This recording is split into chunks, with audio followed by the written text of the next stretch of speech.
In the grid of a million screens, he moves like a ghost through code and beams. A chrome-crossed night with a focused eye, breaking down every false disguise. Spam wars flood the open gate. He reads the lies, he seals the breach. Every threat that tries to crawl meets a wall, meets a wall. Hear the call, the signal rise from the coast to mountain skies. When the shadows try to land, we stand. America, hold the line. America, tonight is mine. Tactical Templar, online, guard the flame, defend the light. America, hold the line. America, we rise, we rise. Templar, online, steal the heart, defend the light.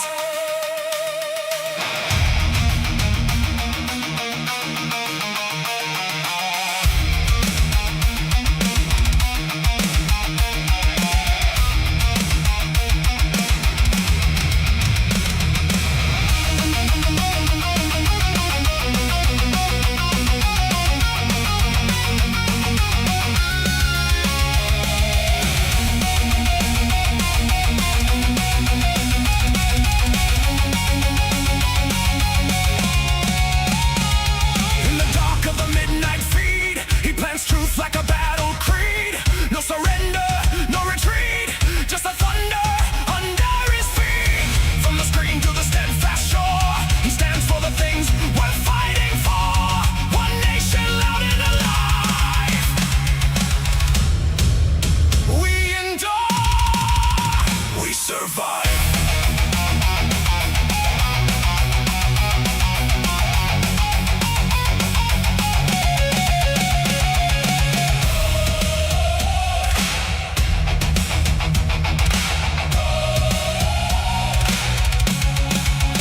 America, hold the line. America, tonight is mine. Tactical Templar, online, guard the flame, defend the light. America, hold the line. America, we rise, we rise. Tactical Templar, online, steal the heart, defend the light.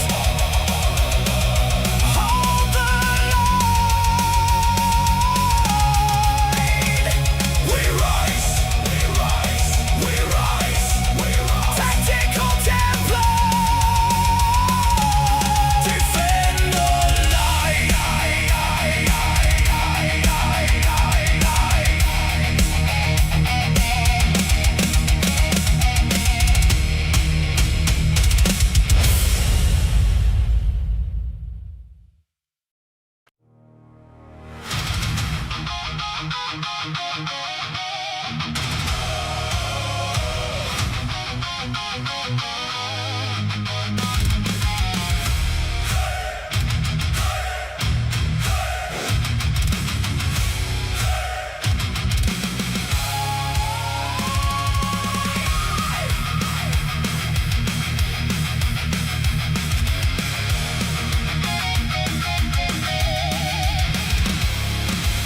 Morning breaks on the interstate. Steel birds cut the pale blue haze. From the farms to the harbor gates, one bright flag in a million ways. Hands that build and hands that mend. Hard-won miles from end to end. Every road and river name burns like iron in our veins. Hear the call, the signal rise from the coast to mountain skies. When the shadows try to land, we stand. America, hold the line. America, tonight is mine. Tactical Templar, online, guard the flame, defend the light. America, hold the line. America, we rise, we rise. Tactical Templar, online, steal the heart, defend the light.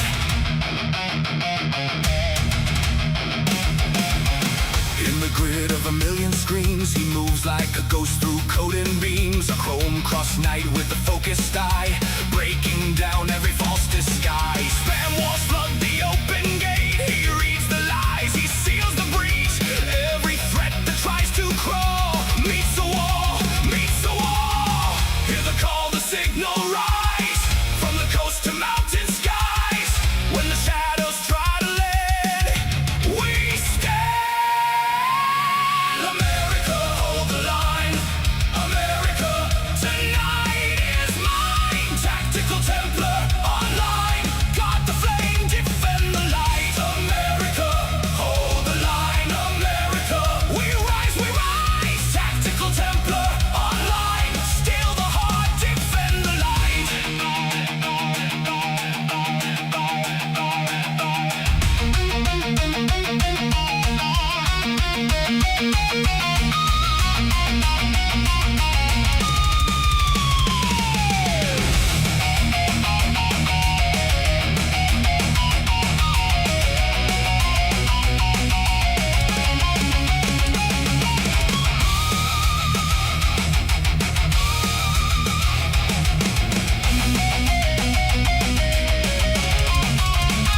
night feed.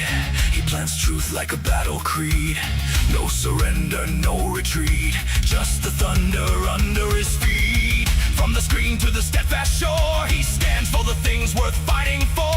One nation, loud and alive. We endure, we survive.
Junk and bones, cheap trinkets stacked like a rusted throne. He sold his soul for a price tag grin and fed on the shame that he called a win. He raised black banners in the dawn, pointing at songs till the voices were gone. But every lie leaves a stain in stone, and every thief ends up standing alone. False flag burn, your banners turn to ash. False flag alert, the crowd has joined at last. Greed in your heads and envy in your eyes. False flag fall when the whole world rises.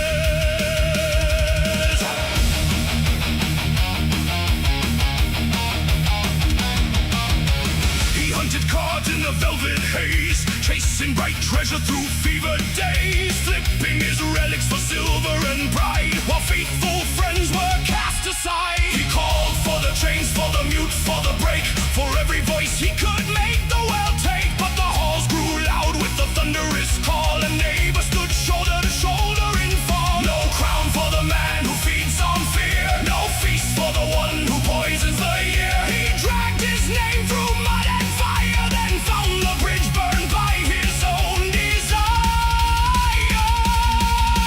False flag burn, your banners turn to ash. False flag alert, the crowd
was like stolen prize. His tower was packed with junk and bone. Street trinkets stacked like a rusted throne. He sold his soul for a price tag grin and fed on the shame that he called a win. He raised black banners in the Brothers! Welcome back to the show on this beautiful Sunday. Welcome back to the show. And guys, there's just one thing that I want to say to all of you. There's just one thing that I need you to hear, and it is so important.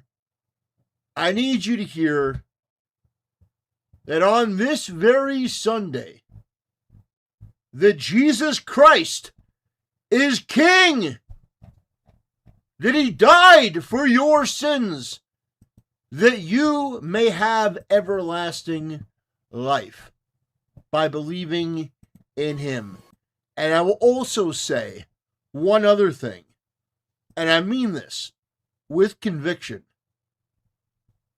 This is what I want to tell you. I want to tell you, let me pull it up real quick if I can. I want to tell you this message.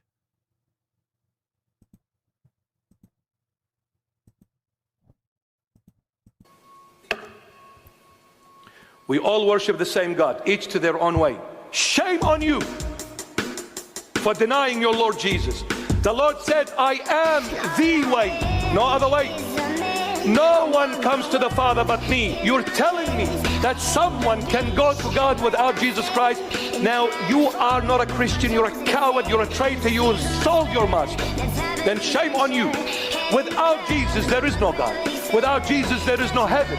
Jesus is the only way to heaven, to God, period. Period.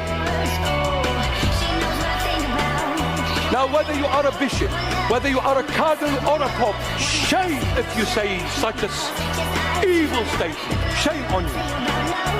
Now I'm angry.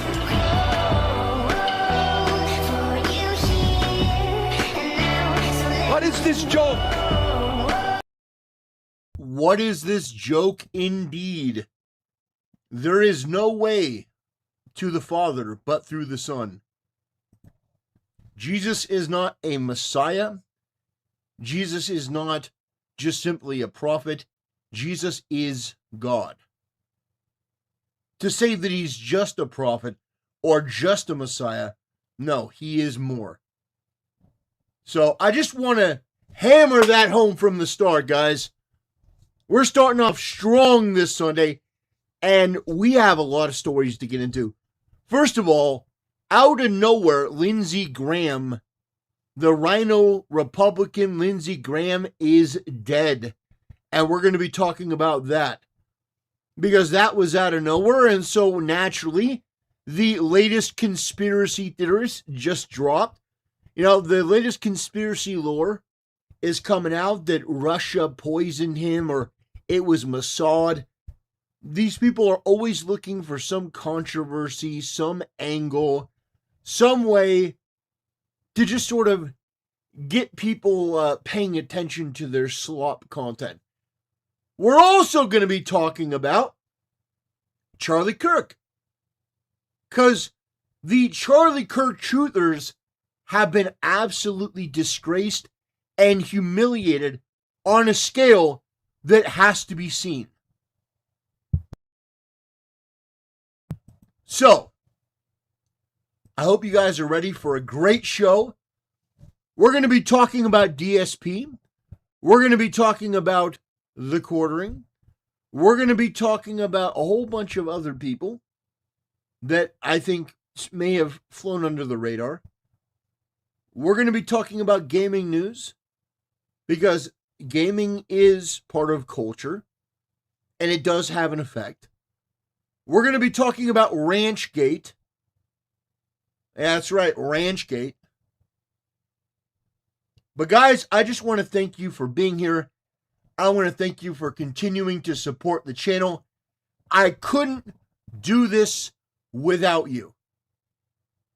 You guys are the lifeblood of this channel, lifeblood of the stream, and I want to say thank you, and I appreciate each and every one of you tuning in and allowing me to do what I do.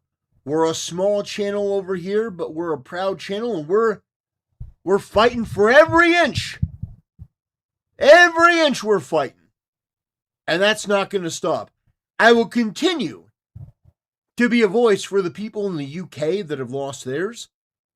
I will continue to advocate for the things that I think are important and will ultimately save civilization. Because ultimately that is what is at stake. Is civilization and the soul of mankind. So, where do we start first? How about we talk about Lindsey Graham? Should we start with Lindsey Graham first? How about some Lindsey Graham? I'm sure you guys have heard but Lindsey Graham passed away. Wait a minute. Okay, Lindsey Graham. Okay, I want to make sure I can pull this up.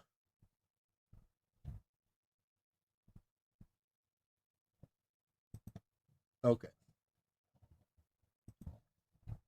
So,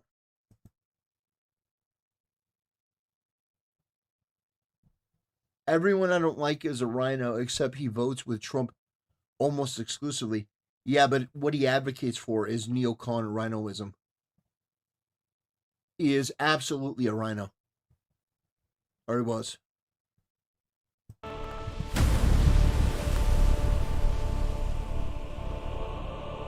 Brothers, unexpected news, Lindsey Graham. The RINO Senator Lindsey Graham has passed away suddenly. And people are trying to piece together what happened, because a couple days ago, this guy was talking, and then all of a sudden, boom, it's lights out. And they're wondering what happened. Well, we may have a little bit more information as it relates to that. I'm going to give you why he died. And it's not Russian poisoning. It's not Mossad. No, I'm not kidding. Those have been some theories that have, been put out there that, well, maybe it was Russia poisoning him, or maybe it was Israel because maybe he was going to be critical of Israel. No. The reality is that, this is a case of a guy that was older that died of a ruptured aorta via chronic heart disease. Senator Lindsey Graham died of a ruptured aorta brought on by chronic heart disease, according to the preliminary findings of the DC Medical Examiner's Office. So this wasn't some conspiracy. This wasn't some fourth dimensional chess. This wasn't vampires. Charlie Kirk didn't come in a dream to tell everyone what happened. No, this is pretty, he was an older guy, 71 years old. And he passed away. Now, what I will say about Lindsey Graham is I will say I disagree with him on a lot of stuff. Vehemently. I thought he was bad for the Senate. I thought he was bad for this country. I thought he was a RINO. And I still think that. I think that things could be better. I shouldn't say will be, but could be better with people like him out of office. That being said, I pray for his family. I'm heartbroken for them.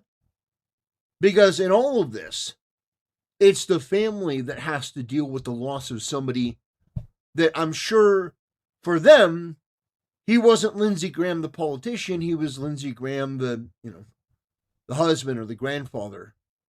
So we feel for these people that just lost somebody. Now, there have been many people that have been celebrating his death, okay?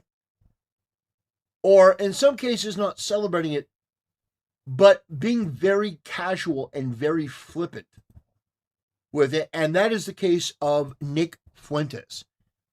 Nicholas J. Fuentes. He says, good riddance.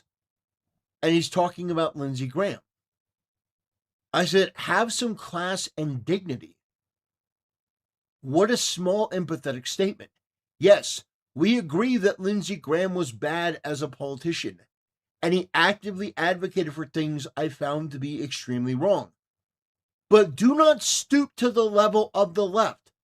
Have some grace in the passing of a fellow human being. And I think this is ultimately what is lost in a lot of these spaces online. Now, sure, there are positions that he's taken that I vehemently disagree with. Like when he said this. All the anti-Semites to all the isolationists, I don't believe. Forget it. I'm not with you. I'm with Israel. I will be with Israel. Isolationists. So the people that don't want to just throw money at Israel, this guy's like, I'm not with you. Yeah, I disagree with that. I think that is a terrible statement. You should be with Americans first. America first. But look at. We've got these sort of people all coming out together, Anna Kasparian, saying good riddance. So, my point here is that you have a sort of casual just disregard for life. And a lot of the people online, they just genuinely don't care if a human being dies. And again, I think that we should set a standard that even if we don't like somebody, even if we're disagreeing with them, that we don't actively cheer on and celebrate somebody's death. Unless that person is a criminal and somebody that actively deserves it. And as much as I disagreed with Lindsey Graham, I don't think he deserved it. So I just wanted to broadcast this and let you guys know that this is something that had taken place, that Lindsey Graham had passed away. And as it relates to what's going to happen with his seat, well, we've already got people talking about what's coming next. Well, we also spoke with Democratic strategist Jim Felder about Graham's passing and what happens next with his seat. Lindsey and I have shared some common experiences. We're both veterans. We both have served as elected officials in South Carolina, and I got along very well with Lindsey. But there was another Lindsey also. There was a Lindsey who ran for president, and that didn't work out. He gave Trump a hard time, but then they became friends. So he knew how to kind of not straddle the fence, but he knew how to work with the other side. And he did a good job of that. He was very knowledgeable on public affairs as well as foreign affairs. Matter of fact, he was just coming back from Yukon when he died the other night. So Lindsey Graham represented South Carolina very well during his tenure, and my condolences are off to the family. Well, we hope whoever replaces him would sort of stay in that same vein, and that becomes an issue now. Who is going to replace Lindsey? Now, the governor will make... Yeah, I would disagree. This guy is a Democrat. But I would disagree. What you need now, because the left, what they're doing, they're electing communists. They're electing socialists. They're electing foreigners that want to fundamentally change America. What we need now from the right are people that are dedicated and passionate to fundamentally crushing the left and totally oppressing their absolutely wicked ideas. So you need people that are willing to go 10 times further, 100 times further than somebody like Lindsey Graham was willing to go because he was a RINO. This guy's correct. Lindsey Graham played footsie with the left too often. You need people in the Republican Party that hate the left as much as they deserve to be hated, that recognize them as the threat that they are to this civilization, and that will go after them, that will use every mechanism of power to disenfranchise them, oppress them, make their life miserable anytime they come out to talk about how crime is good, or to pass bills that are obviously not in the interest of the American people, but in interest of their far-left delusional cult. You need people that are firebrands that are going to go out there and spread the good word of Christian nationalism, but also at the same time, spread the word that we're not going to accept communism. We're not going to accept LGBTQ anymore. That we are going to push back. We are going to have a standard that does not line up with what this leftist branch wants to fundamentally change America to. So, I disagree with this guy fundamentally on every level. I don't think you need somebody that's going to work with people like this. I think you need somebody that's going to use law enforcement, for example, to arrest every one of the left-wing rioters that we've seen in their district, or, when you see these Antifa people show up to an ICE facility, arrest those people, charge them with terrorism, charge them with anything you can, put them in jail for 100 years. Make an example out of these people to make sure that this doesn't happen ever again. That appointment. There's some rumors that Governor McMaster might appoint himself. McMaster has held. Interesting. So, did you guys hear that? He's saying that McMaster might appoint himself to the Senate. Interesting. That would be very interesting. So the governor would appoint himself to be senator, and then somebody would have to come in and be governor. Very interesting. Very, very interesting. Every position, every statewide position in South Carolina. He's been attorney general, he's been governor, he's been lieutenant governor, So he's been attorney general, he's been governor. Yeah, it would make sense that he would want to get the Grand Slam title. It would make total sense that he would want to get the Grand Slam title and add senator to that. U.S. attorney. Now, the only thing that really matters for him is if he wants to vote for the SAVE Act, and he better. I wouldn't be surprised if Governor McMaster named himself to serve out the balance of the term, and that has happened in the past in South Carolina. Yeah, that's what a lot of people will be looking to in the next couple of days to see exactly who the governor appoints to fill this current vacancy. Right. So that's the current state of the seat itself. The governor gets to appoint somebody. So there's not a risk that the Democrats are going to come and take the seat. For the remaining time that, Lindsey Graham had in office, there's going to be somebody that's going to come and going to take that seat over. It's likely going to be McMaster. And I don't know if that's good or bad necessarily, but it is. I think McMaster was a Trump guy. So maybe Trump can use him to help try to get the Save America Act passed. That would be extremely beneficial. But here you have the mainstream media talking about Lindsey Graham. And the way that they describe Lindsey Graham is, the first thing is, Senator Lindsey Graham, a close Trump ally and foreign policy hawk. Including shock continues to pour in tonight after the death of longtime South Carolina GOP senator and outspoken ally of President Trump, Lindsey Graham. You know what this woman reminds me of? What's that lady from The Incredibles that makes the suits? Is her name like Edna or like Edna something? Does she not look like Edna, just without the glasses? An outspoken ally of President Trump, Lindsey Graham. He was 71.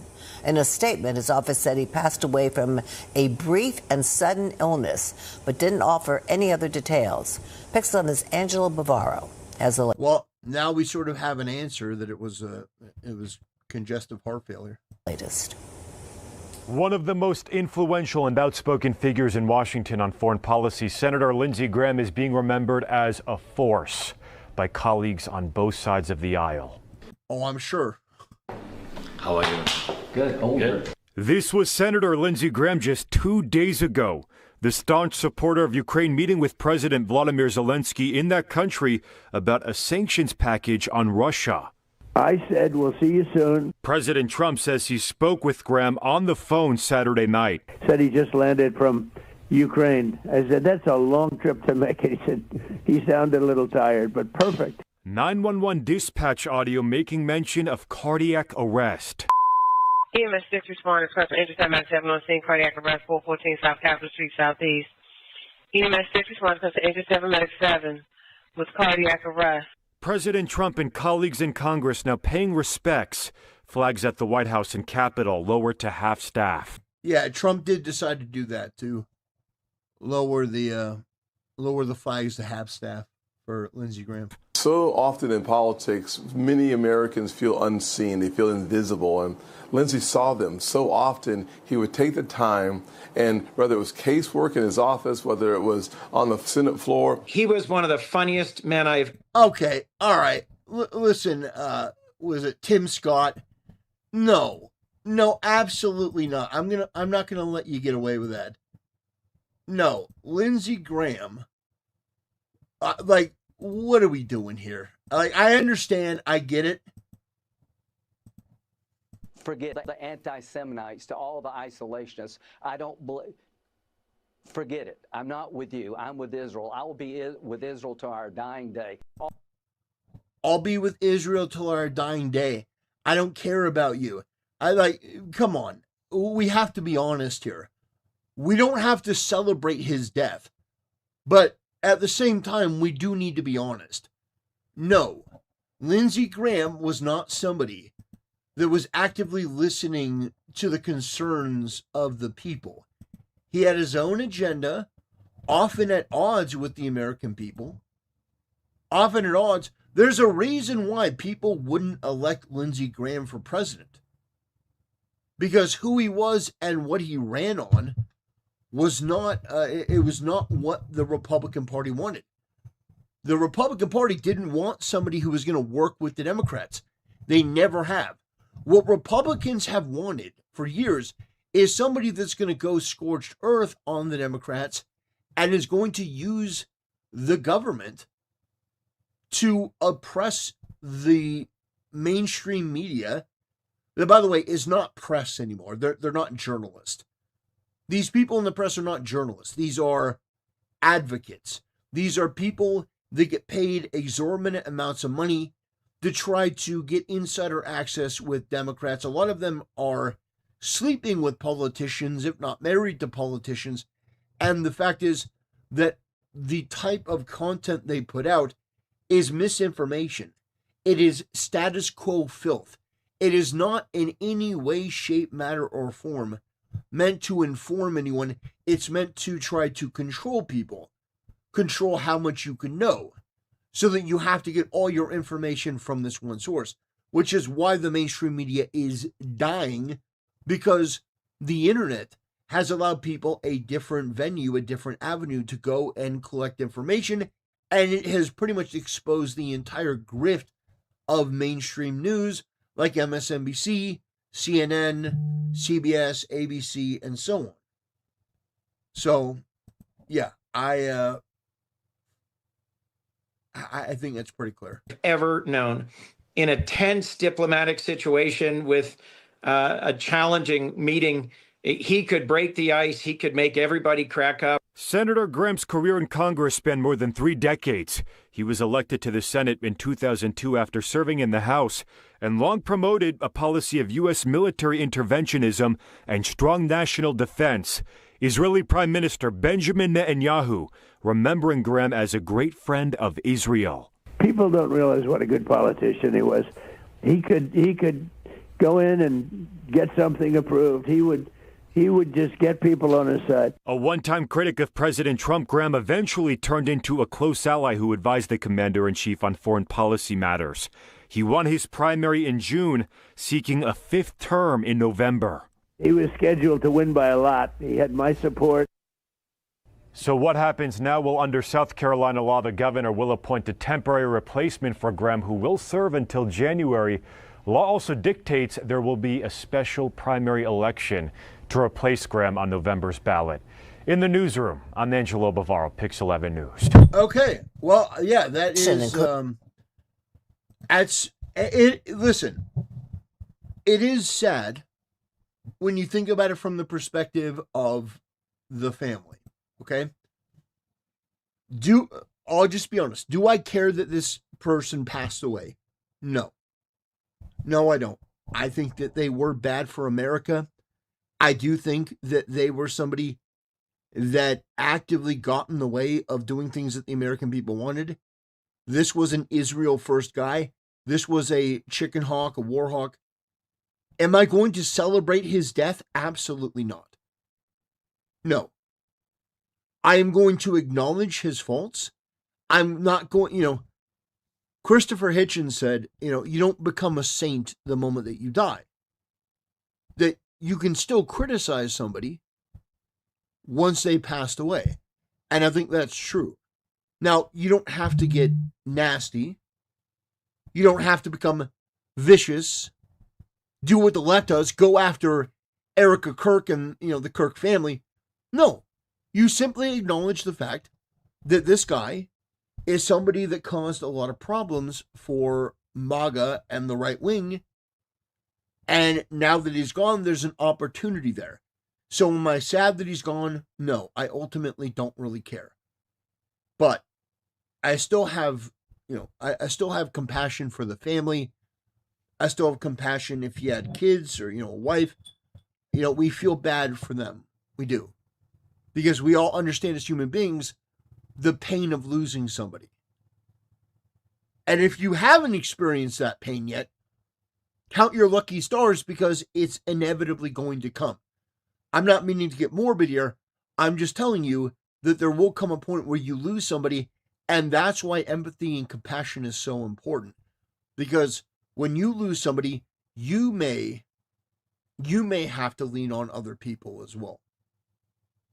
So, we don't insult the dead, but we criticize people that have done things. And that's why I think that this conversation is important, because we're not here to insult Lindsey Graham. We're not here to piss on his grave. We are here to say that this guy did a number of things that we disagree with. We still disagree with them, but we hope that he rests now, and we hope that his family can find peace. So anyway, I'm going to wrap things up for that video. I want to thank you for watching, and I'll see you next time.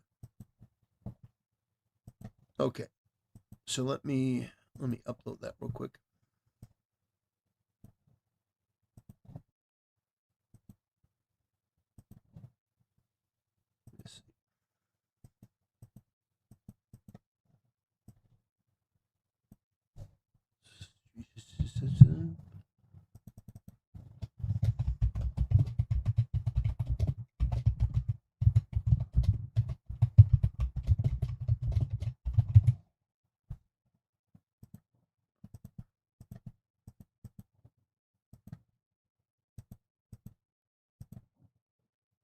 Okay. At least he's not like Hitler. True. I mean, there is that. I guess that's a consolation prize. You're not Hitler. Oh man. All right. We got Neckbone McGrizzle. How you doing, brother? What a name. A McGrizzle. It sounds like a McDonald's sandwich. Would you like a McGrizzle? I guess it's better than a McGristle. McGrizzle. All right. So we are going to watch, we're going to watch something a little bit different. Okay? And I want to show this to you guys because I thought this was very interesting, and I think it's very, very informative. So we're gonna flip over here. We're gonna sit right here on the throne. Okay, so brothers, one thing that we talk about on the show, and again, there are times where we cover very deep, very difficult political topics. And then to sort of lighten the mood a little bit so we don't get too heavy, I will inject a story like this that isn't serious, but it is something that I think is funny and informative. about female nature that may inform you and, educate you on the very nature of the people that you're going to be dealing with. If you're a man and you're heterosexual, you will be dealing with women. And one of the things that you need to understand is just how unbelievably petty women can be. And just how unbelievably spiteful they can be to their own detriment. So let's take a look at this because I think this is really funny.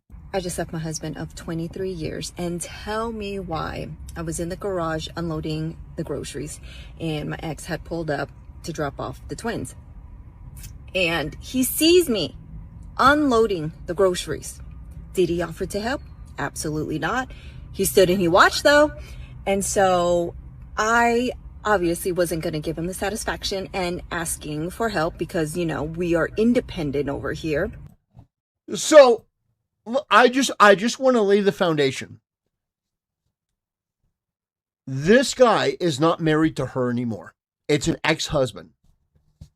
I can only imagine why based on what I've seen so far. This guy's dropping off their kids. They have obviously joint custody. She's unloading her groceries. He sees that she's unloading the groceries and doesn't help her. He doesn't help her. Why? Because she's the ex-wife and he's under no obligation to. But this woman is literally sitting there molding and raging that he's not offering to help, but she didn't even ask. She just assumed that he would still provide the same effort and energy as a husband, as an ex-husband. She thought, this guy's going to carry in my groceries. Now, let me ask you, do you think that this woman has ever helped to carry in his groceries? Do you think that this woman, if she were dropping off the kids, would stop what she's doing and help take his groceries in? Of course not. But this is the victim mindset, where he didn't do anything wrong. And I didn't ask him to do anything, but I'm still mad at him. I'm mad at him because he didn't immediately do something. And by the way, if he did come up and just start trying to help, she probably would make a scene, make it difficult. What, you don't think I can do it myself? You don't think I can do this on my own? I'm telling you. You got to be careful. These women are crazy. They are absolutely nuts. If you want a guy to help you, ask for his help. Say, hey, you know what? Would you mind helping me take in the groceries? I've had a long day. I'd really appreciate it. If you asked in a very nice voice, I'm sure that he would help. But her thing is, well, I'm not going to let him get a win. I'm going to take him all in. And wait until you hear what happens. Wait until you hear what happens. And so you bet your ass off that I picked up all 15 bags of groceries, milk and everything in one go because we are strong. So this woman, in order to spite her ex-husband who wasn't doing anything wrong and was just standing there, she picked up all of the groceries, all of them in one trip. Instead of taking multiple trips like an intelligent person, instead of taking multiple trips like an intelligent person, she demands that he notice her by taking all of the things at one time. All of them. All of the groceries. And she ends up hurting herself. But my arm's still really hurt though, so I need to go to the gym and lift some more weights because I feel like bringing in groceries is the one thing I literally hate doing. And I might need a man for that, but Okay. Oh, man alive. Oof. Did you notice all the contradictions? It's like she's just a walking contradiction. Okay, I've written my little notes. I may need a man for that. Turns out mama needs a man. Okay. So, she ended her 23-year marriage because of this, and there's kids involved. Honey, what is wrong with you? You're like a little woo, you know what I'm saying? Okay, so Wait. I don't think she ended her marriage of 23 years, and tell me why. I was in the garage unloading. No, I think she misunderstood. I don't think that the reason that she left was this particular story. I think it's in addition to. So she's setting the narrative. I think, I could be wrong. I just left my husband of 23 years, and tell me why. I was in the garage unloading the. So he left, or they left. They split up. They split up, and then he's returning the kids. So I don't think she left because of this.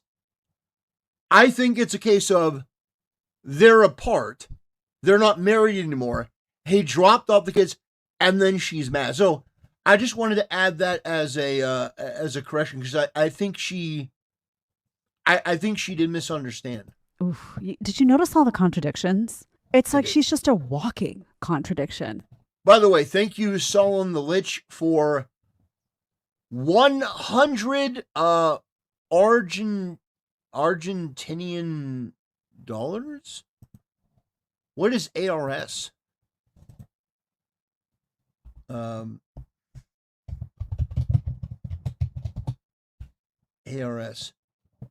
Oh, Argentinian peso. So the Argentinian peso equals 67 cents. Let's go! Ah, brother! Let's go! 67 cents! Yes! Yes! That's the support I'm looking for, brother. I appreciate it. I appreciate every cent, every dime. That's 67 Mexican dollars. Or rather, that's not 67 cents. That's that's 0.67 cents.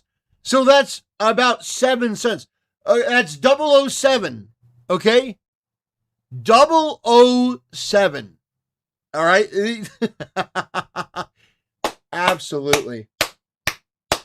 Appreciate it, brother. With no word of irony, I appreciate it.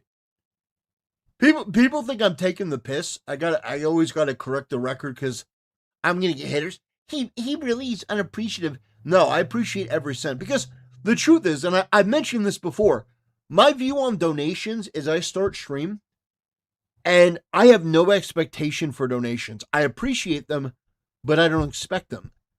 And what that means is, if somebody donates 67 cents or 7 cents, that's money that I didn't have before that I have now. Why would I be mad at that? Why would I look askance at that? That's somebody that, decided to give me, part of their paycheck. So I appreciate it.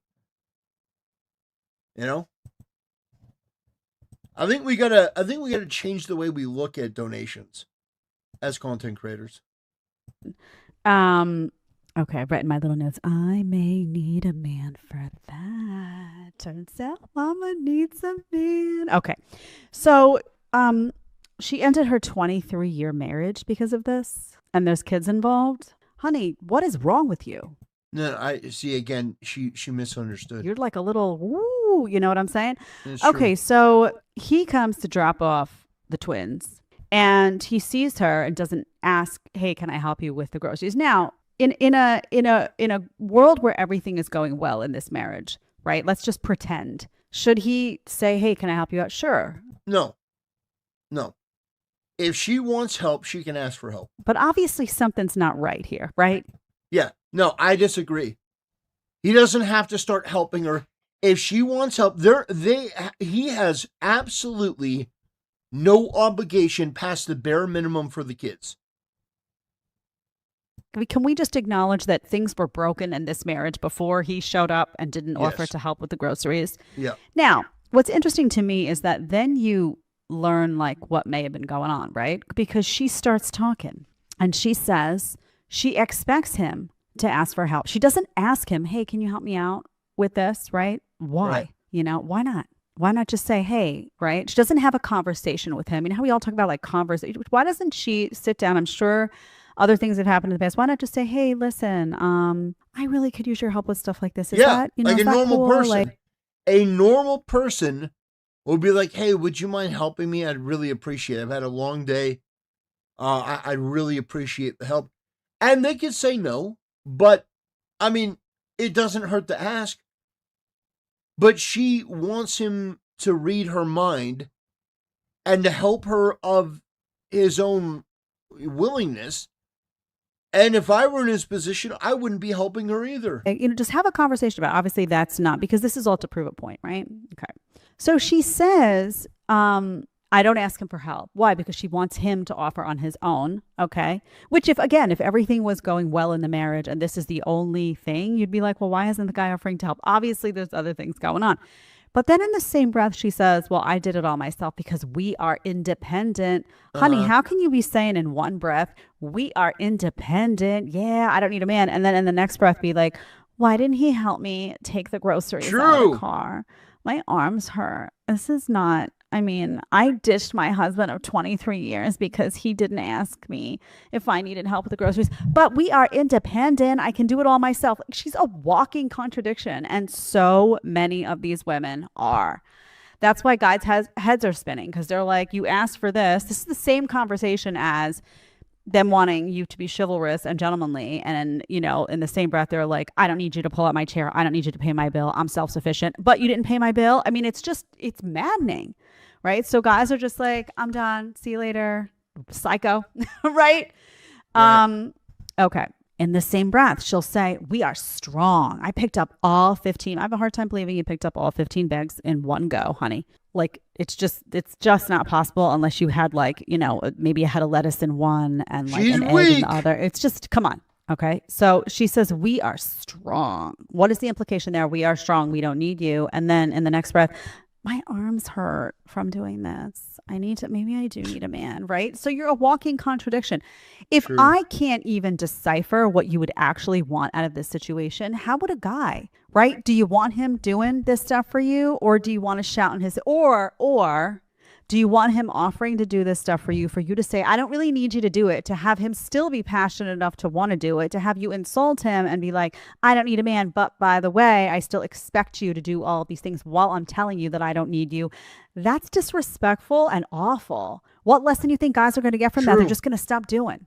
Does it occur to her that maybe, and I don't know if this was happening in this marriage, but it seems from this video that maybe these contradictions were already happening.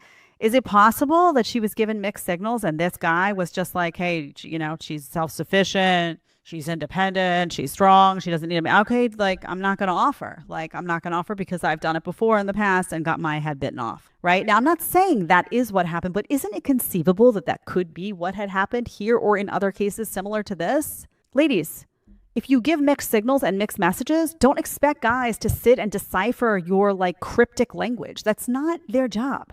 Right. No, she's absolutely right. It's not their job. You got to be able to be honest. You got to be transparent and forthright. If you want help, say I want help. Otherwise, help is not coming unless you are a girlfriend, unless you are a wife. There is no duty to you.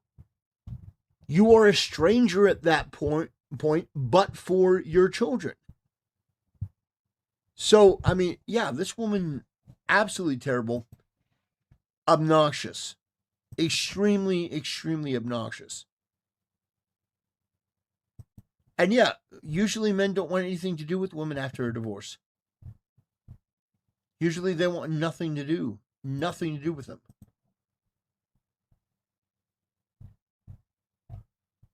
Okay, let's take a look at this. Here we got a video. We're gonna do a roundup real quick. By the way, whenever this footage inevitably comes out, right? It will inevitably come out, maybe a year from now or whatever. Like you'll get to watch, like, these people want to kill you. True. This is what they want to do. They literally want to kill you. And so unless you treat them that way and respond accordingly, they will. because that's what they did with Charlie Kirk. The only reason why they haven't killed you yet is because they don't think they can get away with it, right? That's it. The moment that they could do something to you, they would do it. So that's it. I think it's hilarious that they can kill us. They do. They think it's hilarious, and they want to support other people, and then like minimize the effect that killing Charlie Kirk had, right? And the fact. Yep. Asmongold is absolutely right. The intent is, if you're dead, well, then you're no longer in the way of them spreading their utopian ideology. And at the same time, they're going to downplay and dismiss your death because they want to incentivize and encourage other people to do it, because ultimately these people believe that they can only win through bloodshed. Don't doubt me on this. These people genuinely want you dead. And they've demonstrated that time and time again. There is zero comparability when it comes to this. None. Absolutely none. Thank you, Lickety Split, for the 10 kicks over on Kick. Appreciate it, brother. We're nickel and diming our way to the top, baby. We are nickel and diming our way to the top. Let's go. You know, that's how it be some days. Some days you're on, some days you're getting a penny. Some days the penny's getting you. But Asmongold is absolutely correct. Okay.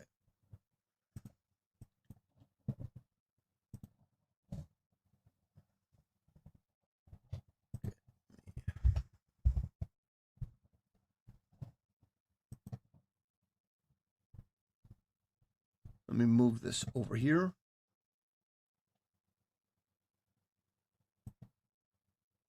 Okay.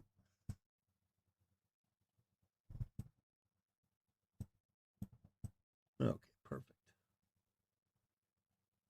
Perfect, or as close to it.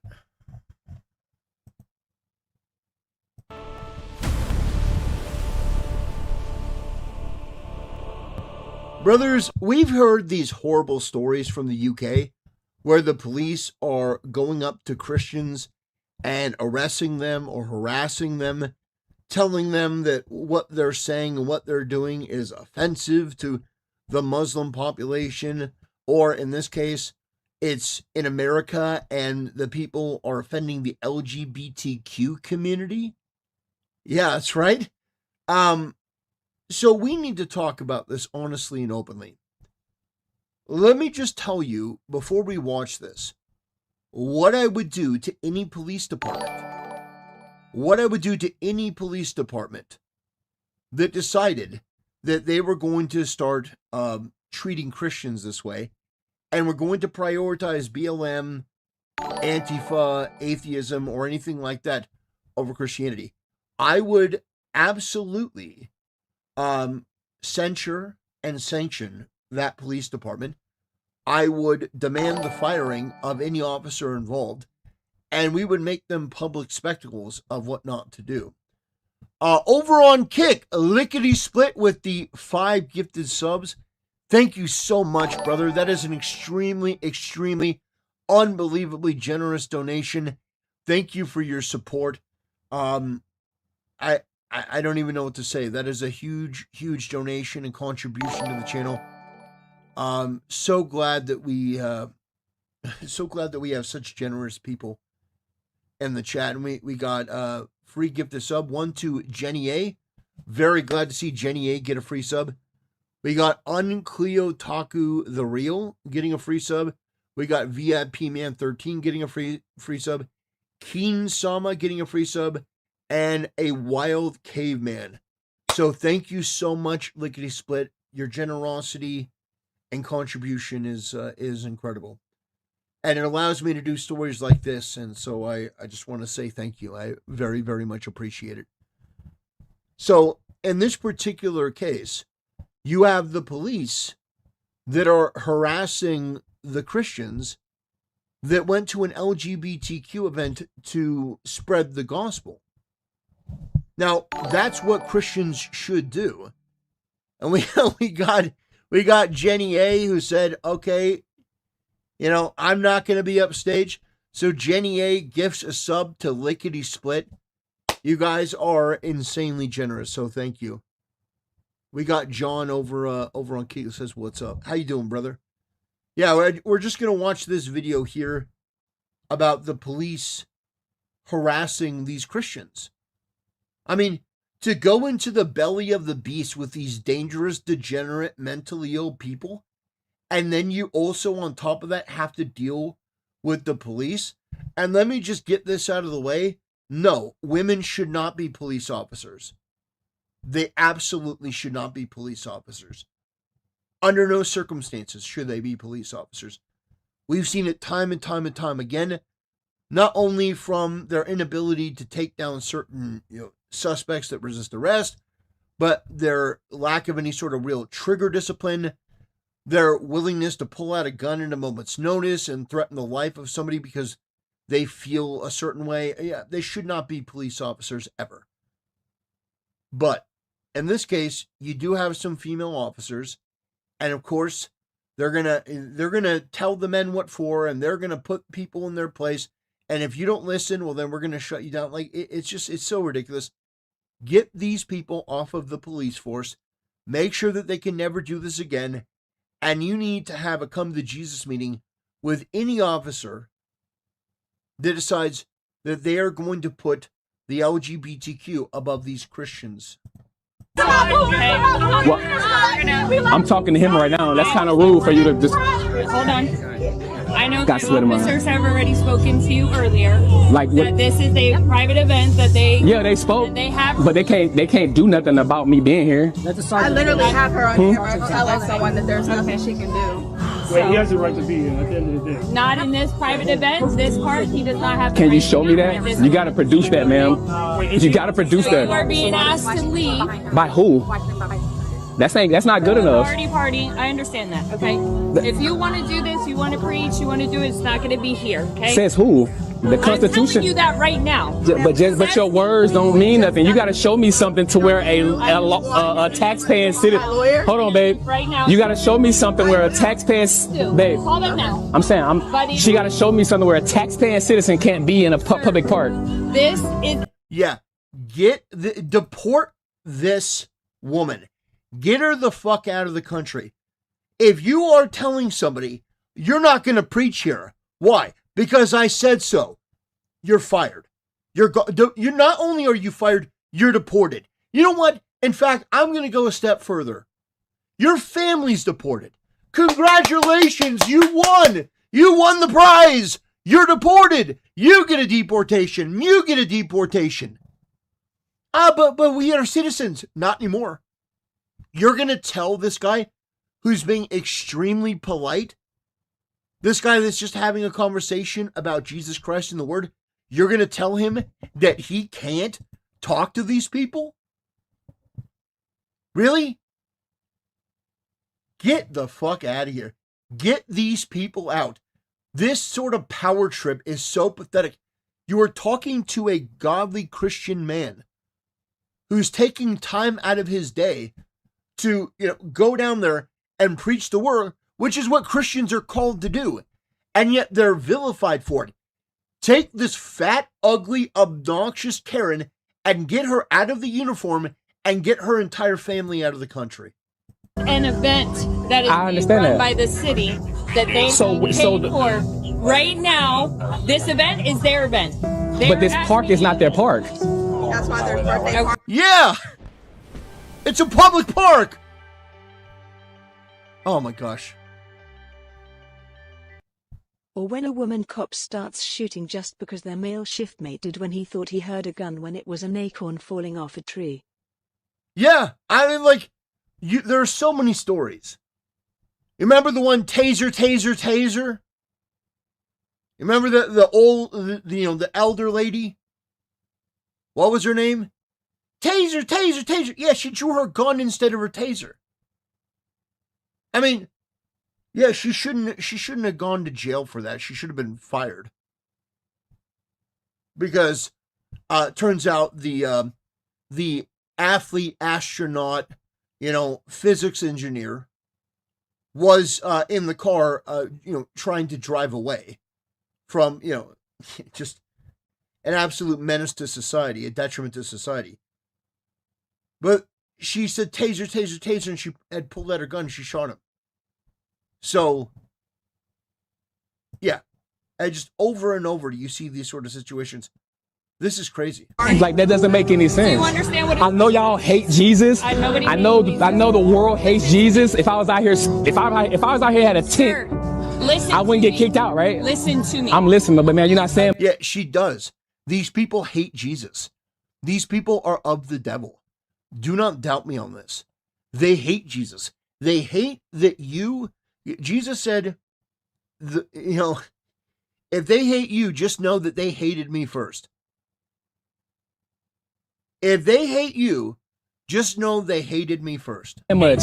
Let's go outside. Why I gotta go outside? I don't want to go outside. I Do want you to be here. understand what a trespass is? Do you want to go to jail? Oh, you want to go to jail?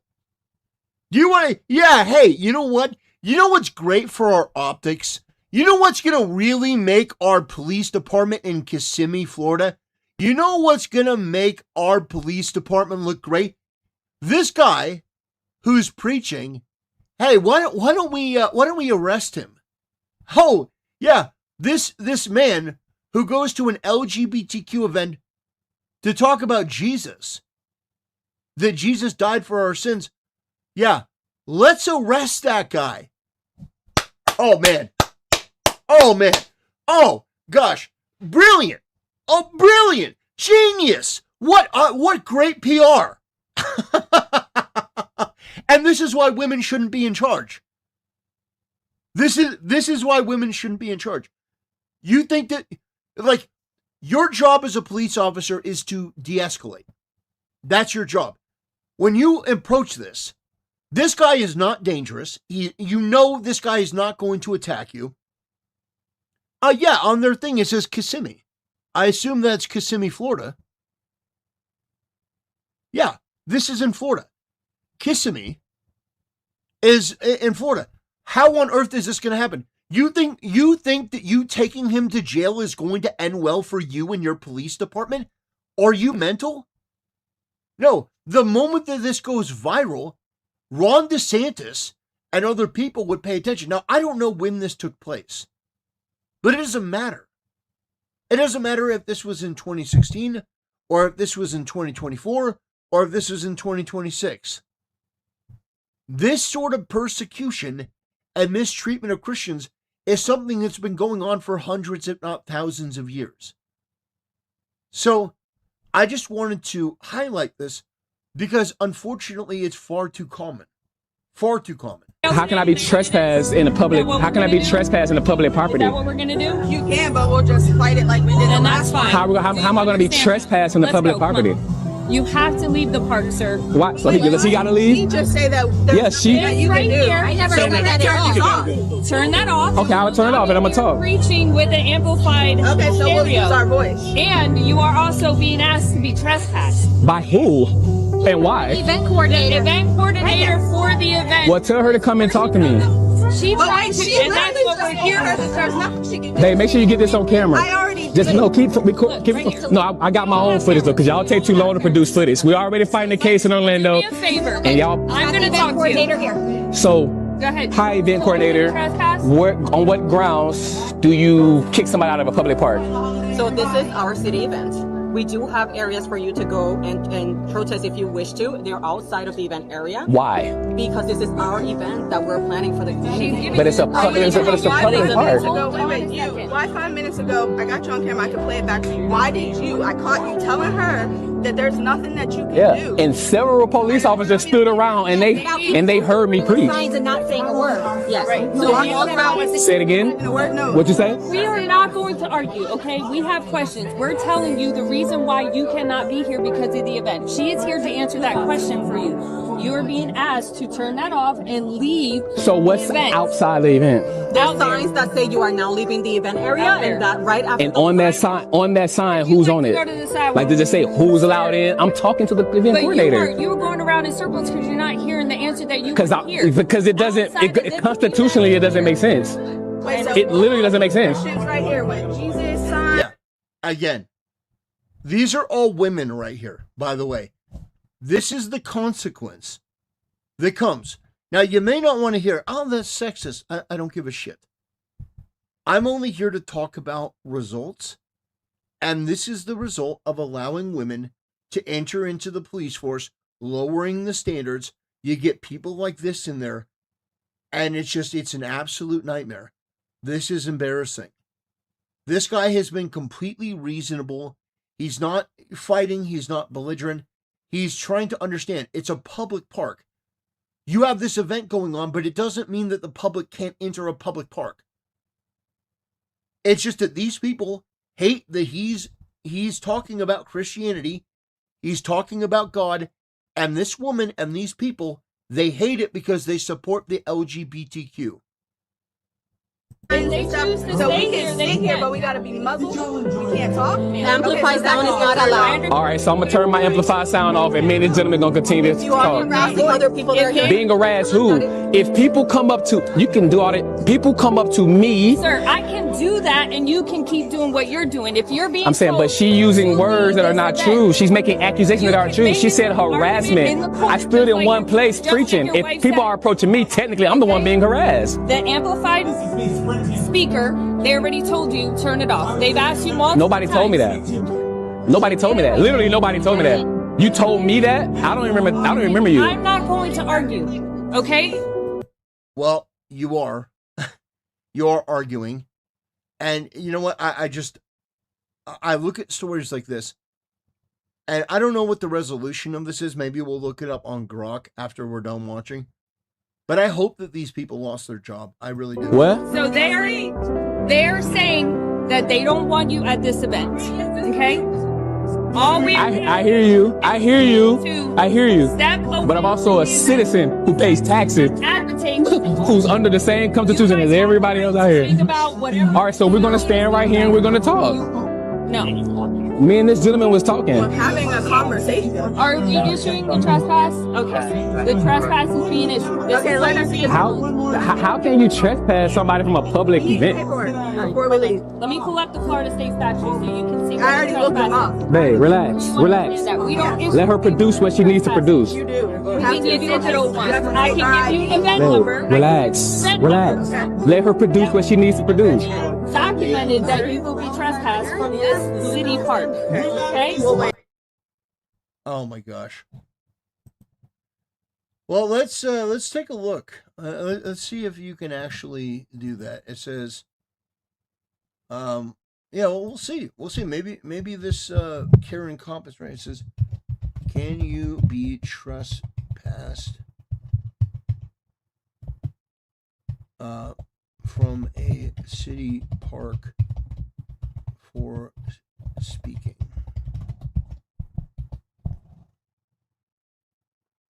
Sorry, I was on another live about the death of Lindsey Graham. Yeah, we talked about that a little bit earlier. We talked about what was going on with Lindsey Graham. Yeah, we talked about that. Now we're looking at it says no. So can you let me fix this a little bit. Can you be trespassed from a city park for speaking? No, you generally cannot be trespassed from a city park solely for speaking. At least in the United States, the most common context for this question, public parks are a classic traditional public forum under the First Amendment. Oh, okay. So the woman is wrong. Okay. So this is a protected First Amendment activity, and this power tripping cop is about to tell them that no, because we find this to be inconvenient, we're going to tell you that we can remove you, even though we can't. Got it. How do you generate the trespass for here? Yep. Got the event number, and you guys can. See, when you're preaching the real gospel. Do you have your information?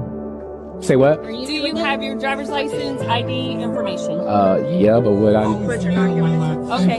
Yeah. Then I'm gonna ask you to start walking. Yeah, generate a trespass and get a 2 case guard.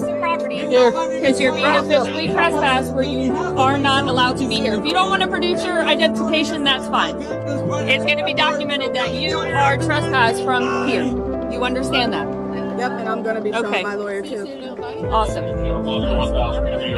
So we can start walking on this level. I don't need no escort. Thank you, though. Okay. Well, in order to show you the boundaries of I know the little. Says we comply with the officer's request and moved outside the event boundaries. Once outside, we continue preaching. Okay. No, you're right. He loves me. He loves me. And he loves you too. But if you just need to humble yourself, bro. You need to repent. You need to repent. Change your mind. Ask yourself, why do I hate God? Why am I telling the preacher that God doesn't like him? Ask yourself, why am I telling the preacher that God doesn't? Because he's a demon. He's a demon. He spits poison from his mouth because there's degeneracy and sin in his heart. He is of the wicked, of the damned, of the fallen. He worships sin and degeneracy and filth. He is of the devil. That's why he spews poison from his lips, because there is nothing but darkness and blackness in his soul that he has chosen to embrace. That's why. Doesn't like him. Is it because my lifestyle is more important than God?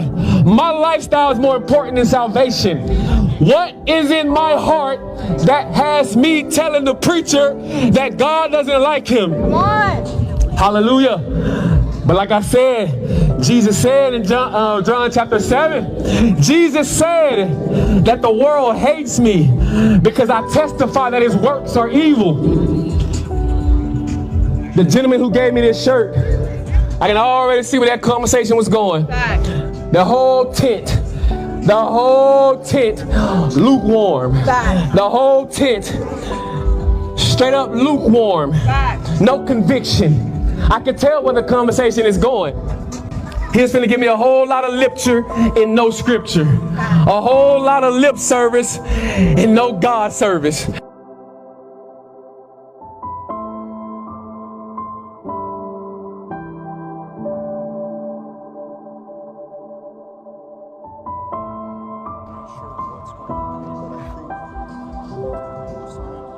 They what? I think the event starts with that blue sign. Yeah, so but there's one right there too, though.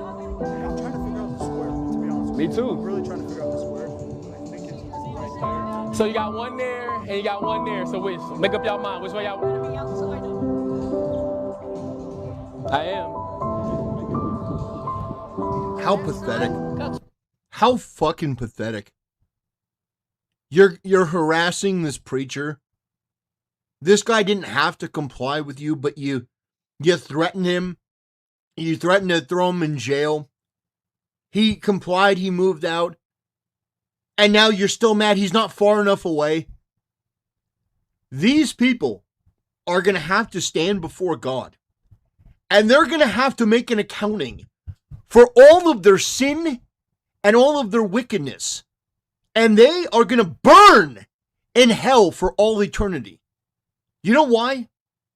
Because they put the self, their selfish, wicked, hedonistic, degenerate ideology above the truth. They're afraid of the truth. They hate the truth. Now, this person, we looked it up, okay? We looked it up. This person didn't have to have a permit. He didn't have to have a permit. This guy was preaching the word. He was at a public park. He's complied, he's left. Now he's gone outside of the event where they told him, but that wasn't far enough.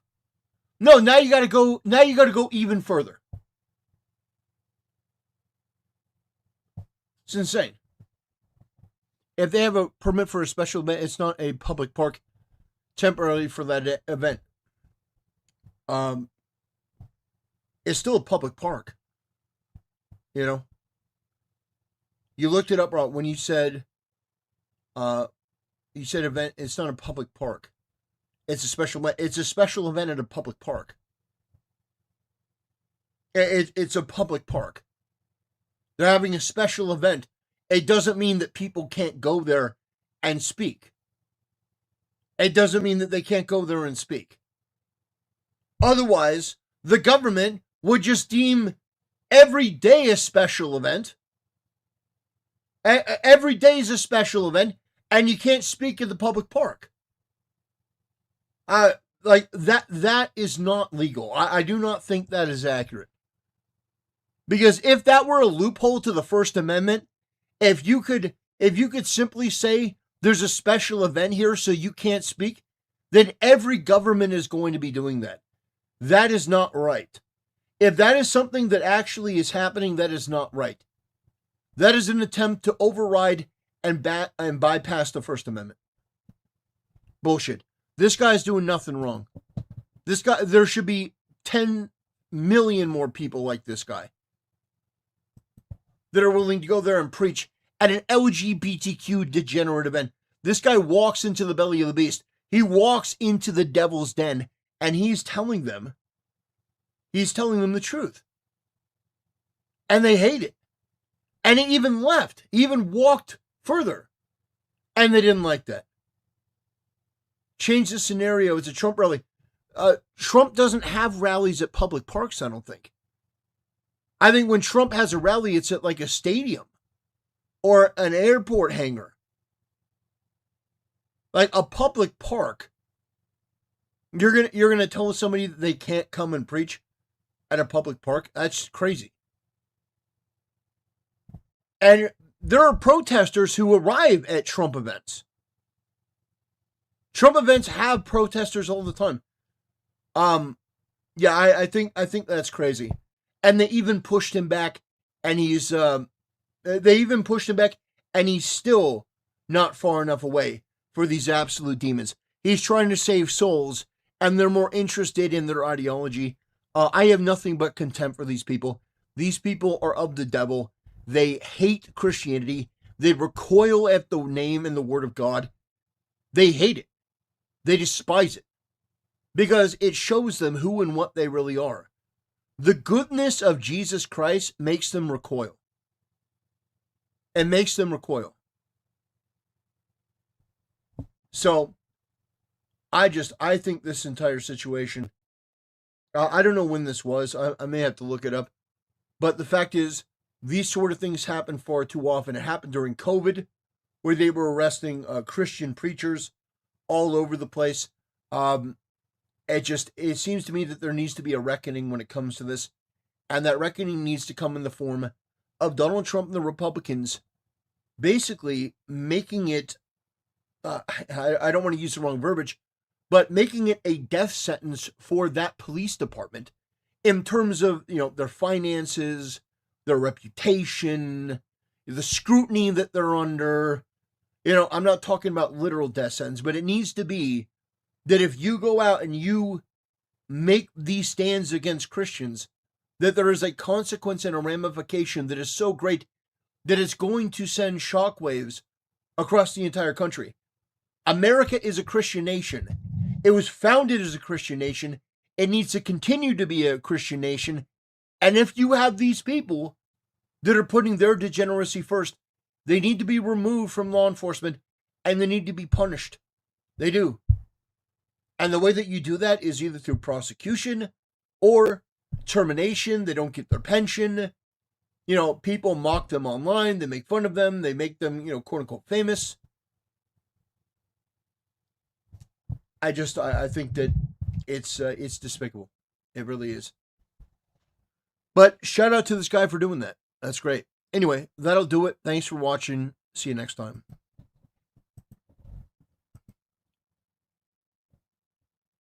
Okay. All right, we'll look up the question. We'll see. Maybe RINO is right. Maybe RINO is right. It says,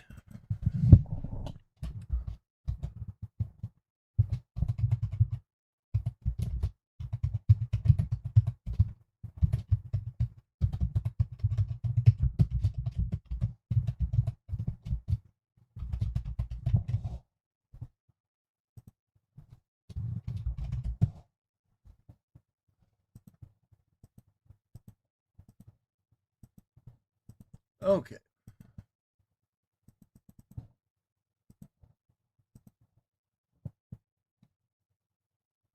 Okay, then I will reframe the question. So, history.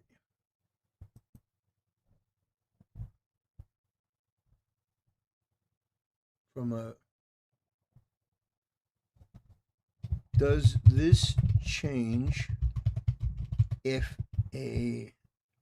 this change if an event rents the public park? Okay, does this change? Does this change if an event rents the public park? We'll take a look. We'll see. Maybe he's right. No. So AI doesn't think so. So we'll read it. Does this change if so the first question is, can you be trespassed from a city park for speaking? No, you generally cannot be trespassed from a city park solely for speaking. And we go down here, we have the follow-up. Does this change if an event rents the public park?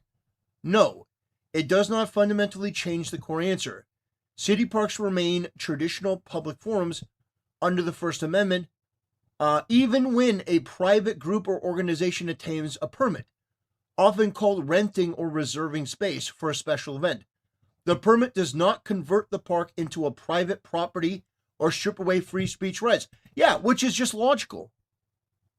It's just logical. RINO, there's no way that what you're saying could possibly be accurate, because if that were the case, the government would just decree every day a special day. Every day is a special event day, and thus you would not have the ability to speak freely. So what the guy was doing was perfectly fine. Unless maybe there's another way to answer the question, but I've already, it's your First Amendment right, brother. You can go there, and you can preach to your heart's content. You are protected. I'll read that one more time, just to be clear, to make sure we didn't miss anything. Was it peacefully speaking, counter-protesting, street preaching, leafleting, or expressing views in the park is still a protected activity? So, at least according to this, it's wrong. Government officials, police, and event organizers acting with government authority cannot trespass or remove you solely because they dislike your message, viewpoint, or because your speech offends attendees. Let's go, First Amendment. Woo! Well, I appreciate you. I appreciate you having us look into this further, RINO. I am, because that is important clarification. That according to this, okay, and I'm not saying that AI is the answer to everything. I'm not saying I'm not saying the AI is the answer to everything, but he shouldn't have been trespassed. He should not have been trespassed. Trespassing is the wrong thing because it's not a private event. I don't know what they would use to get him out of there, but it specifically says government officials and police and event organizers acting with government authority cannot trespass or remove you solely because they dislike their message. Well, they use the term trespass. They say you're trespassed. That's what the cops did. So we can only go based on what they did. It says that would be unconstitutional viewpoint discrimination or impermissible heckler's veto. Yeah, they did. They tried to heckler's veto him. They said, get the fuck out of here. We don't want to hear about your God and your Jesus Christ. So absolute W for our founders for thinking that one through. Because I always thought it was odd if a private event was rented at a public park, the government could just do that every day.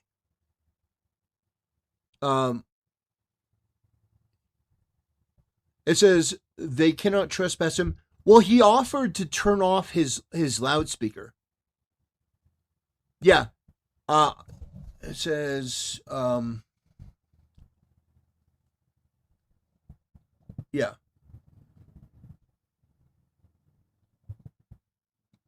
It says okay,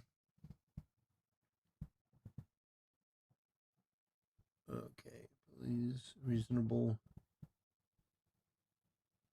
must be applied even-handedly. Okay. Content neutral locations.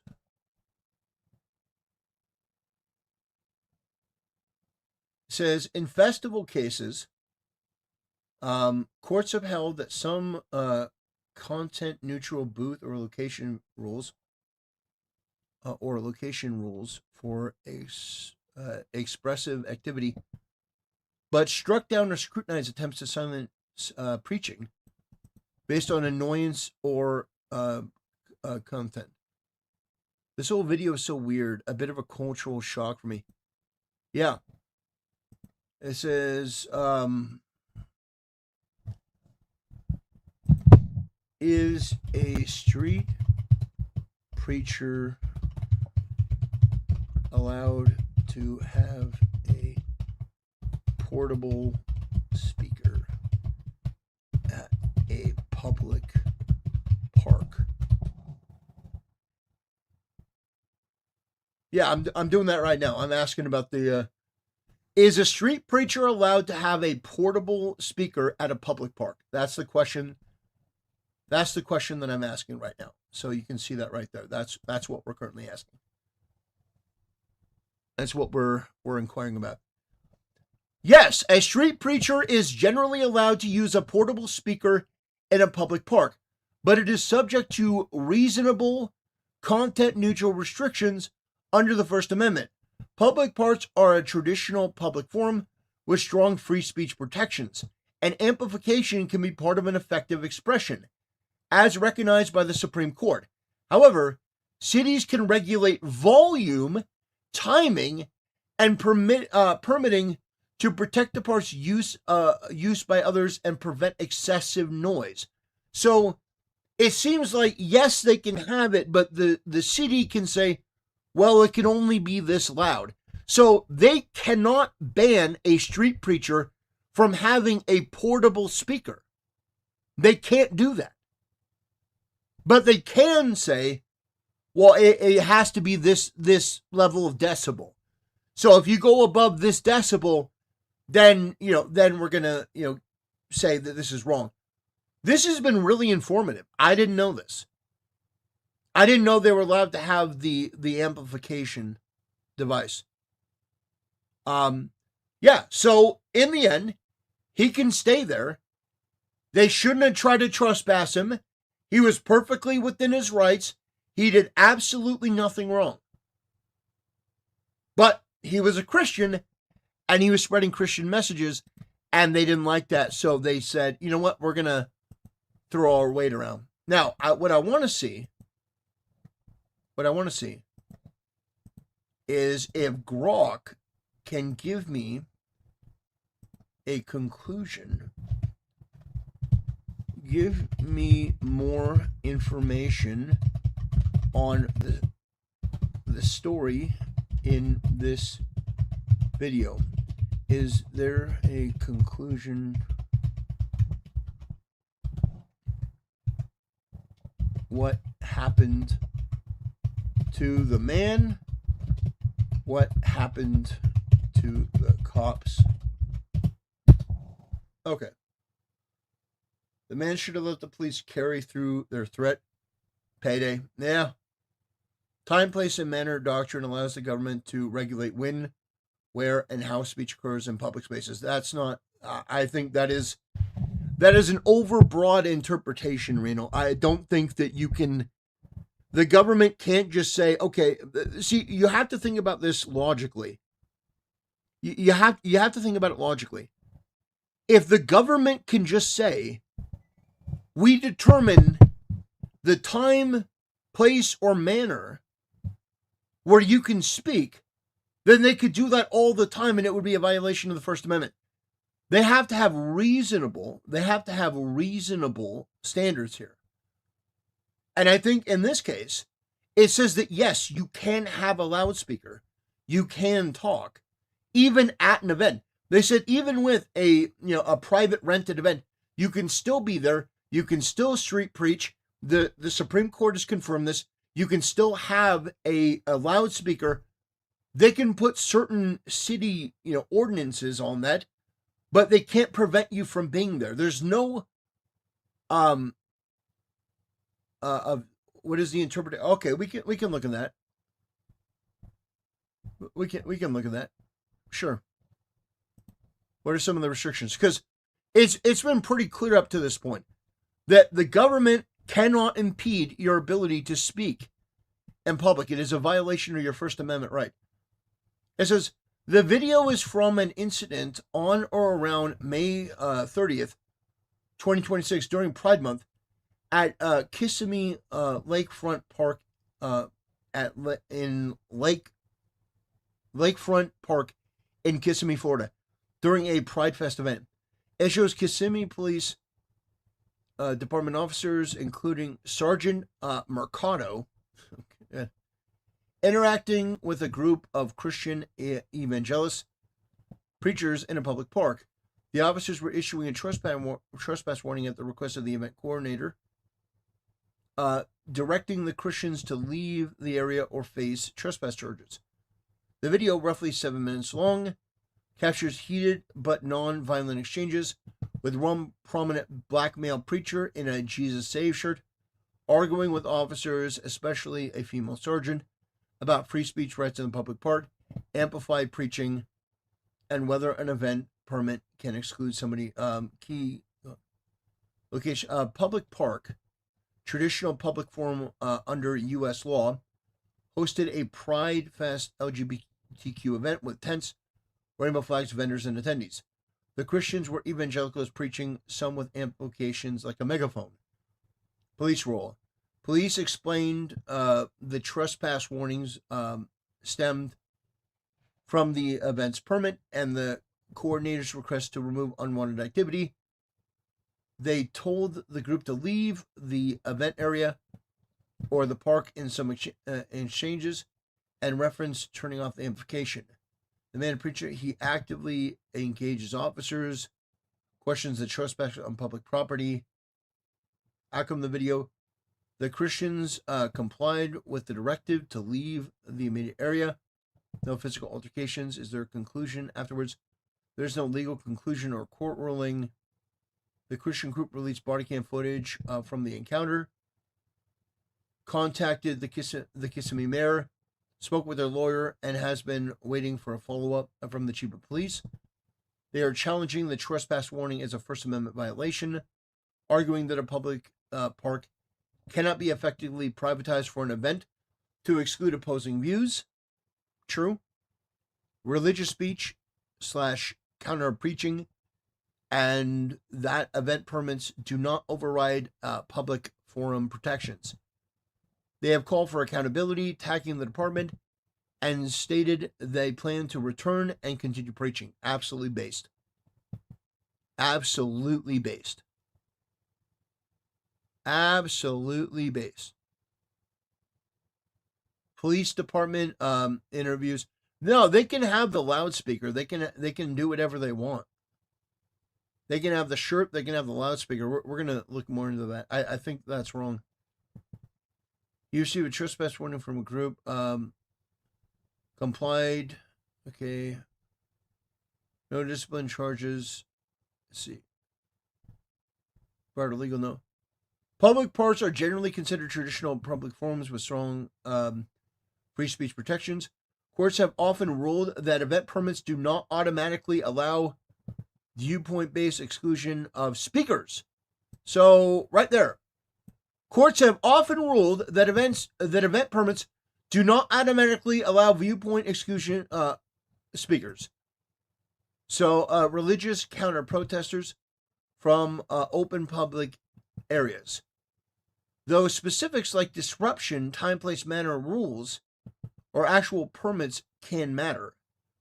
Similar incidents elsewhere have led to lawsuits, settlements, or policy reviews. This appears to be edited, such clip, street preacher, common for accounts like this, highlighting the confrontation for discussion. The Christians have shared their side, body cam statement, while police officers followed. It says, while police maintain the officers followed proper procedure. If new developments occur, let's see. Let's write this. How do we phrase it? Does the time, space, what was it again? Time, place,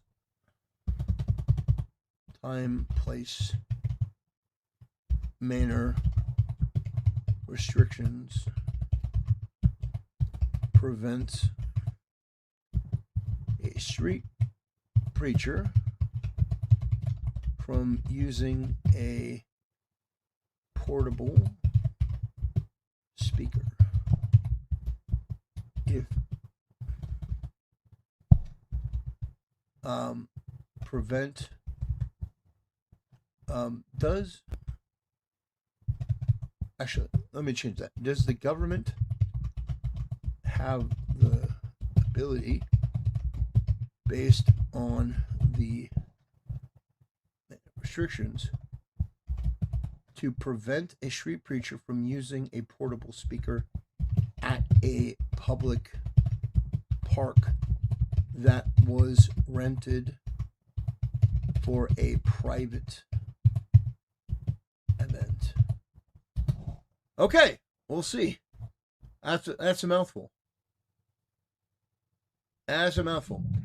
Does the government have the ability, based on the time, place, manner, and restriction, to prevent a street preacher from using a portable speaker at a public event that was rented for a public park that was rented for a private event? Let's take a look. Let's see. No. The government does not have broad or automatic authority to prevent a street preacher from using a portable speaker in a public park, simply because the park or part of it has been permitted for a private event. So that for me, RINO, that's pretty clear. It seems very, very clear. We can't. I don't know how we make it any more clear.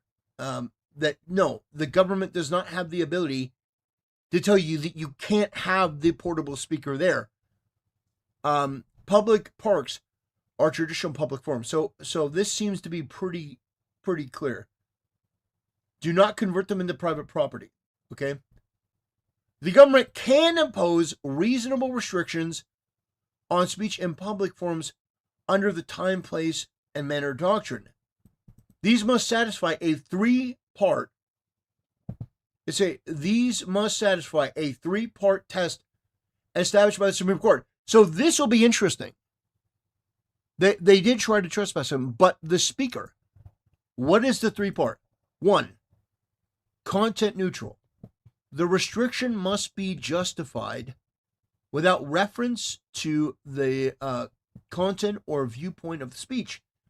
It cannot target religious preaching, conservative views, or any specific message. Viewpoint discrimination is almost always unconstitutional. The reason that this guy was targeted is because he was preaching Christianity. If this guy had been preaching LGBTQ and degeneracy, they would never have kicked him out.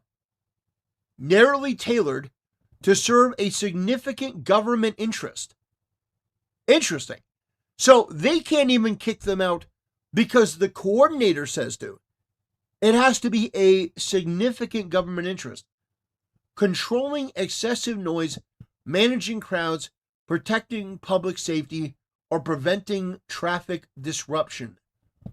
Narrowly tailored means the rule cannot be substantially broader than necessary.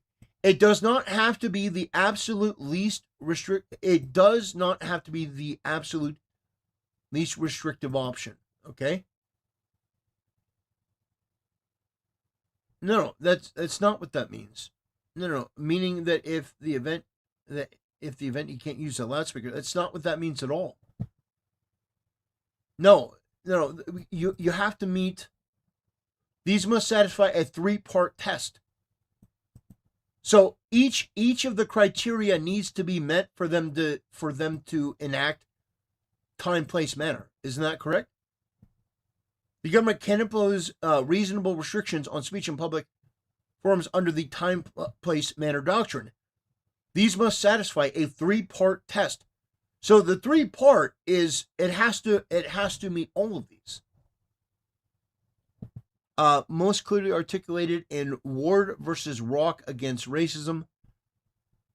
So it has to be content neutral, which it wasn't. They went after him because he was street preaching. And by the way, this is the question about the speaker. Yes, if they ban him, if they ban speakers for him, they have to ban speakers for the entire event. Yeah, but they didn't kick him out because of the speaker. They trespassed him, which was wrong. But he was allowed to have the speaker here. Like, for them to prevent him from having the speaker, they would have to.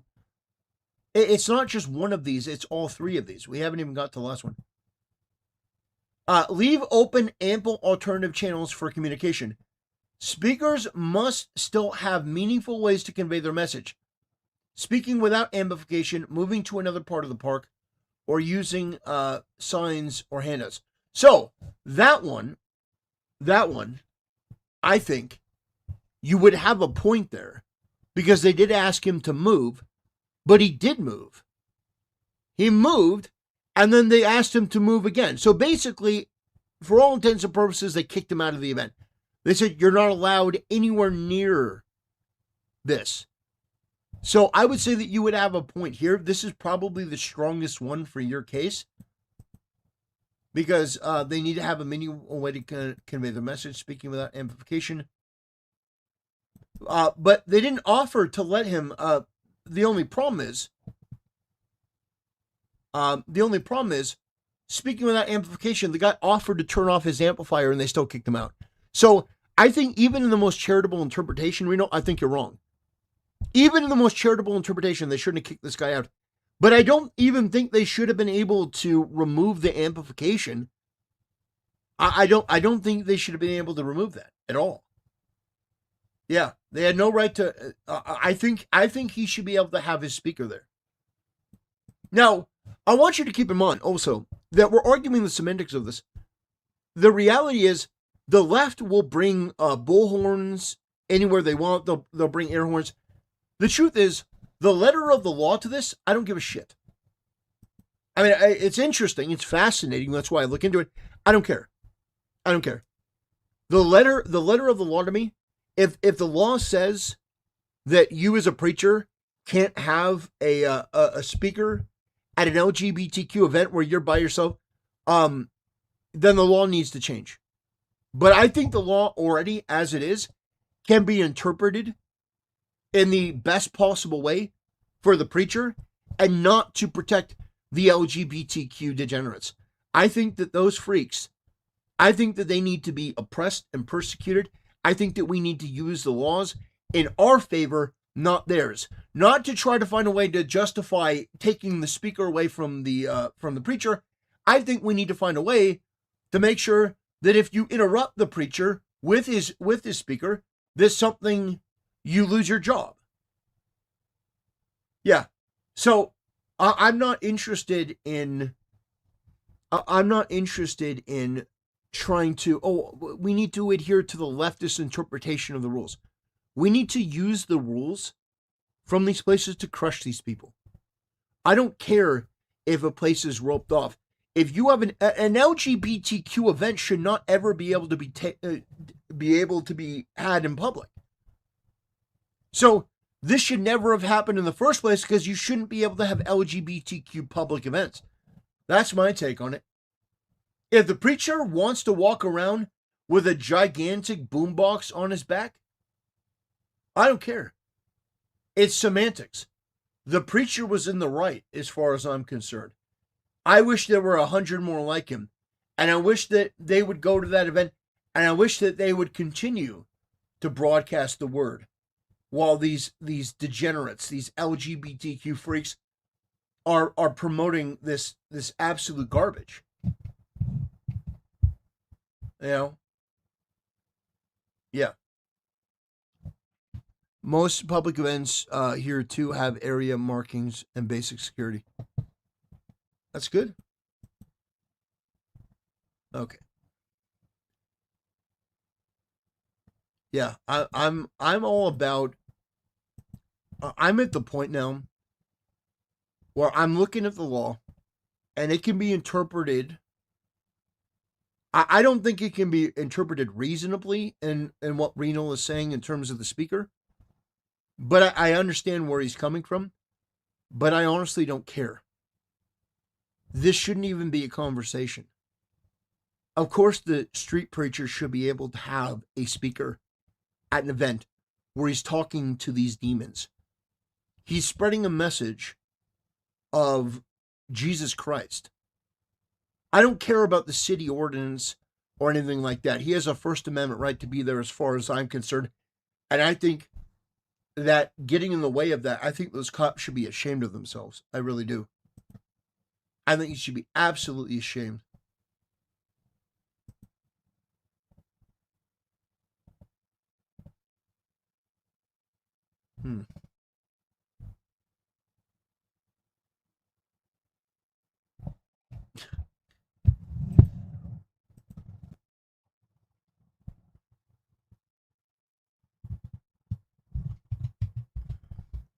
The streets.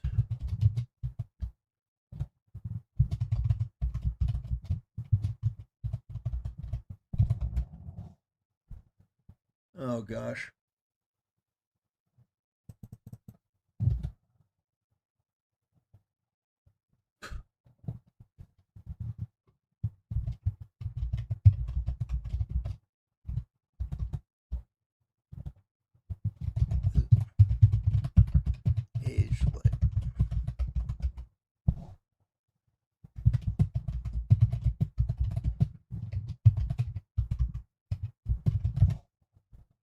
Okay.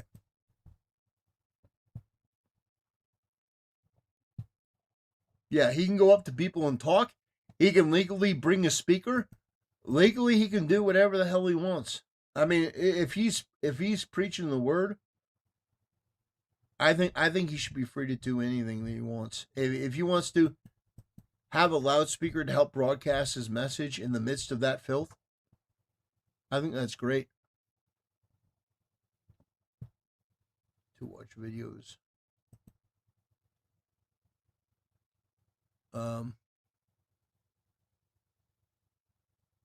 Yeah, I hope so. Man, we all hope Lindsey Graham found God before he died. Yeah, we do. We do hope that. Absolutely.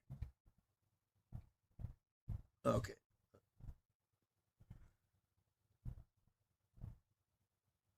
All right. So we're gonna do the video on.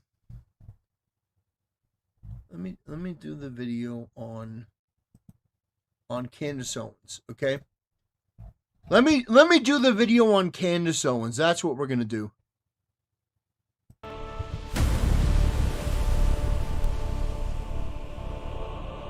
Brothers, it is an absolutely dire time to be Candace Owens or the Charlie Kirk truthers. These people that have spread conspiracy theories for money, clicks, and views for well over 6 months. These people have been making up any story. It was Israel. The vampires did it. Interdimensional beings. Candace Owens saying that Charlie Kirk came to her in a dream as a Force ghost and told her that it was Israel. It was Mossad.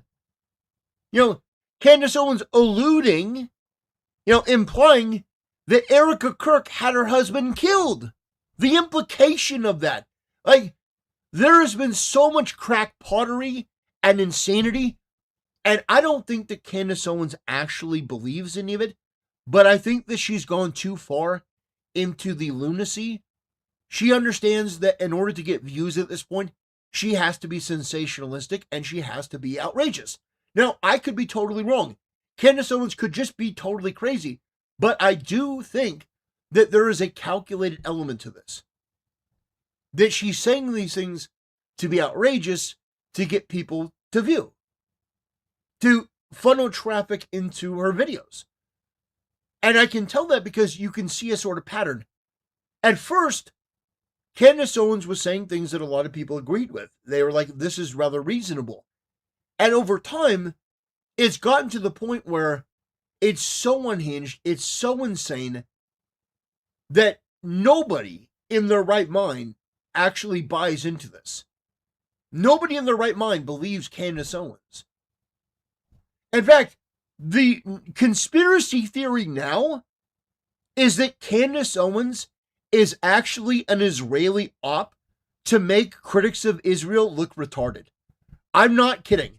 That is one of the lore dumps as it relates to Candace Owens. That she is genuinely so stupid and she's genuinely so retarded that she is an op. I'm not kidding you. This whole thing is crazy. It's nuts. But these people that are in the truther camp, these people are on suicide watch, metaphorically speaking, because they went all in on this. That, guys, Charlie Kirk was killed by an exploding microphone. Guys, there was a shooter behind Charlie Kirk that killed him. Guys, it couldn't be the official story that Kash Patel said. Guys, it had to be Israel. It was Mossad, Erica Kirk. Well, they've seen the video in the courtroom that shows Tyler Robinson shooting Charlie Kirk beyond any sort of reasonable doubt. They've seen the video. Eventually, that video will be released to the public. I don't know if it's going to be in a month, 2 months, it could be a year. But the fact is that now that that video has been seen by people in the court and it's been relayed to us, we know that the conspiracy theories were false. That they were a pathetic attempt to get people to pay attention to them and to use Charlie Kirk's death to make a lot of money. I want to show you this video from a guy that I like a lot, Andrew Bronca. He is just incredibly hilarious, but he's also one of the #1 lawyers that I go to online if I want to take about self-defense. He is the #1 self-defense attorney online. You'd probably say in the country, but at least, in the online space. He is the guy that I look to when discussing Renee Good and Alex Preddy, where, somebody like Legal Eagle, who's, like an internet lawyer, that guy got it disastrously wrong. Andrew Bronca came out to, just basically set the record straight that, all of those cases were being misinterpreted and misread by a media that was intending to do this. Andrew is incredibly based. I like the guy. And now he has some words to say about Candace Owens and the people that were trying to sensationalize Charlie Kirk's death. So I want to watch this because I think this video is actually very, very important. Mrs. Owens, you told millions of people that Tyler Robinson wasn't even there. That you felt confident stating that Tyler Robinson did not murder Charlie Kirk. But he was on camera, prone on the Lossy rooftop at 12:22. The shot was fired at 12:23:28. DNA on the screwdriver at 30 quintillion to 1. DNA on the rifle at 1.7 octillion to 1.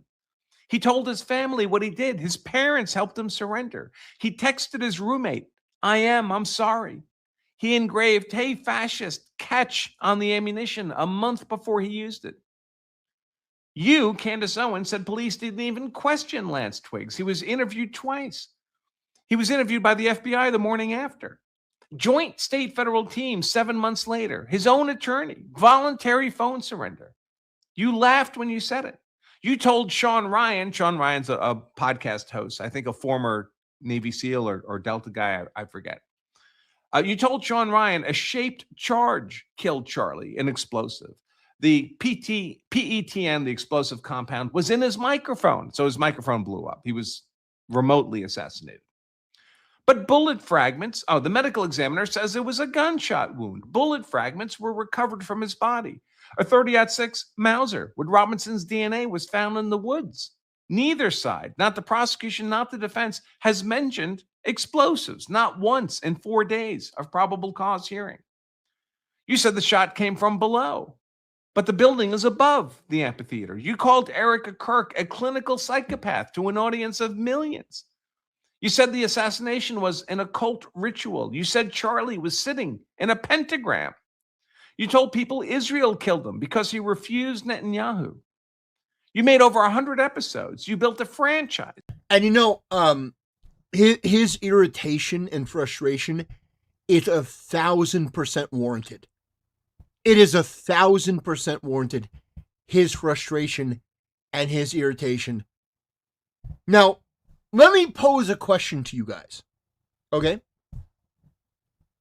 If it is the case that Israel is killing people that are critical of them, if it is the case that Israel is going and assassinating with these microphones, that, a microphone can just kill you.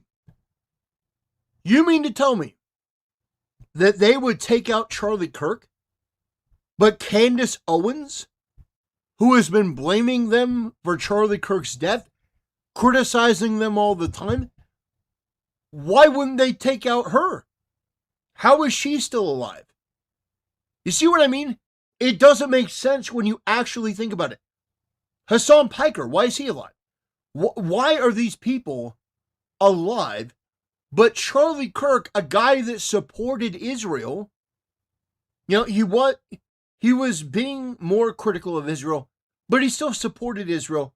Why would they take him out? But Candace Owens, they don't do anything with her. Hasan Piker, they don't do anything with him.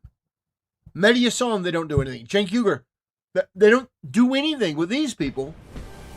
They're allowed to criticize, but Charlie Kirk wasn't. See what I mean? It's Never crazy. forgive the Kirkspiracy people like Candace or Valhalla VFT. They will be continually problematic and dividing grifters. They are out. Yeah, and I think they're having a very, very bad day because their reputation took an absolute pounding. And at this point, I don't know if there's anything they can do to rebuild their reputation. Because as I said, now people are asking questions of them. I'm just asking questions. The question is, why is Candace Owens, why is she allowed to go and continue criticizing Israel in a more vicious and confrontational way, but Charlie Kirk wasn't? It's because the entire narrative is bullshit, by the way. It's just, that entire anti-Israel narrative is absolute bullshit. It is designed to make people that are really critical of Israel with legitimate issues look absolutely fucking insane. On a dead man's name. On the hardest fact of all, Tyler Robinson's own defense lawyers, the people whose entire career is on the line to get him acquitted, have refused to make a single one of your arguments. Not one. They're challenging DNA methodology. They're doing their jobs. You were doing something else entirely. Then Data Republican writes, Charlie Kirk changed my life. He platformed my work when nobody knew who I was. He had my back when I was doxxed. I was the 10,000th most important person in his world, and I will never be able to repay him. So I did what I know how to do. I read every transcript. I watched every hour of testimony. I cataloged your claims and held them up against what was said under oath. Every single one of your claims failed. I don't know why you did this. I'm not going to speculate on your motives because that would make me exactly the kind of analyst I spent my career refusing to be. But I know what you did. You told people confident lies about a dead man's murder, and millions of them believed you. And some of them turned that belief into threats against his widow. The trial continues, and every day of sworn testimony is another day your words get tested against reality, under oath, on the record, where it counts. Absolutely brutal, scathing, and necessary. Extremely necessary. More people need to hear that.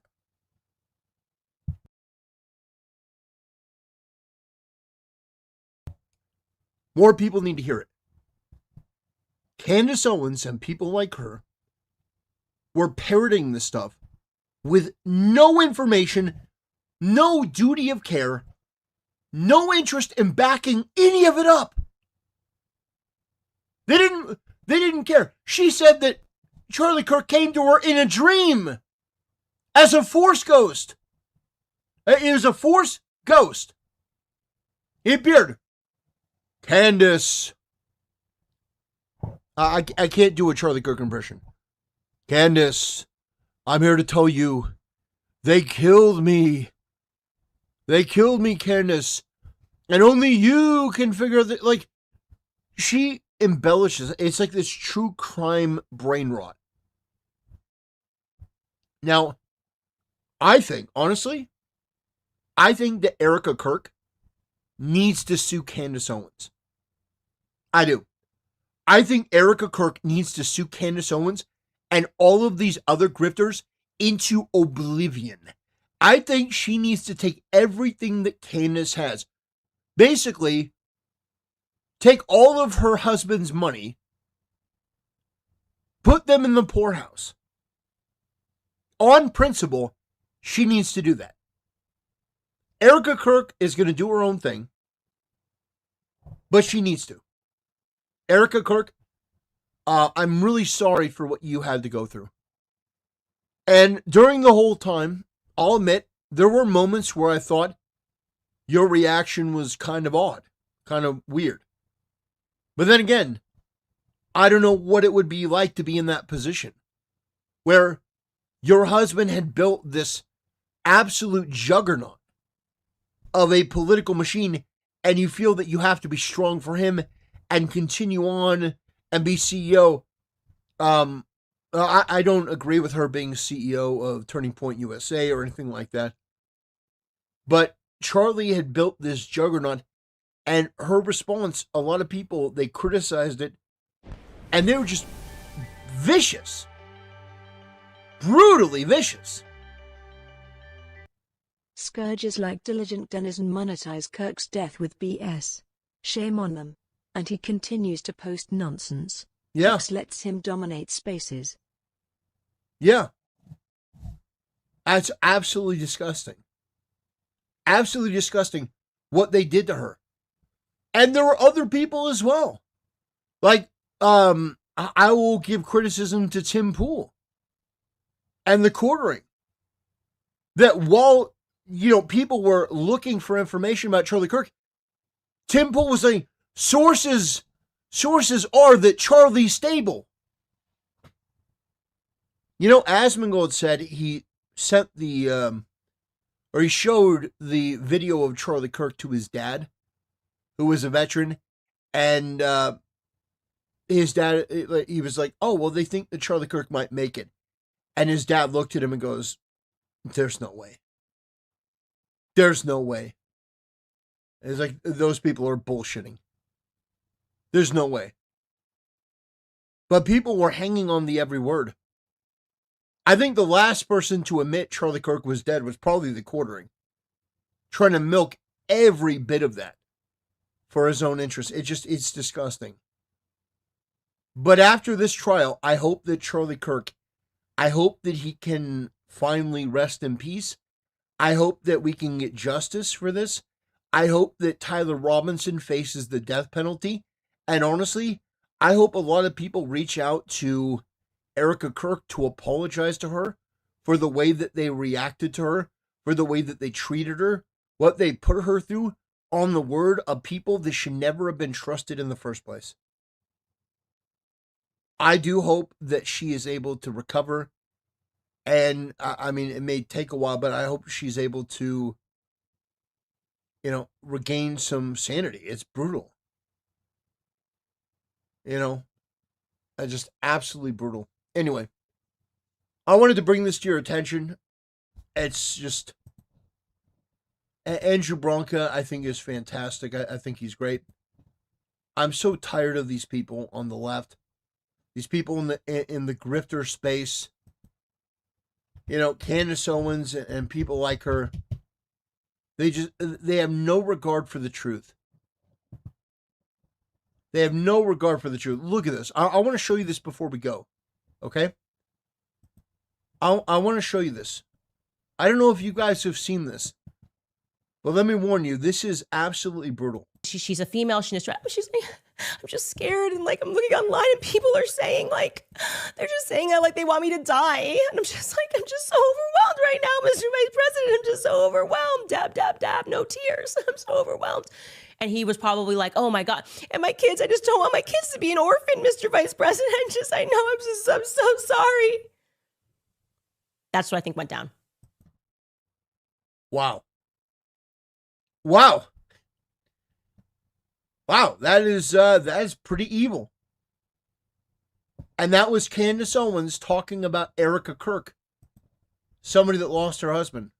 Ian, Jake, Dan, glad. So Candace, Ian, Jake, Dan, glad you could make it. We are all so glad you could join us last year. We've all been here for 10 years. $300 billion to Israel? We spent $30 trillion defending mainly Europe during the Cold War.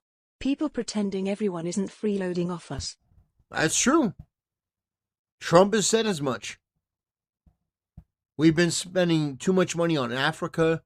We've been spending too much money on Europe, Canada, Mexico. The gravy train needs to end. Thank you for the donation. I appreciate your support, brother. More than you can know. I appreciate it. But this incident, I think it's opening people's eyes. I do. I think it's opening people's eyes to how absolutely insane we've gotten in our conspiracy discourse.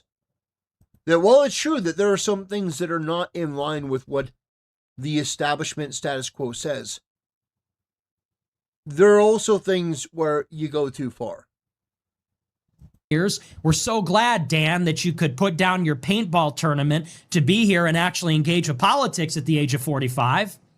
And we're so glad, Candace, that you stopped taking money from Daily Wire to finally tell the truth. And Ian Carroll, we're glad you stopped delivering pizzas so you can make your YouTube videos. But you guys need to get with the program here. And the program is not submit to me. It's not about me and my ego. It's about you need to humble yourself and put the facts first. Not the narrative, not the agenda, not the ideology, the facts. Humble yourself, read a fucking book. Yes, thunder comes from lightning, and among other things, we have to put the facts first. But that's what you find. What they all have in common is they're all ignorant. I'm talking to Dan Bilzerian.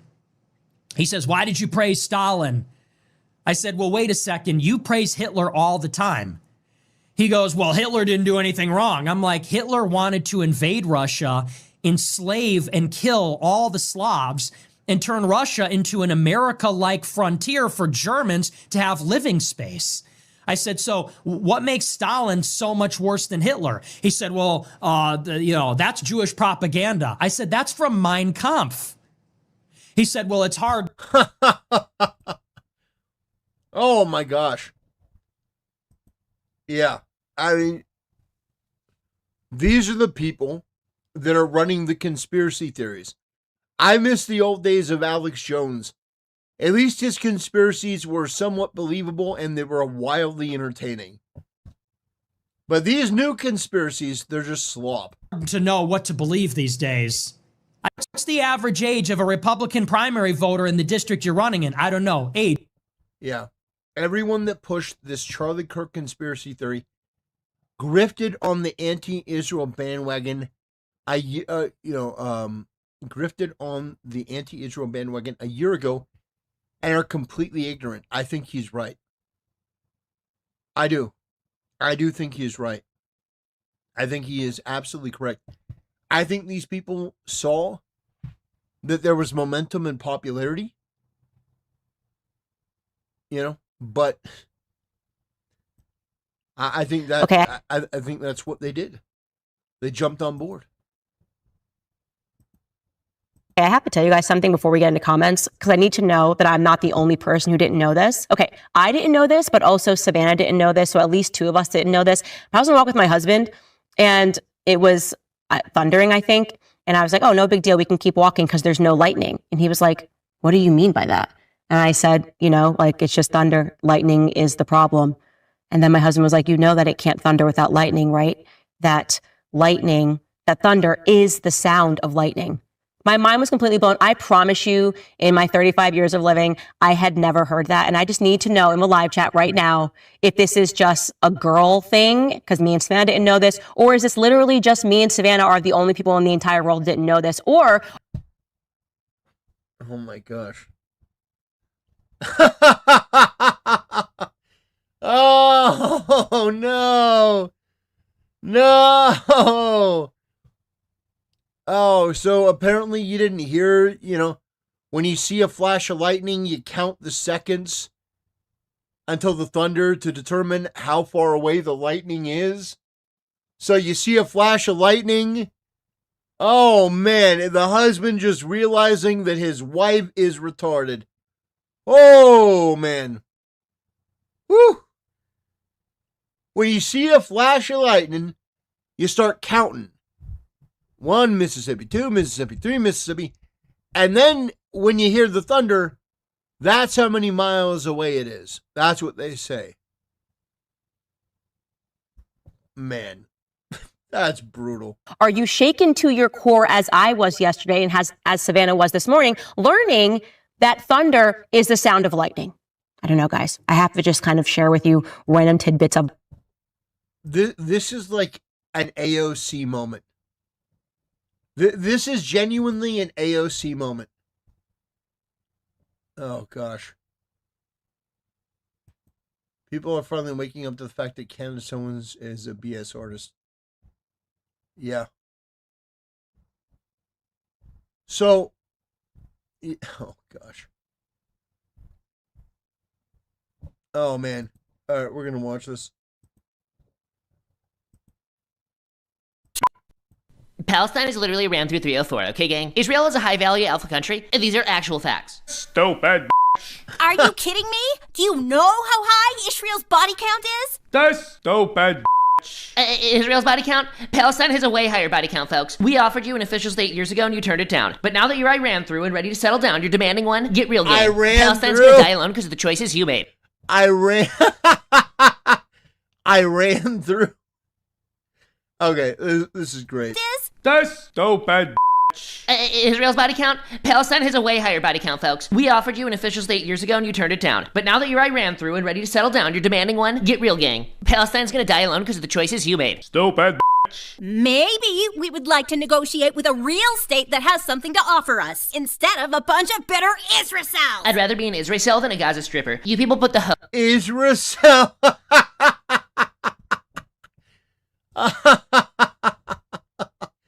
You're an Israel. Oh, in Holy Land? I mean, come on. What does Palestine even bring to the table at this point, gang? Stupid. Can we get a new moderator, please? What does Israel bring to the table? It has the most religious freedom in the region, okay? Glad you're making money off your holy fans, you genocidal simp. Stupid. Holy fans! Not holy fans!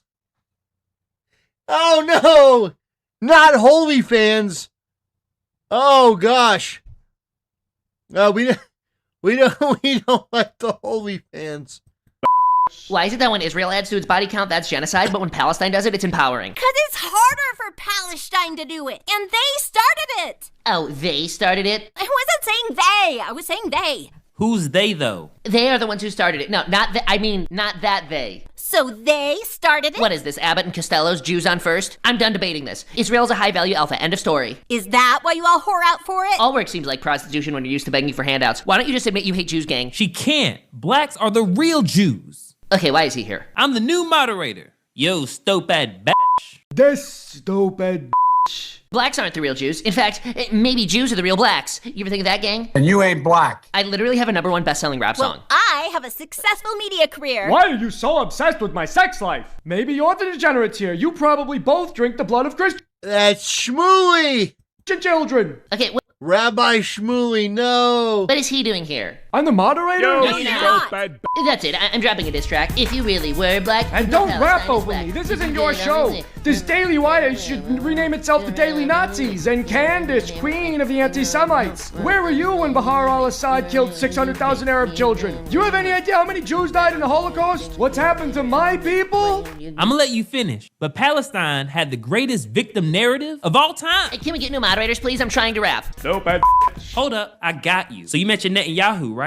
Well, he's in the room with us right now. Say hello to your new moderator, Netan. Hey, yay, I'm gonna kill you. Oh, and Ben and gosh. I are gonna Don't drone talk over strike me, you. Netan. and You you're are Oh, defined as man, a Jew Netan. hater. And don't try to cancel me. Okay, You will I'm not cutting my bully diss me on the track Half off Faces now. with Alright, Crystal Knock. if We you will really promise hate you black behind people, moderation. That's stupid. Tanya, you play by They the stupid. You You stupid.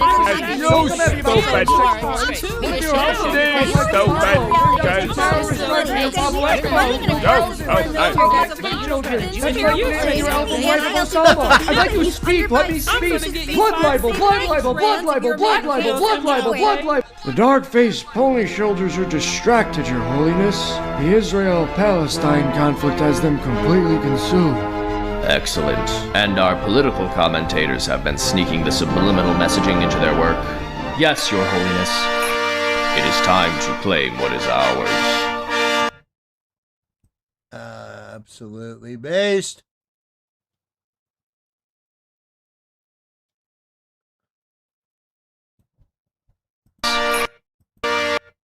Oh, come on. No. Let me go back. I can't get it. No. Oh, it's too quick. It's like literally. Holy land belongs to Rome. Oh. Oh, we got it. The Holy Land belongs to Rome.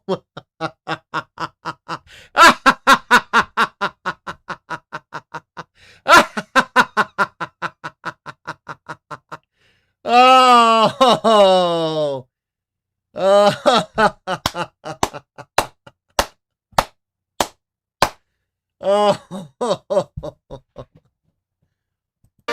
It is time to claim what is ours.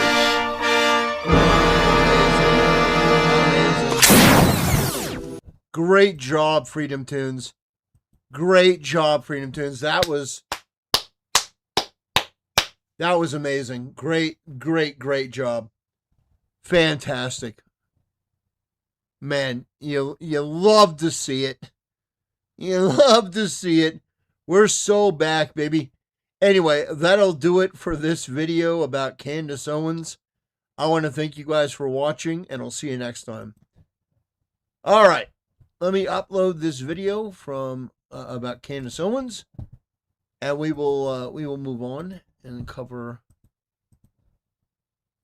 Okay.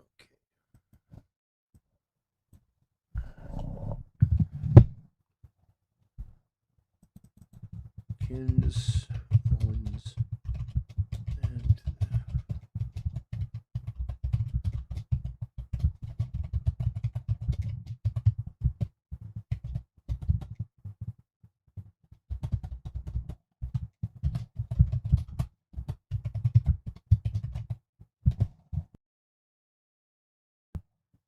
it's over for Candace Owens and the Charlie Kirk Truthers.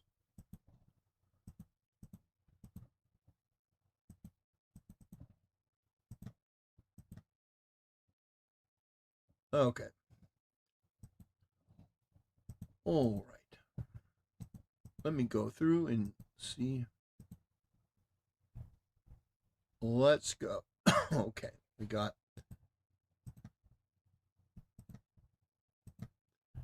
That's amazing. That is amazing. I appreciate the support tonight, guys. I appreciate the donations. I always say it, and I will continue to say it. But it means a lot. So I went ahead and,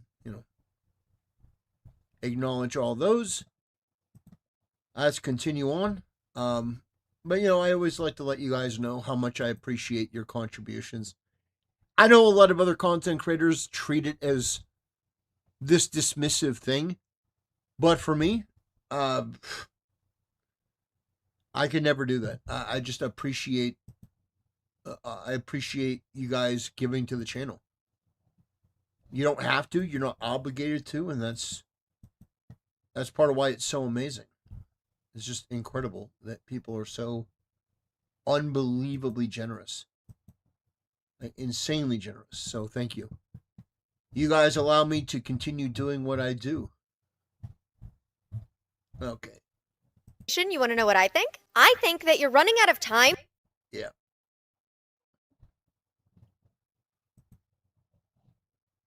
Let's see. Let me. I want to do the Sony video. Do we want to do the video on Sony? Oh, do we want to do the video on Sony? Okay.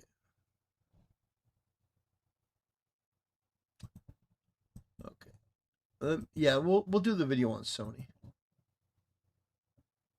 We'll talk about it.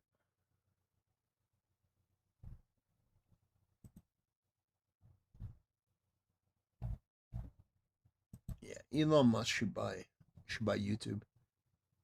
Let's see.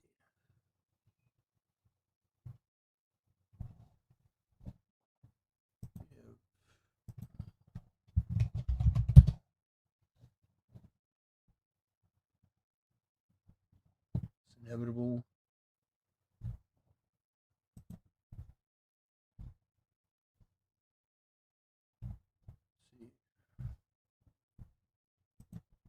Okay.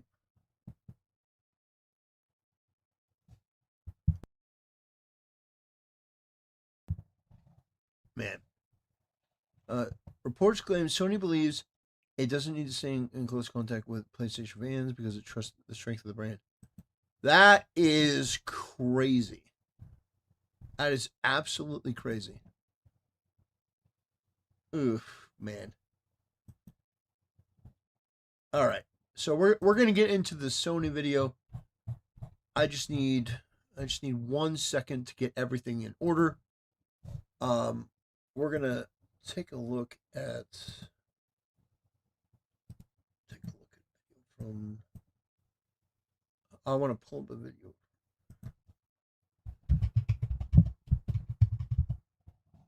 Jacob.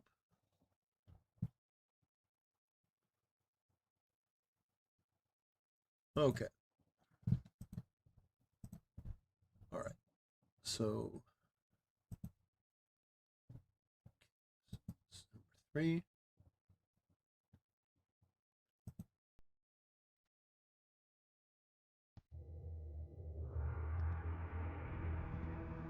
Okay.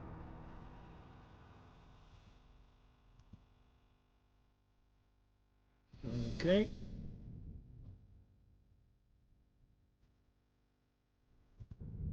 All right.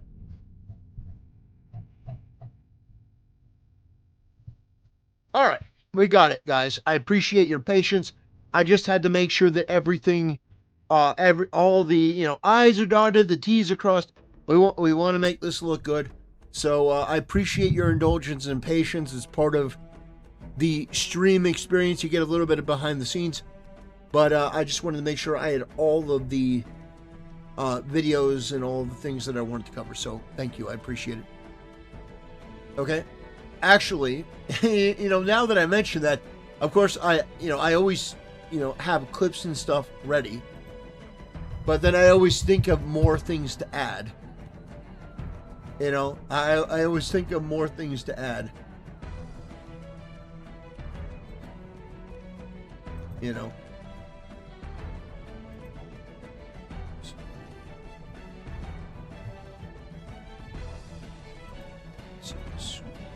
Okay. That's what I was looking for.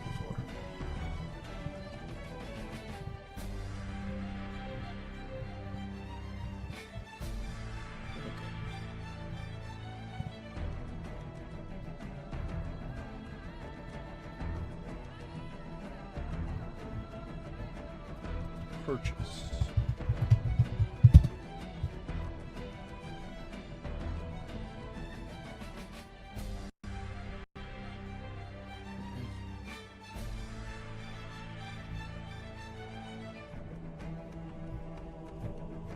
Yeah, that's right. We're doing Halo music.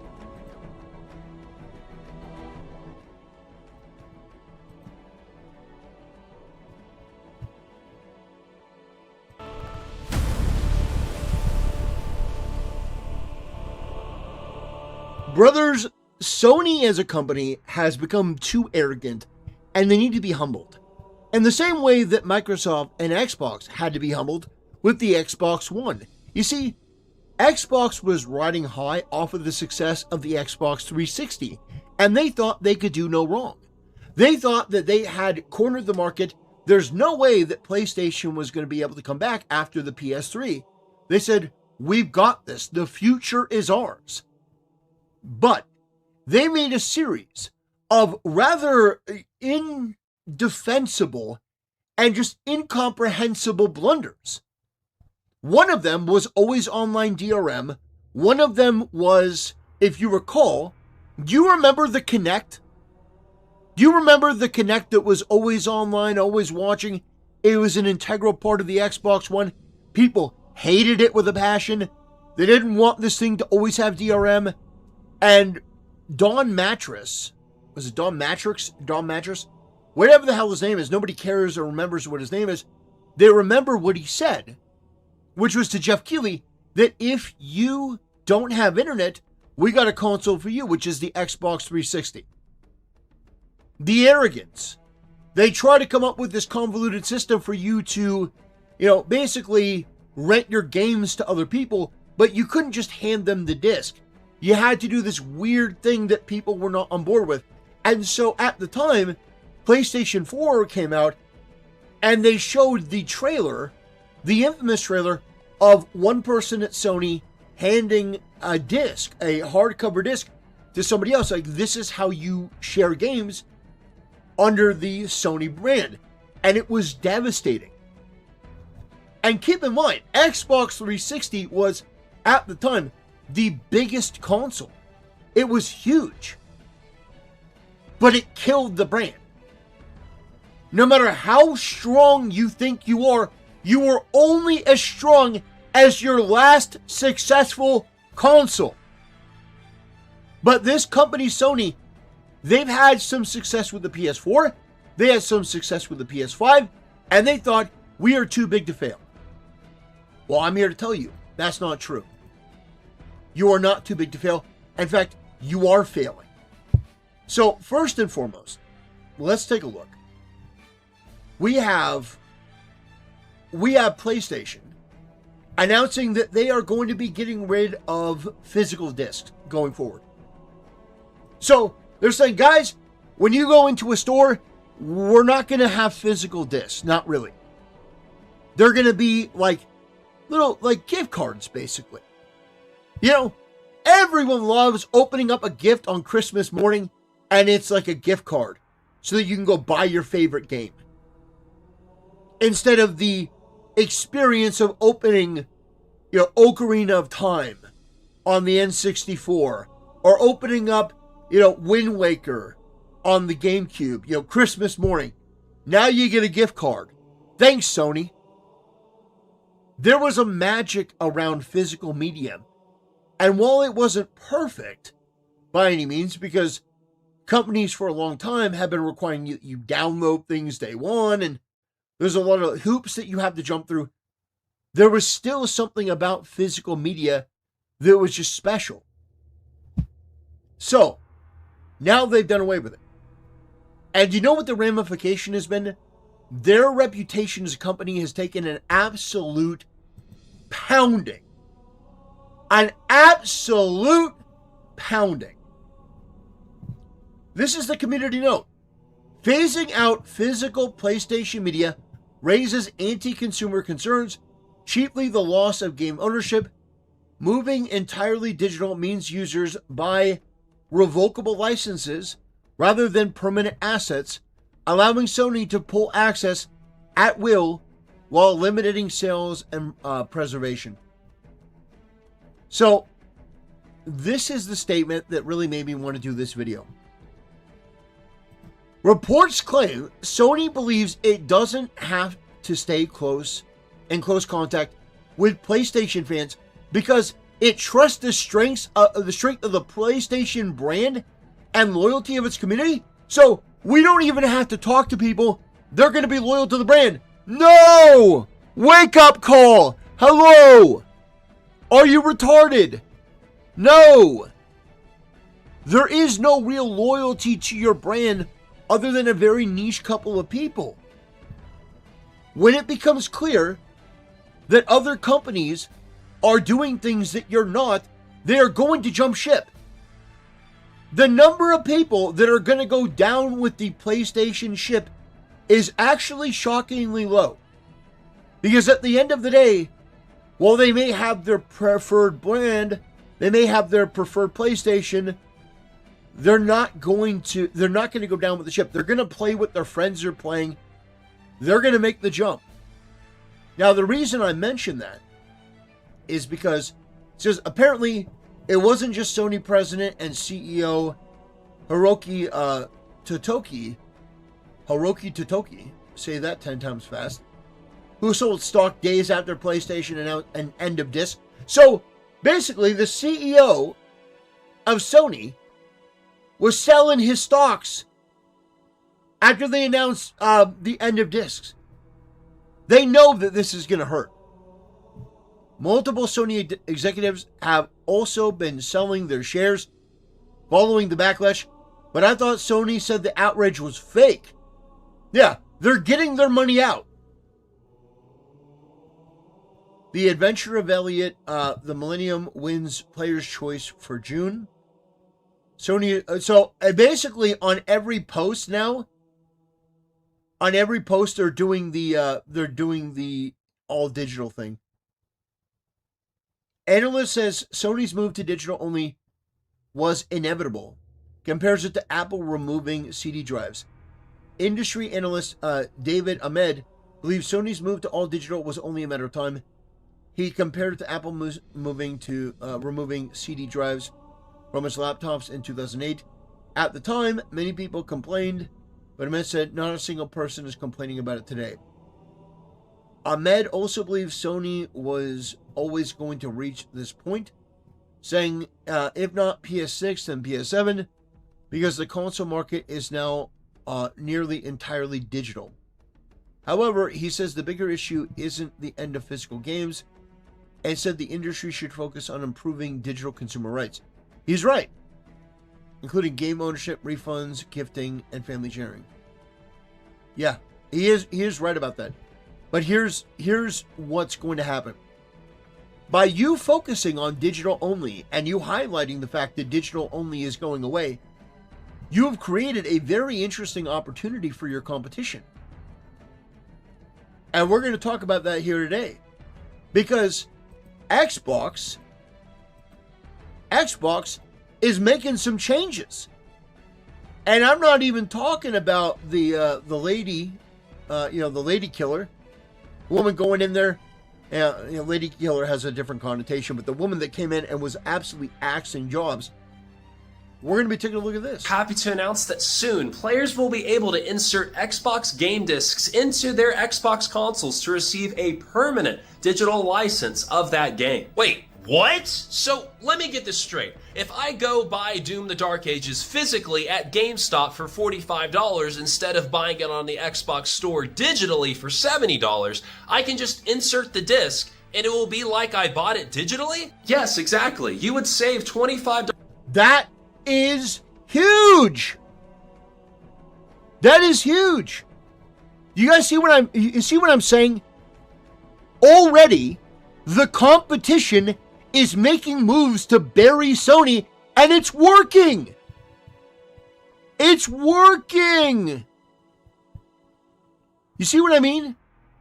It's a good idea. And there are going to be more things like this, but the stigma and stain of Sony doing this and then not caring what the fans think and being arrogant, it is going to cost them more than you can possibly imagine. Look at this. $1 on the purchase, and the game license would be linked to your account, and you would only need to insert the disc the first time to activate the license. After that, you would be able to play the game at any time like you purchased it digitally. Whoa. Cool. Okay, that's actually pretty cool. Unlike PlayStation, who is eliminating physical media altogether, Xbox is giving players a choice. Yep. And when physical games are cheaper, that means you're saving players money. Yes, we hope this is a good compromise between physical and digital gaming. We hope to roll out this feature in the coming weeks. Wow. This is a huge W for Xbox. We at Xbox. Yeah, it is a huge W. And you know what? You know what? You know who's winning more than even Xbox? Nintendo! Nintendo is absolutely killing it. More people are running out to buy Nintendo consoles. It's crazy. Fans are running out of time to purchase a first party. Yeah, okay. So this is Game Rant. But like, people are buying the Switch 2. They're buying the Switch 2 and bragging about it.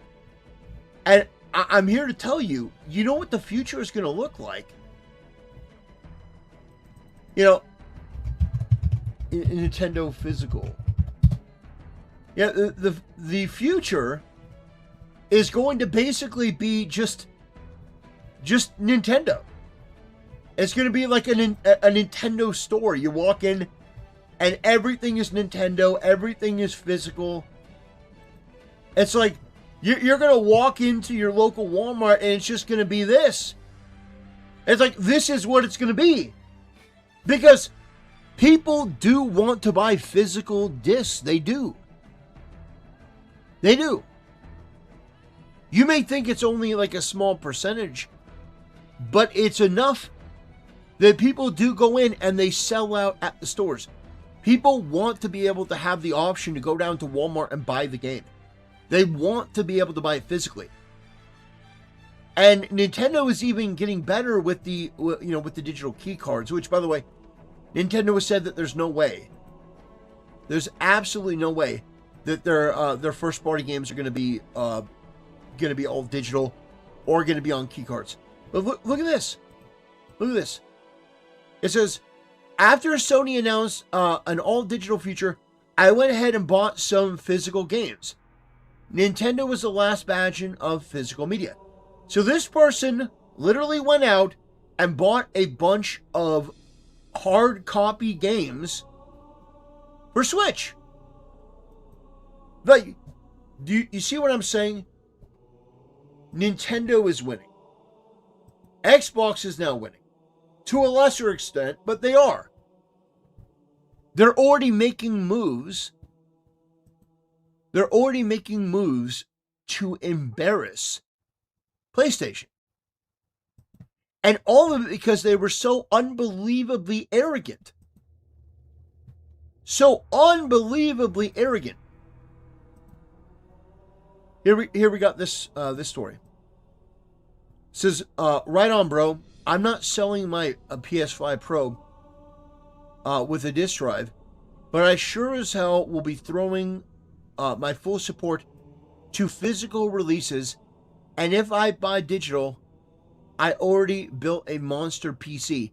So that's what people are saying.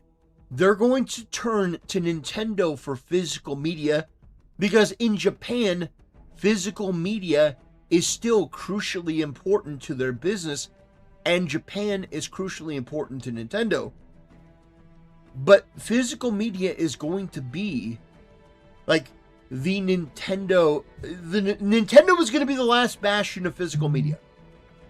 And if you want something digitally, you're going to go to your PC. You're going to go to your computer. So, I know that they think that they're doing something here, but the fact is, with your Xbox and with your PlayStation, you have to buy this, pass that lets you play the games online.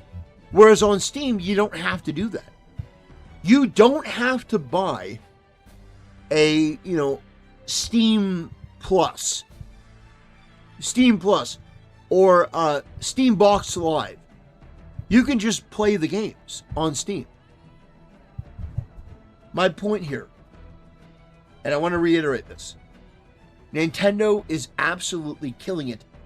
They've done nothing and they've won. I shouldn't even say they did nothing. In 2026, we're getting a Legend of Zelda Ocarina of Time remake coming out this holiday. And they're releasing it on physical. I'm telling you, Sony, your arrogance is going to cost you. You need to humble yourself. Yeah, Steam doesn't have a service cost. Sony, you need to realize that by you going all digital, it makes people realize that there's no reason to even have your platform. Like, other than first-party games, and what first-party games are you delivering? Oh, God of War Lawfare. Hey guys, you want to pay an exorbitant amount of money to play God of War Lawfare? No, of course you don't. Of course you don't want to play that. Nobody wants to play that. So, I just wanted to talk about this because I do think it's an important issue. I do think it's a topic that needs more attention. Nintendo is absolutely killing it. Apparently Xbox is killing it too. Doing a better job than they have in the past. But they need to get a Halo game out immediately. I don't care what they do, but they need to get a Halo game out. And it's got to be a good Halo game. And just something that is just solid. It's got to be Halo. Anyway. Because Halo is Xbox. And Xbox is Halo. Anyway, that'll do it. I want to thank you for watching, and I'll see you next time.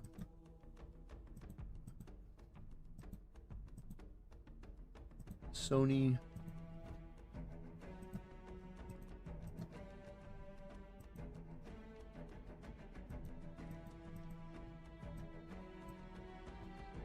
Sony is the new.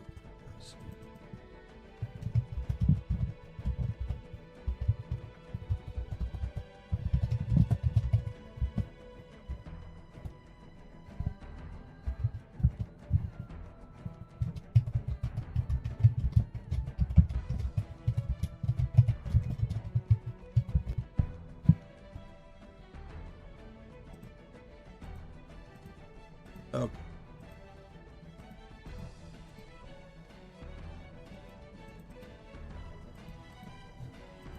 All right. How you guys doing tonight?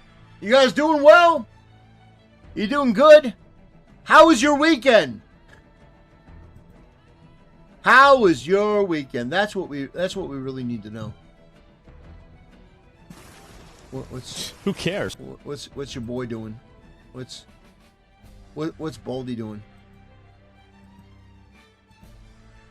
What's Baldy doing?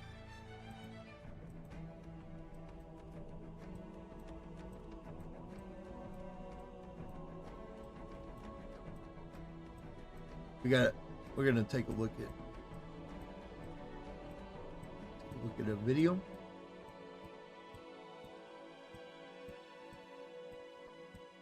Oh my gosh. Yeah, this is the one I saw on Twitter, right? Fucking exactly. This shit is a joke. Oh my god. Like, imagine this is like this. honestly, like, this is what I told y'all before about Oh, that's terrible. Pokemon. You gotta find yourself a girl that likes Pokemon. You do. You Yeah. find yourself a girl that likes Pokemon. Yeah. She'll accept minimum effort. No, like, not even caring about her. Being mistreated for 20 years. She'll never leave.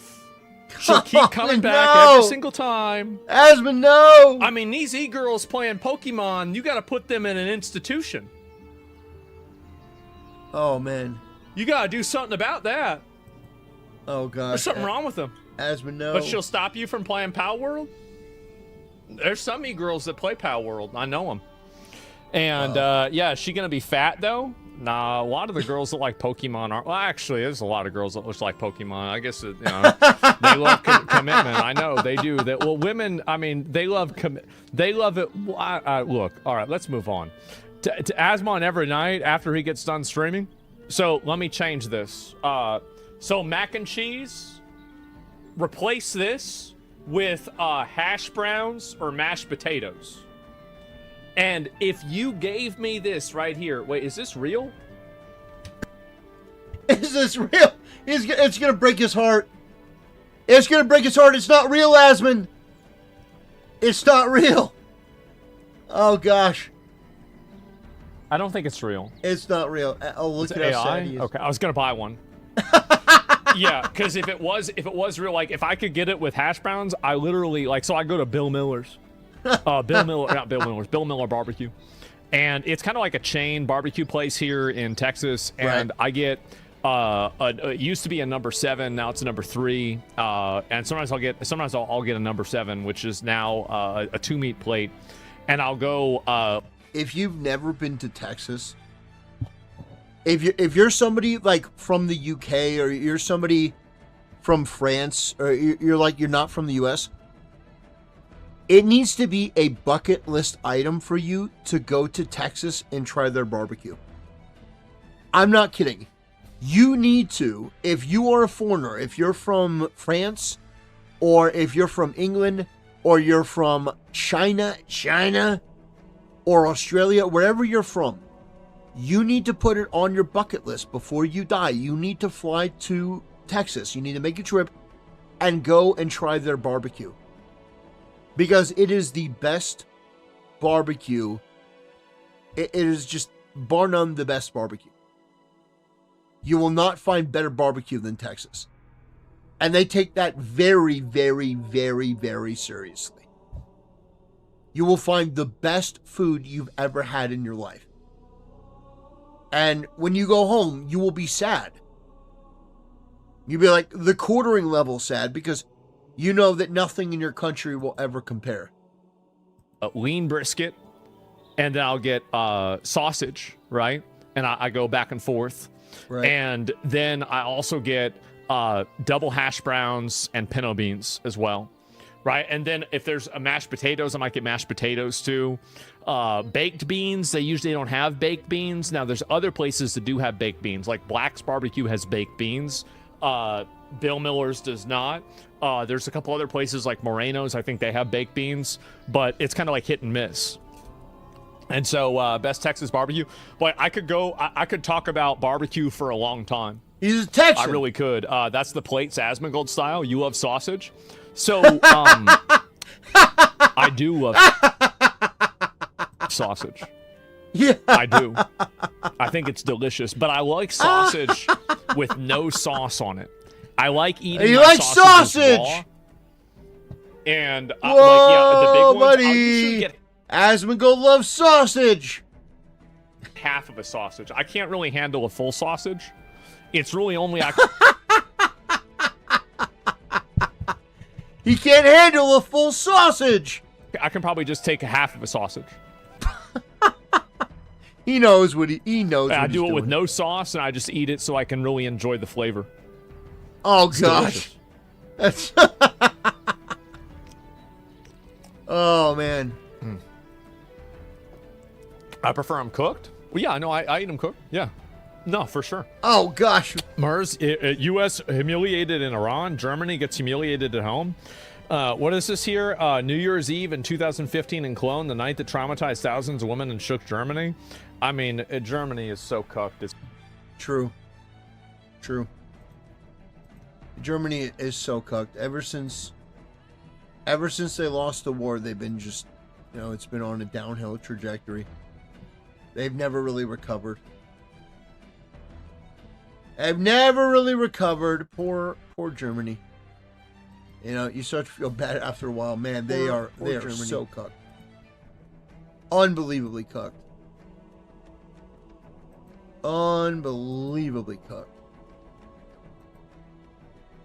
If he says he doesn't chew, I will be dead. Yeah. Well, hopefully Asmongold chews.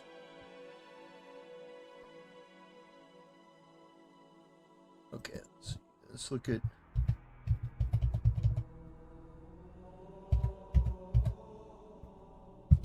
Let's take a look.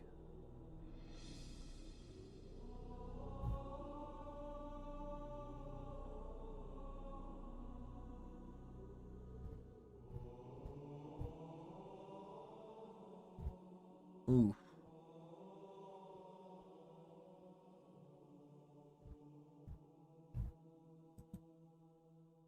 All right, we're going to take a look at the quartering. Quartering.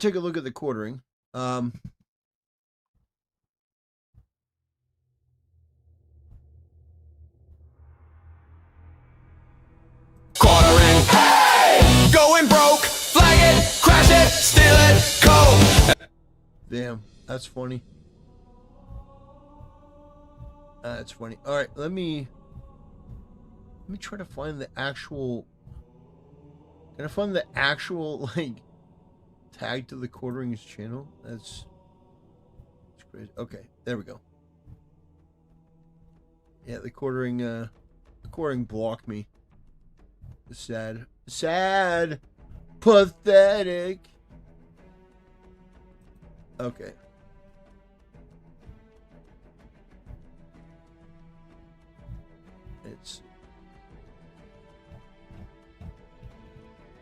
Oh gosh.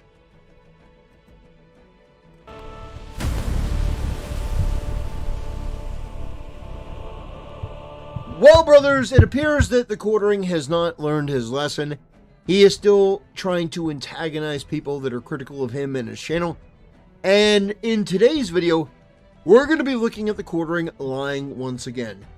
So he returned to X a couple weeks ago, and he still is the same drunken, sporadic, embarrassing mess that he's been.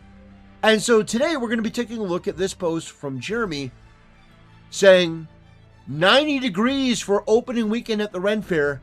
Hard to stay hydrated with all that delicious meat. So the Quartering is implying, or he's trying to suggest, that he is at the Ren Fair. Now, I don't believe that the Quartering is at the Ren Fair. I don't believe that he would go, especially with his, with his leg. I don't think that he would actually go out there. But this is an antagonistic troll post that is designed to get people to waste their time calling the Ren Fair and saying, hey, Jeremy Hambley's there, but he's not actually there. I think this is a bona fide troll. However, it just goes to show you how dishonest this guy actually is. This guy has an allergy to telling the truth. He has no duty of care over the things that he says. And his highest value is quote-unquote winning. It's the dark side Phil fallacy, where you think that quote-unquote winning is the most important thing at all cost. Somebody asked, wasn't he banned from the Ren Fair? Yes, he was. And in fact, the Ren Fair confirmed that he's banned. So this is him basically declaring, oh guys, I'm at the Ren Fair, nothing you can do. I guarantee this guy is at his house. I guarantee this guy is at home with his leg up going, I'm gonna show them what for. I'm at the Ren Fair. He's not. This guy was actively banned because he was a creep. This guy was perving on women and children at the Ren Fair. And yeah, I don't know why he chose to do that. Maybe to appear cool to people. I don't know. But the quartering, talking about how he's at the Ren Fair, I think it demonstrates he just doesn't have any duty of care to the truth. So it says you need to quit drinking. You need to eat shit. Well, I mean, that seems more like an invitation from the quartering. 1 cup per 1 liter. I'm an old vet of those things. Hydrate, man. Keep it up, keep it down. Represent us old dudes.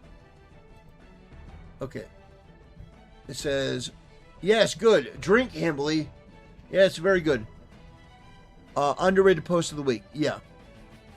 Had to miss ours this year. Are we getting a Ren Fair video for the vlog channel? Our Ren Fair is often in the fall around here.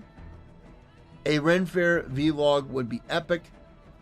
Going to hang out and drink with all the trans and white liberal women. Oh, that's brutal.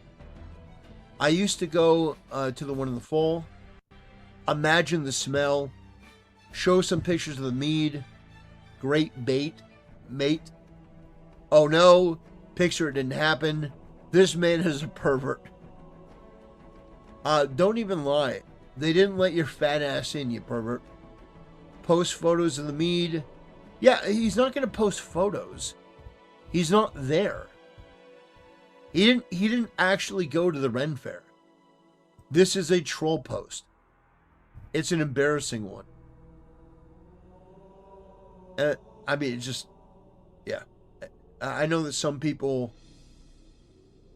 may be, interested in going after him for that, but I just think it's genuinely pathetic. He's trying to rile people up, but you were banned for a legitimate reason. And implying that you're going there, I mean, the people at the Ren Fair, now they have to put security on notice. Anyway, so I wanted to go and look at some of the videos relating to the quartering in the Ren Fair, because I do think it is crucially important to understand that there is a legitimate reason why the quartering is not allowed. So I'm going to actually pull up a video from myself. I'm going to pull up a video from me. And we're going to take a look at why the quartering was banned. Very short, very succinct montage. Very concise. Not just blackout comments within each. Got her on camera. You know, we would have got her on camera. Here's a MILF. And we got, oh boy, we got a thick girl right there, boys. Rawr. Oh, here's another one.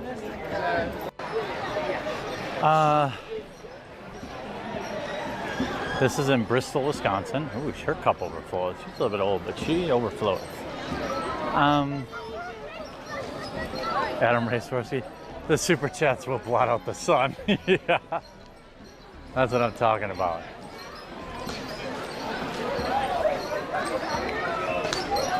MILF, yeah, she's keeping it tight. You know she DTF, she got kids. You know she's DTF if she has kids. Like, this guy is an absolute menace. I'm so glad this is happening. Yeah, boy. Here you go. Oh, wow. Excuse me, officer. I know it looks bad, but somebody paid me $20 to do it. So, this is a taste of what it was like there. By the way, I know that Camelcast wanted to keep it succinct, so, he put it at just about a minute, which I think is great in terms of, consumability, where people may not want to sit through a 20-minute video going over all that. But if you want to watch the original stream, you can definitely do that. It's over 2 hours long. Ethan Klein did a reaction to it. Myself did a reaction to it. A lot of people have done a reaction to it because I think it's an insight into a very sad, very broken, very drunk, and very pathetic man. Right. Absolutely. And again, I think in this video, I think I also go over the other element of it when it comes to the Quartering's track record of creepery. I know, or Brittany, they both have my cell phone number. So if they want to come on, I'll send them the link. I must have a female. Wait, let me get some boobs on here. Allie. All right, I'll get you in here, Allie. Allie Drummond, okay? I'm gonna require a cam on for her. There's thousands of people in this chat have never seen me without a hat on. I'm not drunk at all, I'm that age. Ready?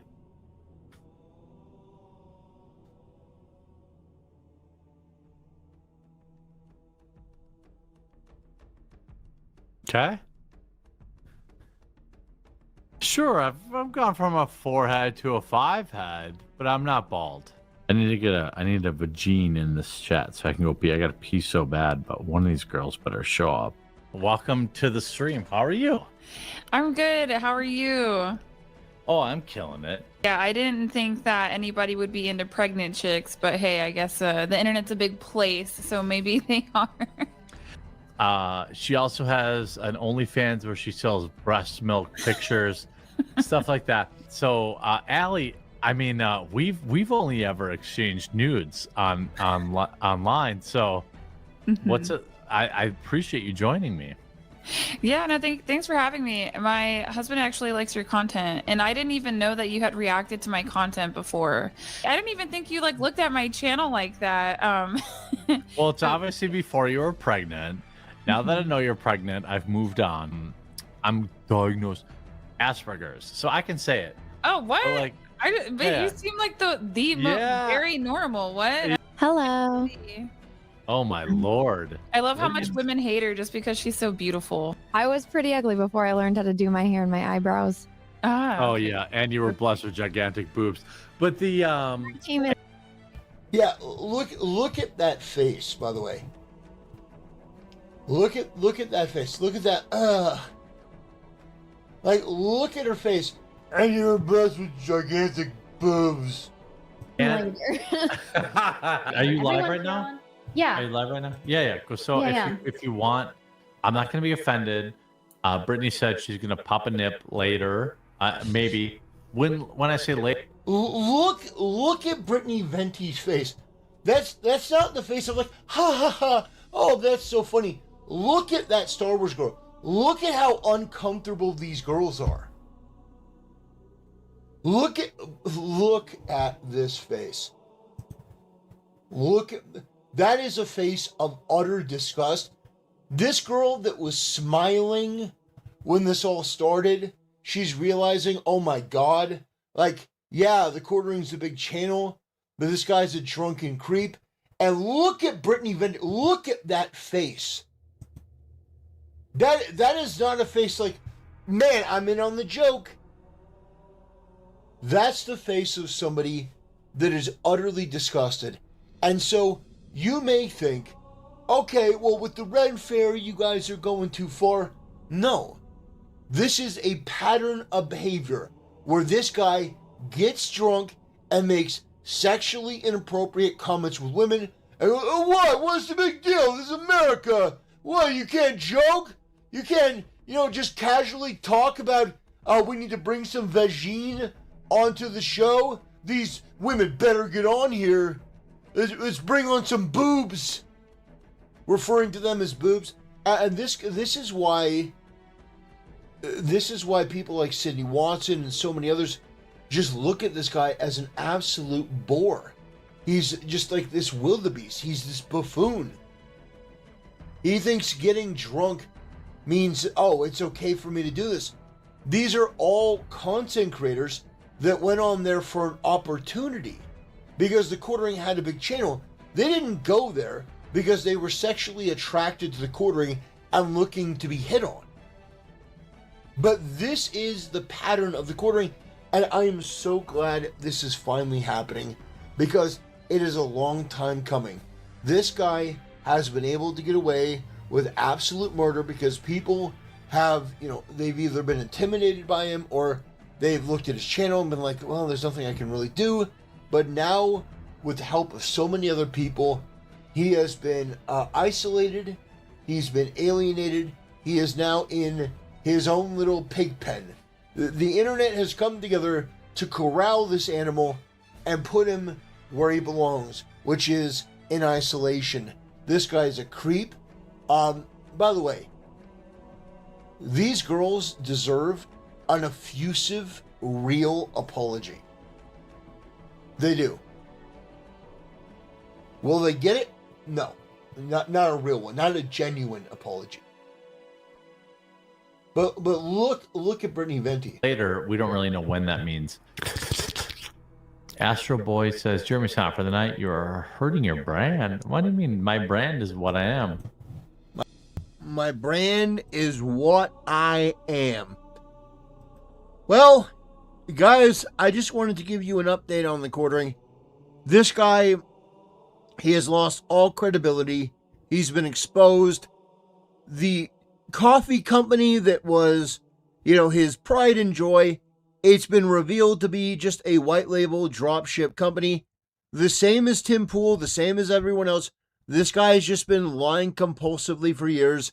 Now he's been exposed on full display. And you know what? No one can argue that. No one can even put up any sort of defense. No one can put up any sort of defense for the quartering. He lied. He lied about all of it. His coffee company is not even a coffee company. It is a label. So anyway, I want to thank you guys for watching. I want to thank you for supporting the channel. And I'll see you next time. Okay, let me upload this online, and then we will move on to the next topic. Let's see here.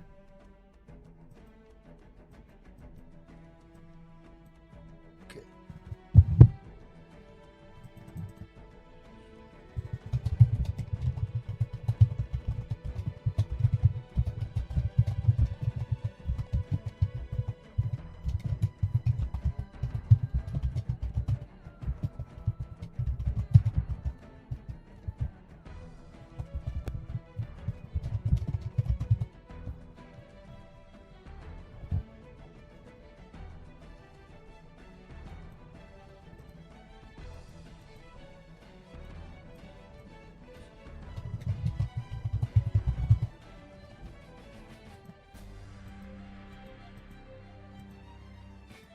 Okay.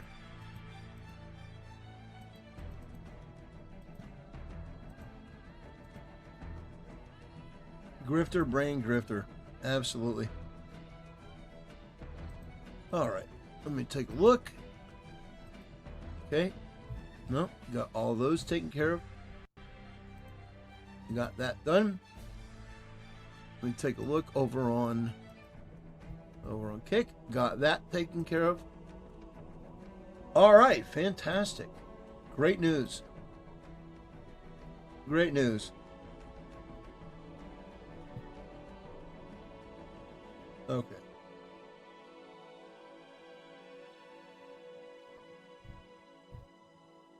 Okay, let's see. We'll know something about Hasan.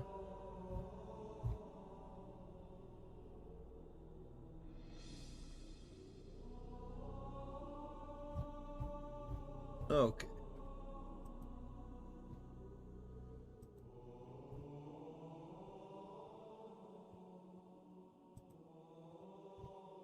It wasn't cool.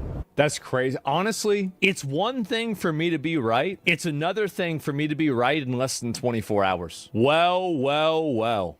Oh, speaking of video deleted, so this is actually really fucking funny. So, a couple of days ago, there was a conversation on whether I used the N-word for a password. And now there's beginning to be a conversation on whether somebody used the N-word, period. This is really funny. I'm gonna play the original clip, and I'm gonna let y'all decide if he said it or not. That's on the game? Fucking Harvey. I don't even know shit. What the fuck? No. I didn't say shit. Stop. Don't you dare. Wow. Wow.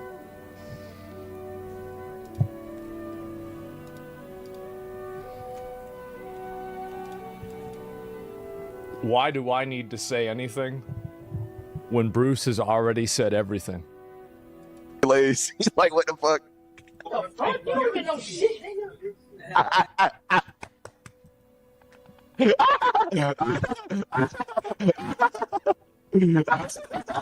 Bro, I said neither, bro. No, you didn't. Neither don't got 2 G's, bitch. You lying motherfucker. Shut up. You gotta own up to it, bro. Like, at the end of the day, who cares? Shut the builder, walk free. Am I right? Shut the builder, walk free.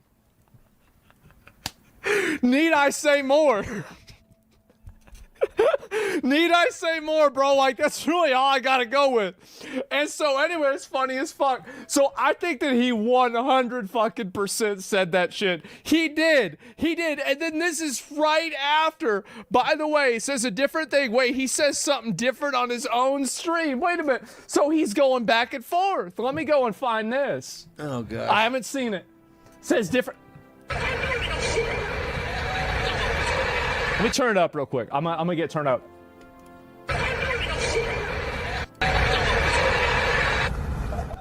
Dude, I did not say it.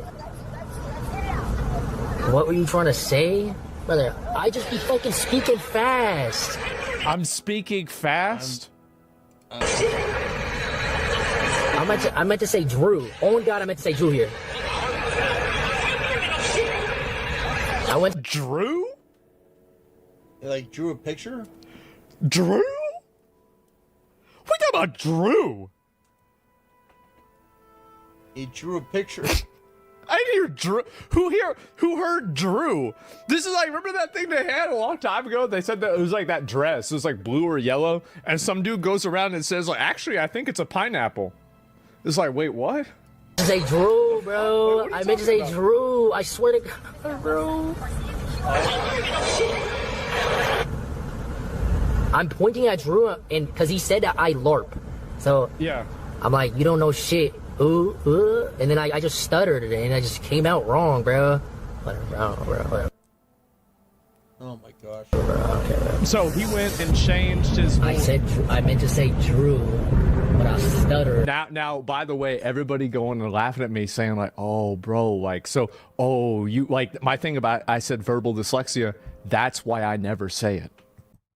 Okay. All right. Yeah. All right. Yeah, Asmund is, this is a silly story. I mean, come on. This is a stupid story. Come on. Come on. Yeah, I mean, everyone knows Asmongold. People talking about you. Everyone knows Asmongold. The worse it's going to be. And what is this here? Not owning up to it is the worst option? Wow. Honestly, the thing is that, like, not again. Yeah, not again, bro. Like, that's it. DMCA is like cutting off heads of the Hydra. Yeah, exactly, right? And anyway, it's a very... Isn't it crazy? Like, let me ask Rock.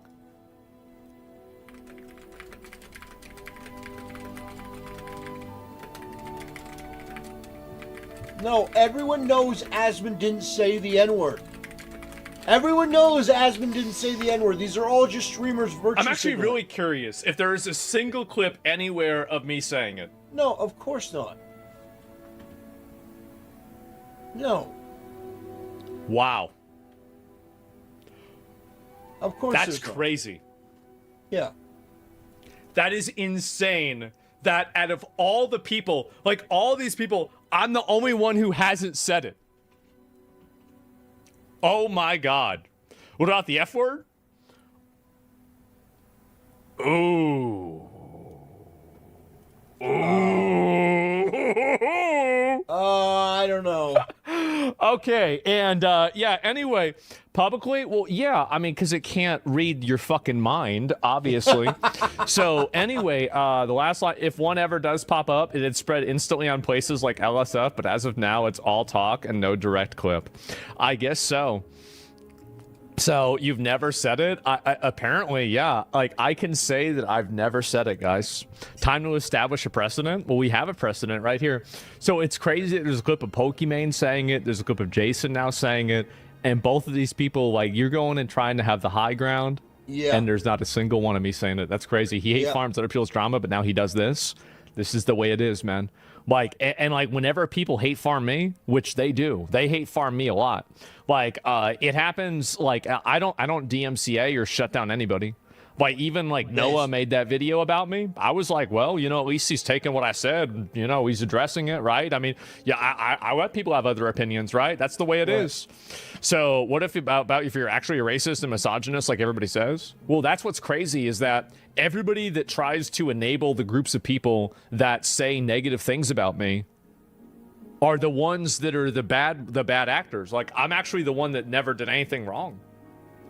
I'm the only person, like, I feel I'm the only person really that did nothing wrong. I'm probably the most moral and the least racist person. Well, okay. Are you really equating? Guys, Asmongold is equating being anti-racist with morality. I would have an issue with the terms. I think it's fine in principle, but the term anti-racist, I think, has been tarnished by the left, who are unironically the most racist people you will ever encounter. Genuinely the most racist people you will ever meet. It's crazy. Absolutely crazy. So, I mean, I understand what he's doing. I listen, I'd be doing the same thing. If people came along, you know, spreading misinformation about me, spreading lies, I'd be going scorched earth too. At least. I'd be Only the highlighting, minorities calling hate them you? out too. No, actually, it's not. That's not true. Like, I would say that the majority of people that come up to me in public are not white. Really? Which is crazy. Really? And like, I know that I live in an area that's like not a majority white area, so it makes sense. But like, yeah, most people that come up to me and they're like, bro. I'm like, yep. And so lives like, in the ghetto? And that's it. So it's actually very, very common that a lot of people are not, you know, like that. It only gets Mexicans and blacks. Yeah, blacks people too. Yeah, exactly. And are you disappointed in that? No, I'm disappointed. Like, I went to a high school, I was 15% white. Yeah. Oh man. But it was 15% white. So like, no, no wonder. It's not weird to me school. at all. It's the same as it was. So anyway, the least racist, I guess so. And Lamau, what? Yeah. Jason did this bullshit to himself. He did. And he hate farms other people's drama. I'm actually impressed. I didn't know he could make the situation even worse. This is next level loser behavior. Ian extremely did the same thing. DMCA clips on Twitter make her look bad. I don't know if she did it or not. Cutie, yeah, I know Cutie threatened to do it. Never DMCA people for clips unless they are literally posting something that like is like, it's like showing, you know, like personally identifiable information that like puts your life in danger. True. Like never do it, right? Unless there's like an actual copyright dispute. But if you're doing it to shut down criticism, or you're doing it because people are misrepresenting you, you are, trust me, don't do it. Because people love to talk shit. They do. They do. We love to talk shit here on the internet. True. And we're not going to be stopped. Yep.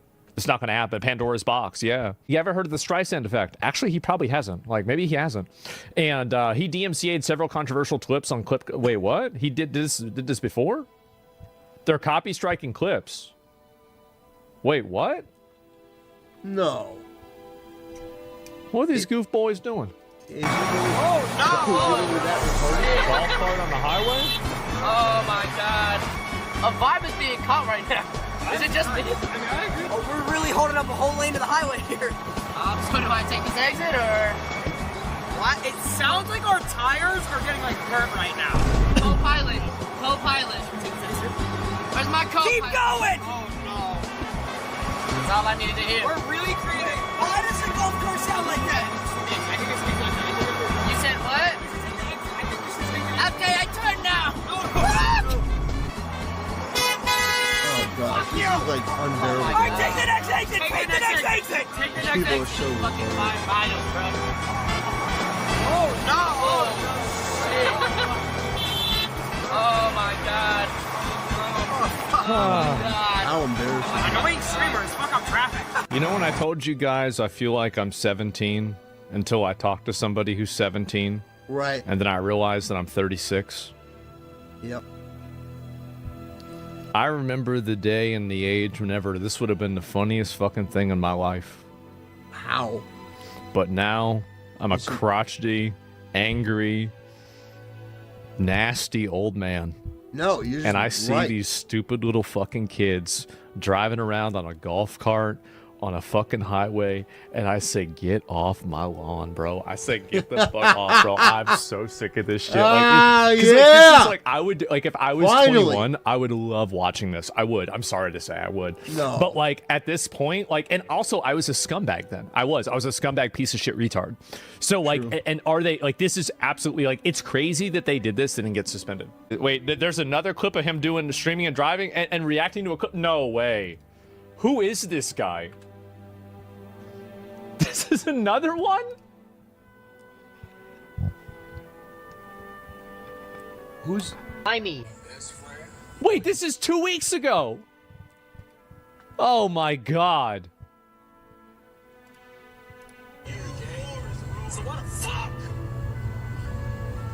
Oh man. Is that Jason the Wayne? Oh god. This shit's gonna be so funny when somebody gets killed. Isn't that gonna be so funny? Because Twitch, I'm joking, by the way, right?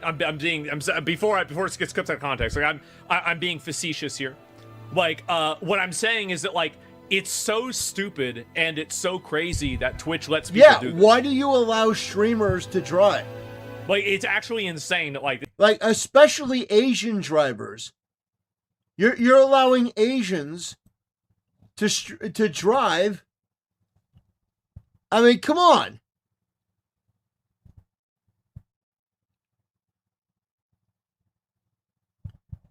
Come on, that's just terrible. That's just bad form. Like, you're putting everyone in danger on the road by not banning these people.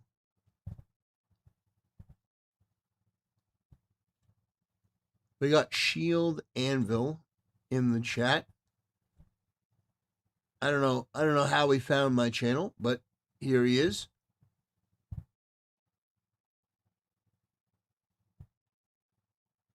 Don't know how we found my channel. Are you on a road? Are you a road trip kind of guy? No. No, I'm not. I'm not a road trip kind of guy. I've been there and done that. I'm not really interested anymore.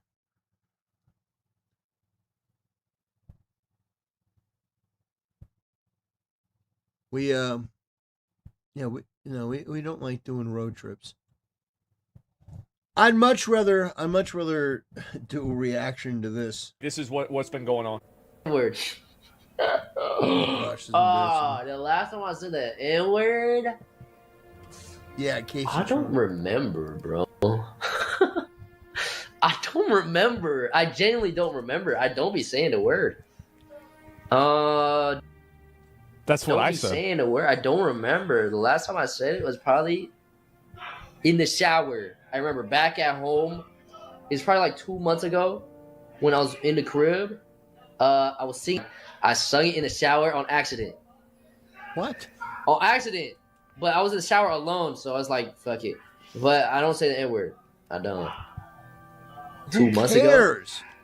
Bro, I was in Well, the shower. y'all know I can't relate to that. Just like singing and like it slipped, but I apologize. Who cares? I didn't like. I'm being honest with y'all. Wait, listen. I'm sorry. Listen, I have a rule in my chat on YouTube. where I say, you can't say racial slurs in my chat. Why? Because YouTube has a terms of service, and I really don't want that in my chat because inevitably people will screenshot that and it will just be an absolute headache. So I say, no N towers, you can't say the N word, just basic stuff. But what a person says in their private time is none of your business. I don't care if a guy is saying the N-word in private. Guys, I'm sorry. I was in the shower and I said the N-word. Oh my God. Like, who the fuck cares? Really? You're in your most private moments and you say the N-word because, I don't know, you want to and you have the freedom when no one else is around, and now you're apologizing for that? That's just pathetic. Unbelievably pathetic. It's just, oh gosh. Guys, Twitch You're supposed streamers to lie? are a different breed. I don't lie. They are. They are. It is. Twitch streamers are a special group of people. They are retards. With very special rules and special communities. Retards. And special ideals. There's one more. Streamers. Fuck no. Ah, you goofy ass nigga! You doing at the other side of the world! Yeah, baby. Yeah, no, y'all gonna hate me. Y'all gonna hate me. Annoying ass Norwegian. Y'all gonna hate me. I feel like no matter where I sit in any stadium, I always get the most annoying person. Yeah,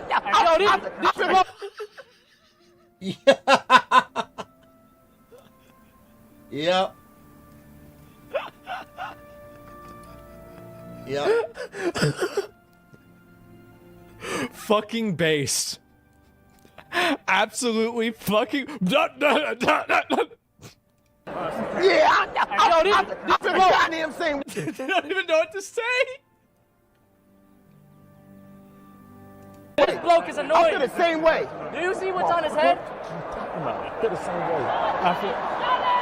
Man, pass that. Which stadium where I am the most annoying? I know, it's so annoying. I just can't do it. I hate it. It's terrible. Fuck out of here. There's no way. He's absolutely Yo, he's whoever farting, bro, save that shit for when you get home. Somebody got hit. Yo, oh my God, bro. Holy smoke. That shit. That wasn't me, bro. Not gonna lie. Don't put that on me. That's ridiculous. He said it was you? No, yeah, bro. He said, did you fall? I didn't fall. It was you. Nah, I was doing this way. Boss, I was doing this way. I smell it. Somebody dealt it. Boss, you grown as hell blaming farts on the child, bro. That's fucked up, bro. It wasn't me. You got locked in, please. For real, bro. Brother, you're 23. You're not a child. You're 23, 24. Man. Wow. That's something, isn't it? What a group of individuals. What a group of You got kicked out. individuals indeed. I can't apologize when you say you gonna keep fucking spinning. You threatening me. Stop doing that. Who is threatened you? Nobody once have I threatened you. Have I threatened you? Have I threatened you? I'm gonna step in. Have I threatened you? Step in here, John. I'm gonna step in here. Nobody. No reason. Said I'm here to rile people up. I'm trying to win the game. You're here to rile people up. You are. Like, it's obvious that's what you're doing. Watch this. No, it's not worth it. It's not worth it. We're posting the notes, please. It's not worth it. It's not worth it. Here's the problem. Do you think this would happen if the camera wasn't on? Of course not. No. Obviously not. It's happening because you have the camera on. You're causing trouble. You're creating a distraction. You're disturbing people. You're messing up the event. For what? For content? Like, it's so annoying. Yes, that's exactly it. What are you talking about? Nigga sneaking. Like, bro, like, It's just a game, dog. It's just a game. It's a bit of footy, you know what I'm saying? It's just a stream.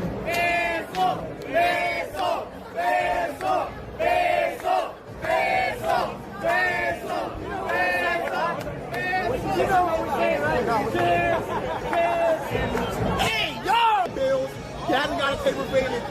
3 months. Cooking out. Got that weak ass laser that Excuse me. Excuse me. Uh-oh. It's so embarrassing. You need to leave right now. There it is. Everybody's clapping when they have to leave. Right. Yes. And it is embarrassing as a country. Like, as a people, you have people from around the world that are coming here as guests, and you don't even have the integrity, intelligence, or decorum to, at the bare minimum, act like a normal human being. You know, it's like, it blows my mind. You don't have the ability, you don't have the impulse control to not act in this way. It's crazy. I don't understand. You're going to ruin the event for clicks online because you want people to think that you're cool?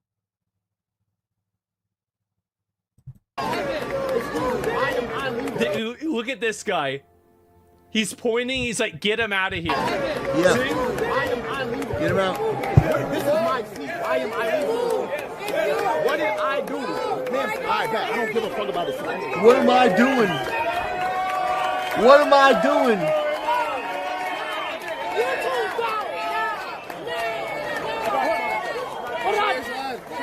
What did I do? I ain't do shit, bro. I didn't do shit, bro. I didn't do anything. I didn't do nothing. I was just here to have a good time. For? I didn't do shit, bro. Yeah. Gosh, it's so embarrassing. It's so embarrassing. Was streaming a mistake? Yes. Absolutely. Did we make a mistake by letting people do this? Yes. Oh, yes. Bro, like it really. Some of these guys really just. Yeah, they're retards. Y'all gotta stop doing this. Like y'all, this is just really. Yeah. I'm gonna be real. If Twitch wants to have a TOS, I think that they need to clamp down on some of this bad behavior. Yeah, 100%. Disruptive, nuisance behavior in public. I wish they would just ban you for it. True, permanently banned. I do. I wish they would just ban you for it. Like it's annoying, and like the same as like driving and streaming. Like it's just. It's always the IRL streamers. Like you never see this shit with like. I guess Jinxie told some guy to kill himself in the World Cup. So like maybe you do see it with gaming streamers, but it was in IRL. So Jinxie, but like told somebody and to so kill as himself? long as they play video games, and you stay on your computer playing video games, none of this stuff happens. But the moment you go out in real life and you start acting like a fool, you just being an asshole for no reason, man. And it's got to stop. Yeah, no, he's absolutely right. He's absolutely right. That's ridiculous. You are ruining the experience of other people. You're ruining the experience of other people, and they paid for those tickets.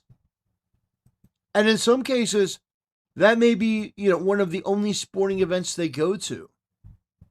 And you're going to what? You're going to ruin the time they had because you want content? Get the fuck out of here. Get the fuck out of here.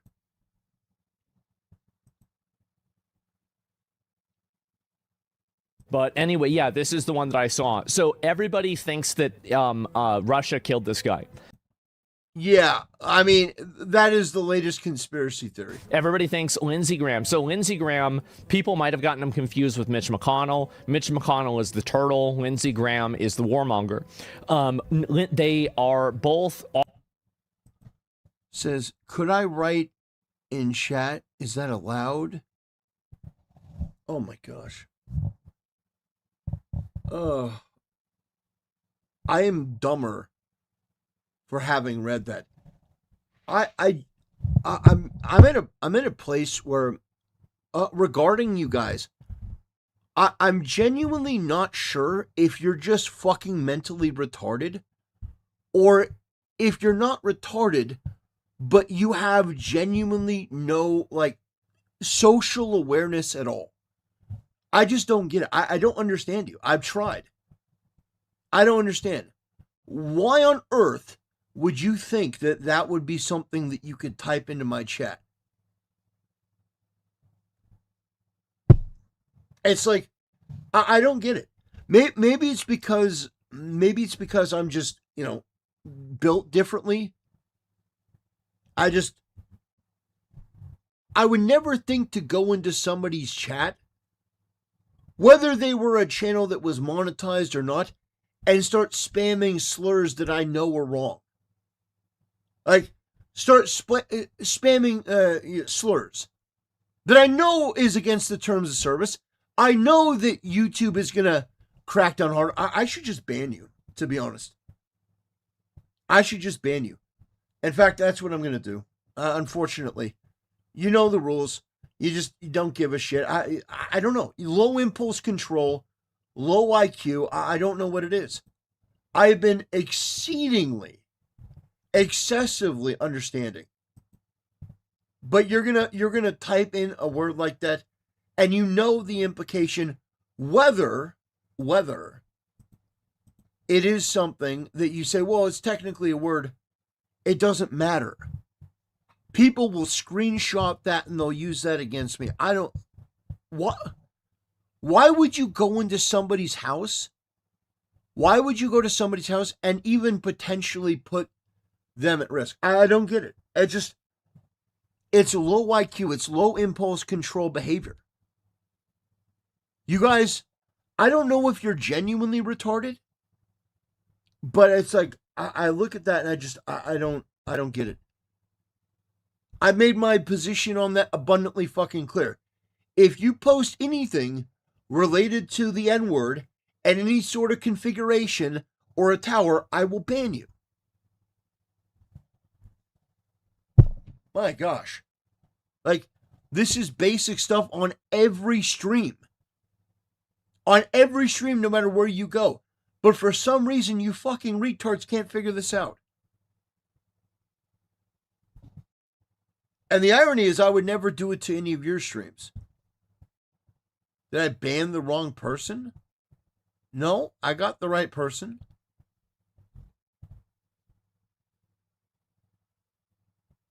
Man.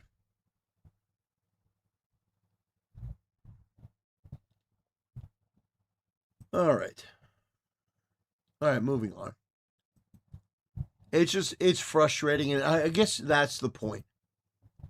Is that it's frustrating and that's funny, but it's just low IQ. And it's not worth my time. It's just, from now on, I'm just going to ban you guys if you start spamming anything even close to the N-word. I've told you so many times.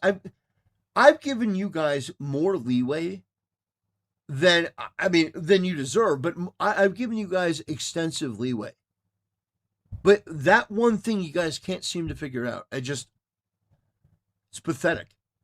It's low impulse control, low IQ behavior, which is the exact sort of behavior that we're currently criticizing, where people can't behave themselves in any sort of reasonable way. No, I'm done with that. That's just retarded.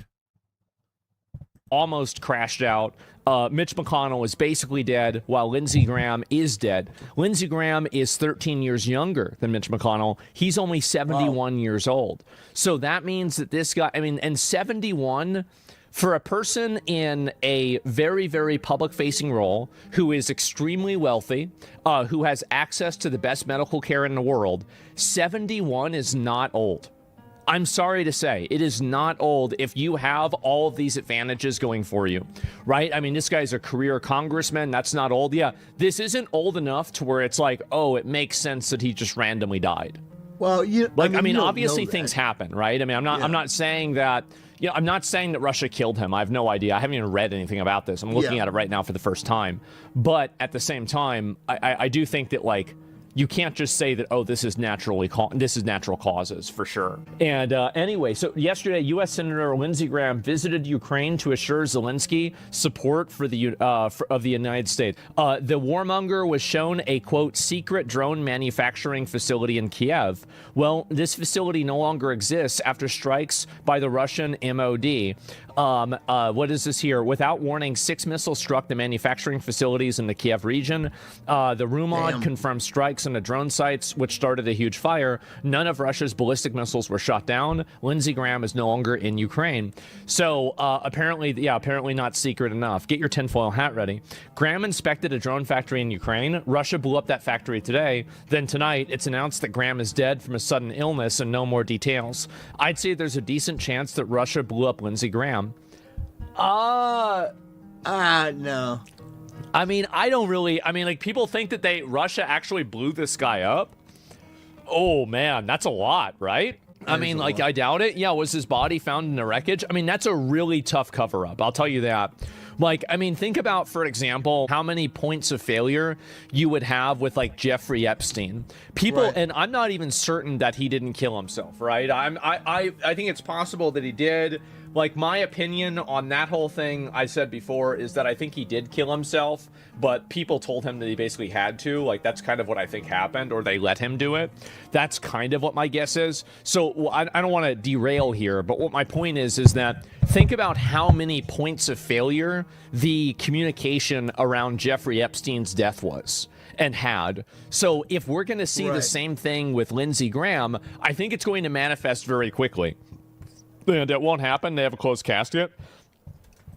Yeah, but probably I guess, like, no, yeah, I mean, Lindsey Graham doesn't have any kids or a wife, so I don't know, maybe his sister is, like, the one that's going to inherit his money, so I guess maybe that would be her that would have to verify that it's him. Yeah, it's his sister.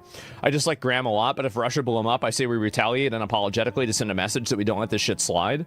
I don't think that Russia blew the guy up. I just don't think that's what happened. Here's the problem. Here's the problem. When you start engaging with these conspiracy theories, it never ends. Now they blew him up. And like, no, it is entirely likely that the guy had a heart attack. Like, heart attacks happen to people all the time. If he had congestive heart failure and he died, like, I know everyone wants to play this game where they're the smartest person in the room. And like, I just, look, I get it. I understand.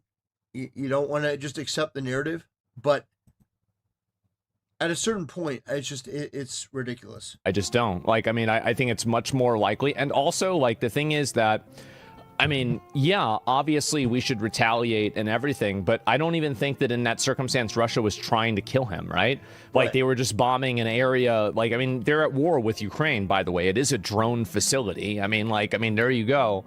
So, I mean, I'm not saying it's a good thing to have happen. I'm not trying to excuse it, but, like, it's not like this is totally fucking unprecedented and it was targeted on him. I have no idea.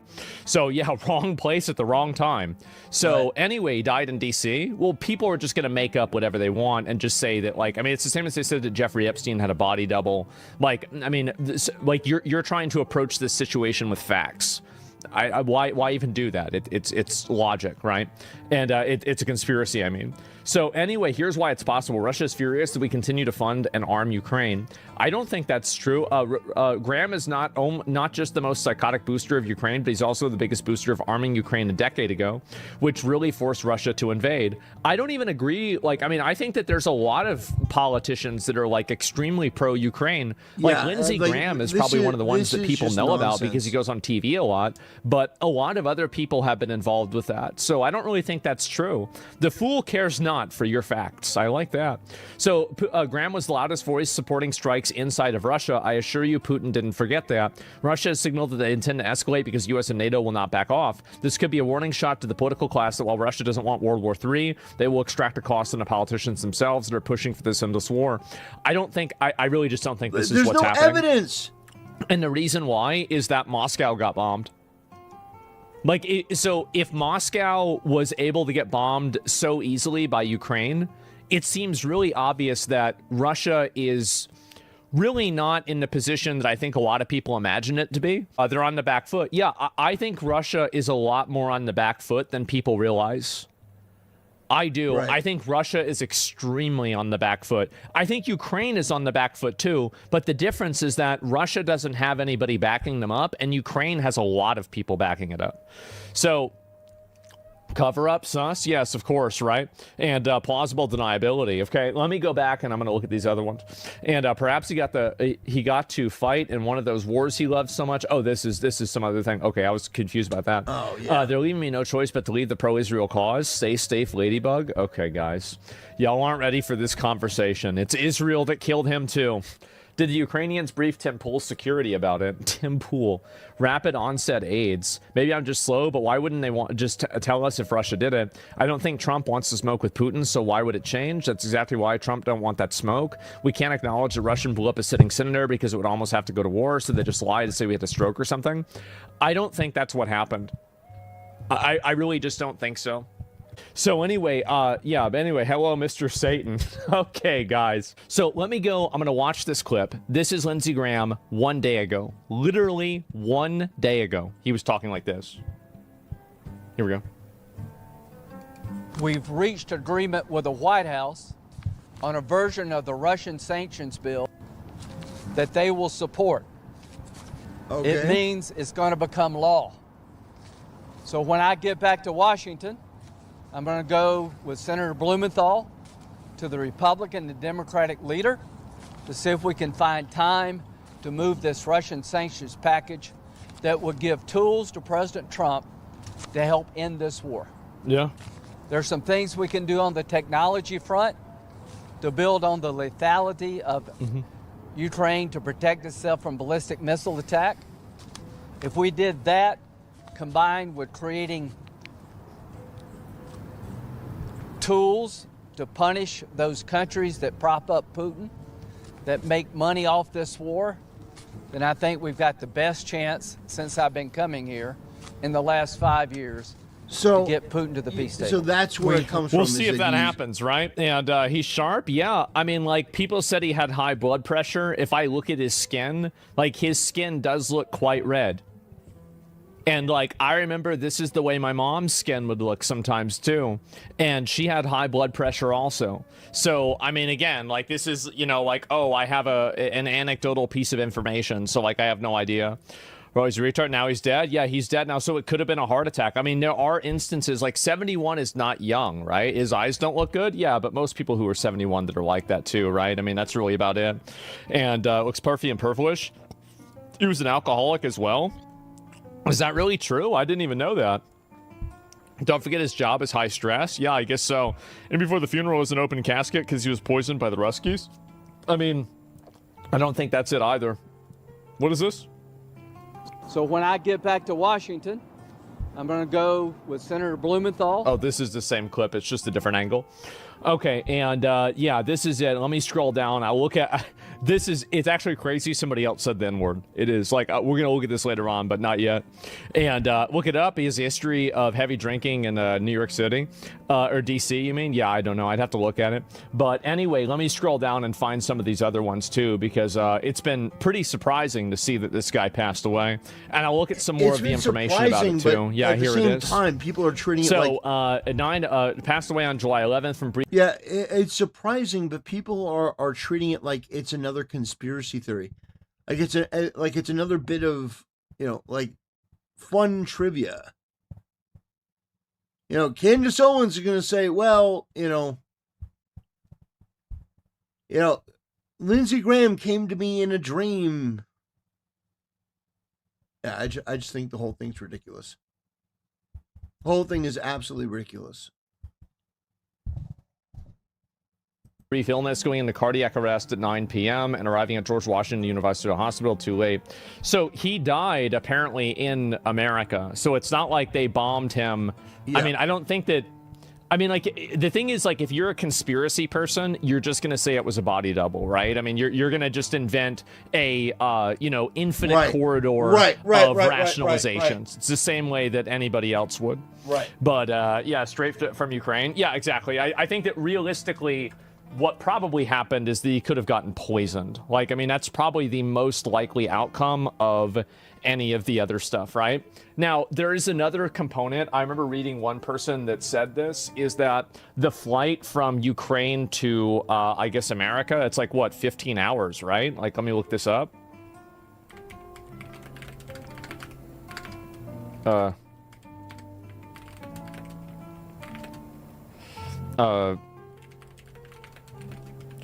Yeah, it's DVT. Yeah, that's right. I was thinking, like, what is the term? Yeah, because obviously you guys see where I'm going with, like, I'm talking about how long something is, right? Like, we can clearly see where things are going. Right. So is 12 hours, right? So DVT is deep vein thrombosis. This is one of the silent killers of a lot of people that have sedentary jobs. And it's one of the reasons why I feel like I'm lucky that, you know, like I go out, like I exercise a lot. One time I convinced myself that I had it because I had a pain in my leg. And I actually went to the emergency room, like, or an emergency clinic, and they did like a fucking ultrasound on me. I was like so freaked out about it, right? And you exercise? Well, I mean, like, avoiding DVT isn't hard to do. It's just make sure that you move around, period.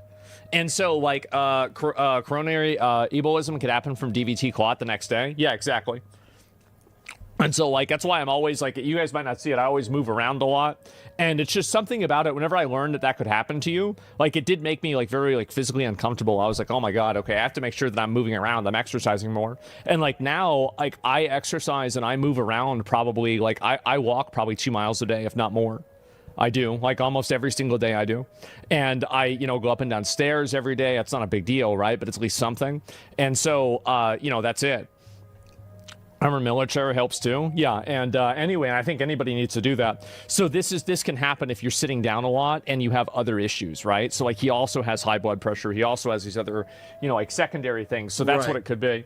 So if you showed me this tweet a year ago, what is this? Lindsey Graham and Charlie Kirk fighting in hell over being Reagan's bottom.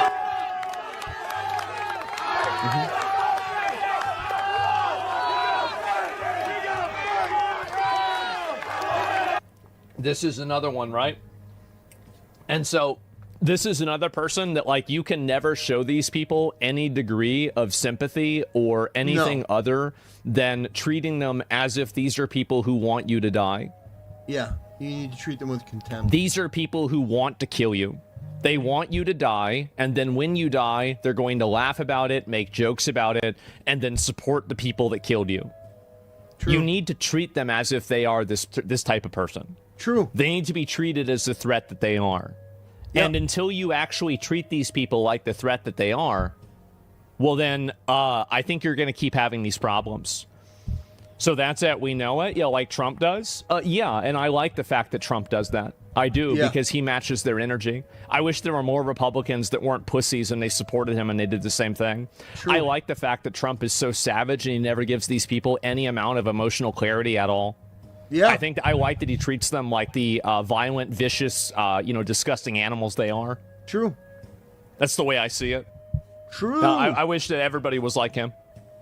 And that's it. Trump's all talk. Yeah, the problem that I have with Trump is that Trump doesn't treat them that way. He just talks about them that way. I wish he would treat them that way. You're partnered on Kick? Congratulations, brother. That's great news. Wow. Congratulations, dude. That's great. Wow, that's incredible. Man, that's amazing. Great job, brother. Man, that's very cool.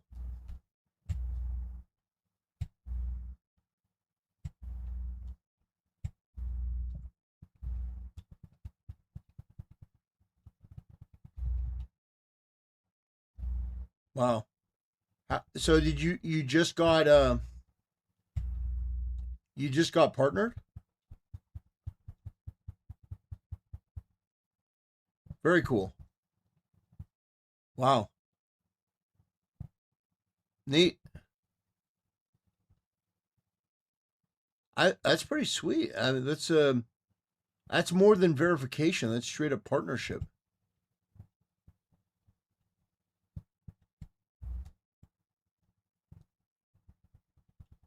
Damn. Very cool.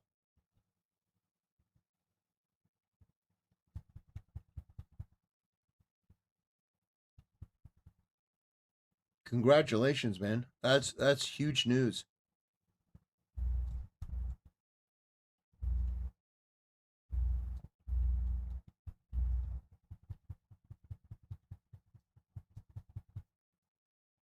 Man. So what is the what was the process for that like? Is that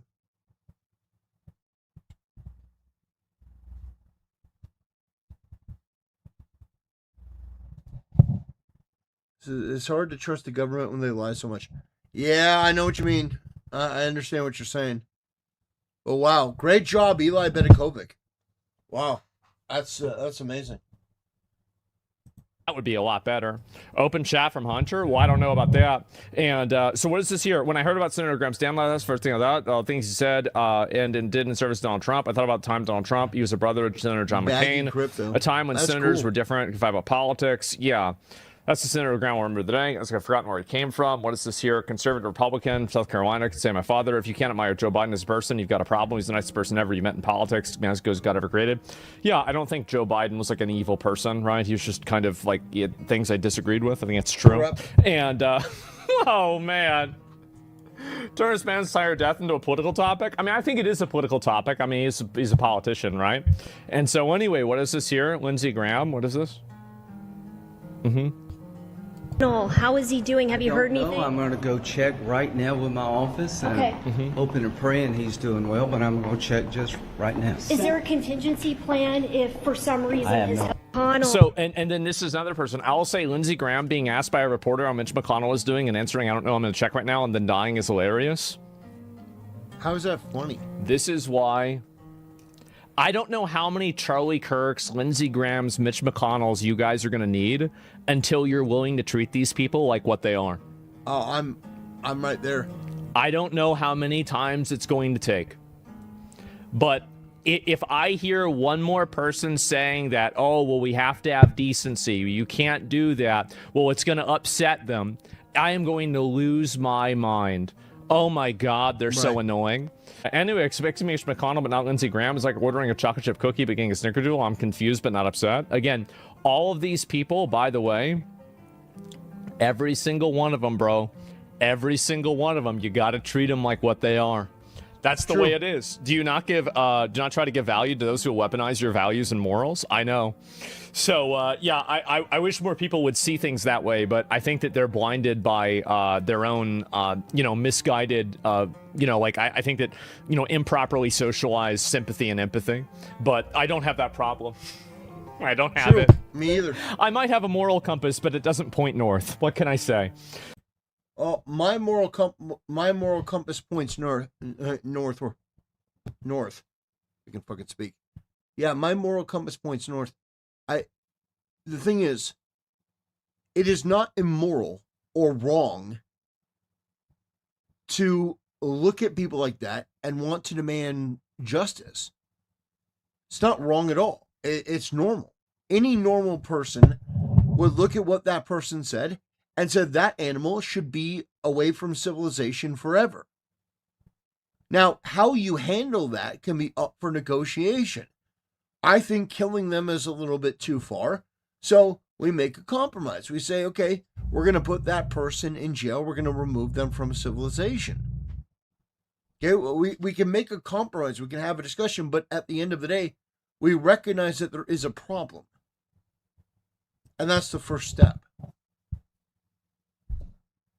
So, yeah, I couldn't give a fuck. Anyway, Fetterman W statement. Yeah, I mean, like, again, I think John Fetterman is one of the only, upstanding guys. Like, I would say, like, the people that I would say are, like, really solid, like even though I don't... in a lot of cases, I don't necessarily agree with people that are always ideologically driven, but I can respect them in some ways. I like John Fetterman. I like Thomas Massey. I like, those are probably the first two I just come up right off the top of my head.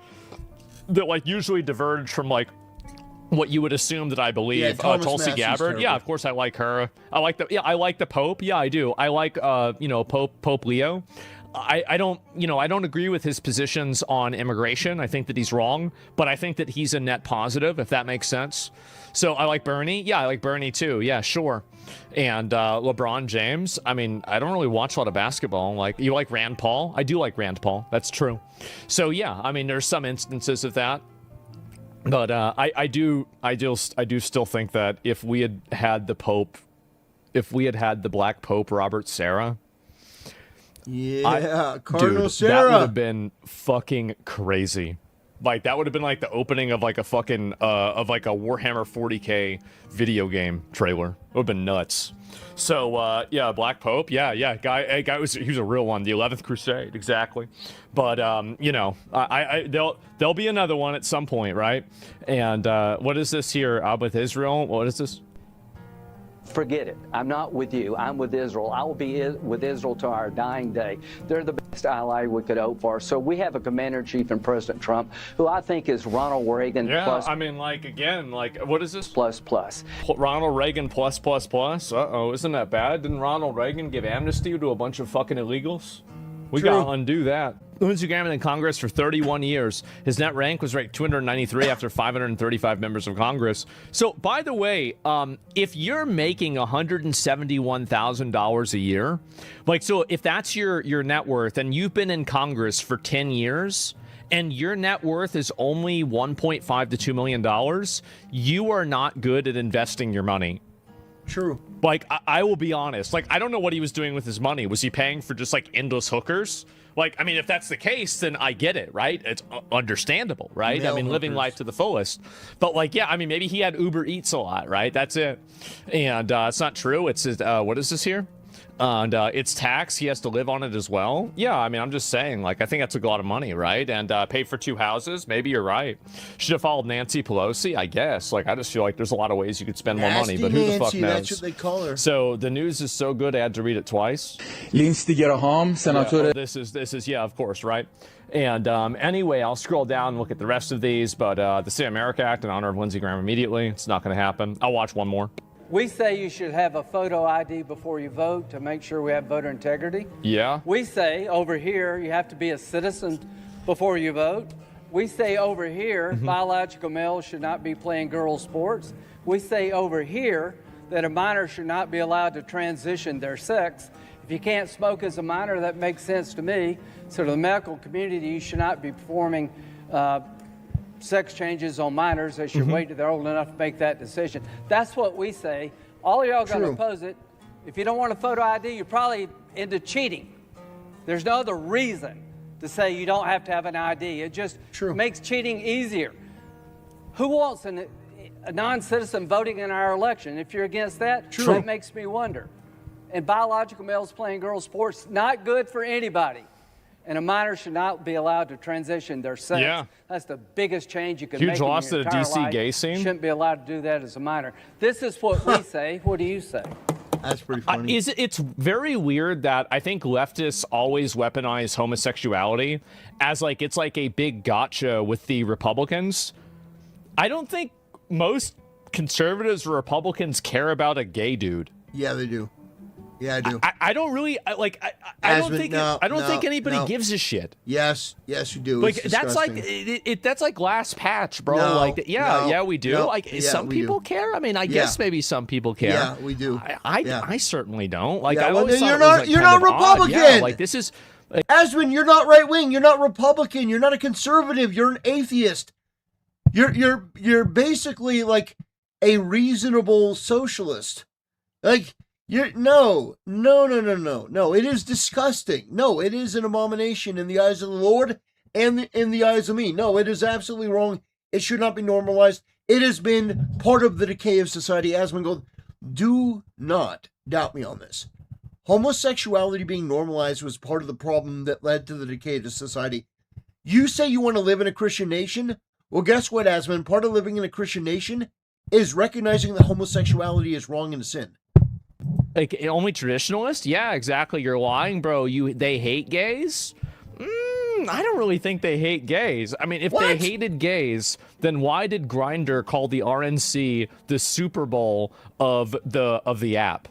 Right? I mean, like, I feel like, guys, I feel like there's a lot of gay dudes out there. And also, by the way, there could be another meta level for this, right?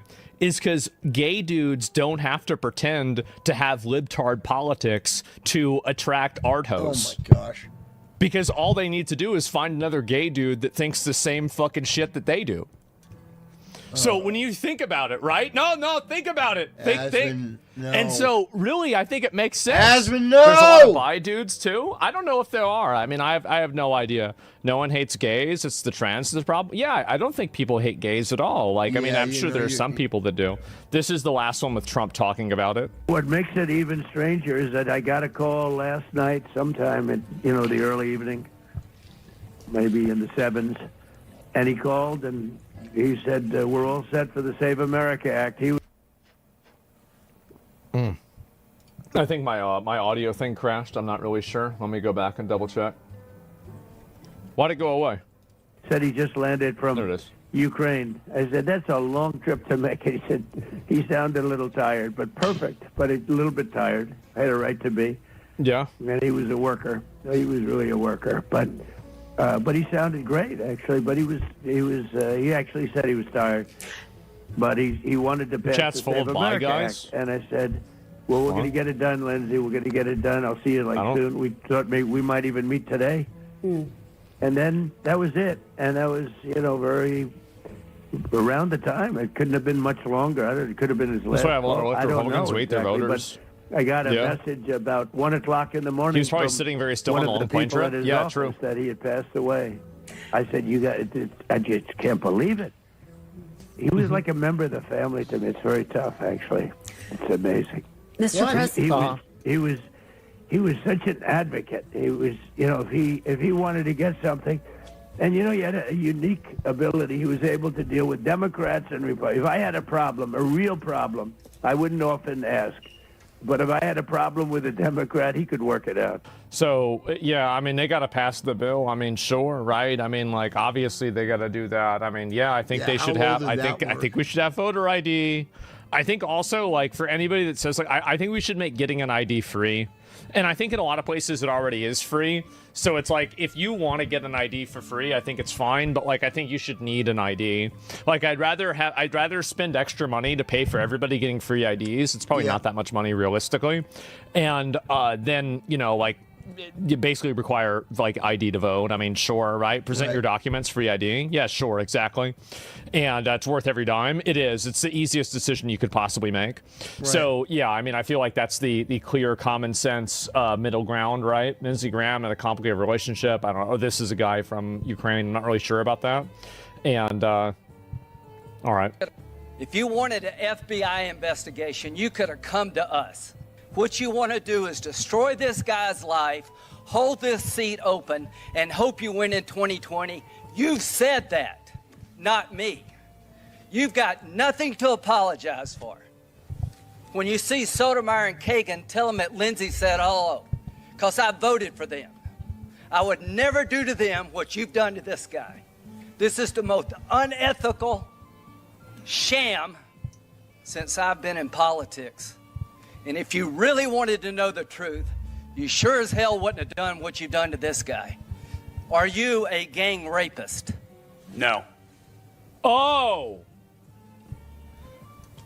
I cannot imagine what you and your family have gone through.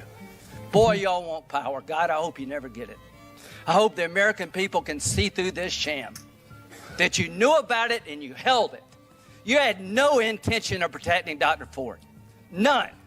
She's as much of a victim as you are. God, I hate to say it because these have been my friends. But let me tell you, when it comes to this, you're looking for a fair process. You came to the wrong town at the wrong time, my friend. What's the video about? So there was a a Supreme Court Justice Kavanaugh, and he was accused of sexual misconduct, and it was a concerted effort to try to delegitimize his nomination into the Supreme Court, and Lindsey Graham is defending him from those accusations. This was like maybe like a little bit less than 10 years ago. Consider this a job interview? Yeah, blatantly false allegations. The advice and consent role is like a job. You consider that you've been through a job interview? I've been through a process of advice and consent under the Constitution. Which Would you say you've been through hell? I've been through hell and then some. This is not a job interview. Yeah. This is hell. This is going to destroy the ability of good people to come forward because of this crap. Your high school yearbook. You have interacted with professional women all your life, not one accusation. You're supposed to be Bill Cosby when you're a junior and senior in high school. And all of a sudden you got over. What? With professional women all your life, not one accusation. You're supposed to be Bill Cosby when you're a junior and senior. They're saying he's a gang rapist on a large scale like Bill Cosby was. That's what they're trying to say. Yeah. That's the yeah. Yeah, he's a serial. In high school. And all of a sudden you got over it. Damn. It's been my understanding. He's saying that, oh yeah, right. So you were this huge rapist in high school, but then after that you just stopped after you accumulated all this wealth and power? Right. That if you drug women and raped them for 2 years in high school, you probably don't stop. Here's my understanding. If you lived a good life, people would recognize it, like the American Bar Association has the gold standard. His integrity is absolutely unquestioned. He is the very circumspect the Kavanaugh sham pushed me in to his the right. personal conduct, harbors no biases or prejudices. He's entirely ethical, is a really decent person. He is warm, friendly, unassuming. He's the nicest person. The ABA. The one thing I can tell you, you should be proud of. Ashley, you should be proud of this.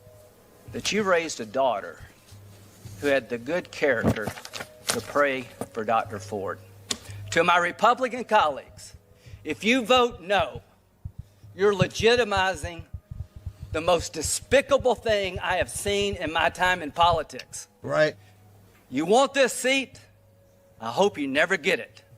I hope you're on the Supreme Court. That's exactly where you should be. And he went on the Supreme Court. And I hope he won. that the American people will see through this charade. Terrible choice, but... And I wish you well, and I intend to vote for you, and I hope everybody who's fair-minded will. Should have gone with the Clarence Thomas type. I think that we really lost a real one. I do. Like, goddamn. No. Like, holy shit.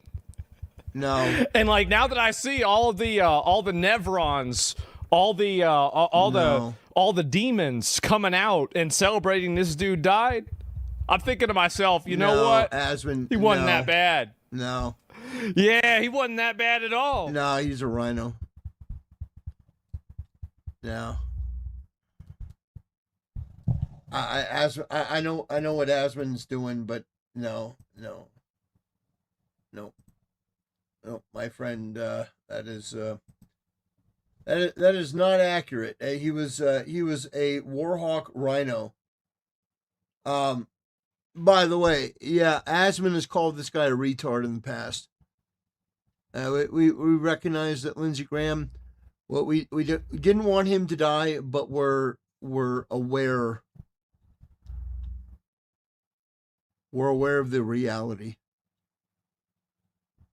Yeah, we don't need to live like this. That is absolutely true. Absolutely true. We don't have to. We don't have to live like this. There's nothing requiring us to live like this. We can demand better from our government and our representatives. Yeah, 100%. And do so in the name of God and for a Christian nation.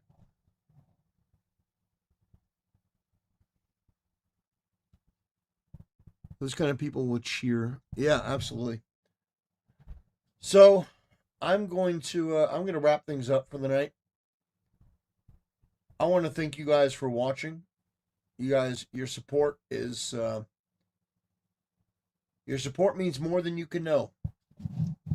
And I want to say thank you guys. I want to say God bless you. God bless you. Have a wonderful, wonderful Saturday night, or Sunday night, rather. And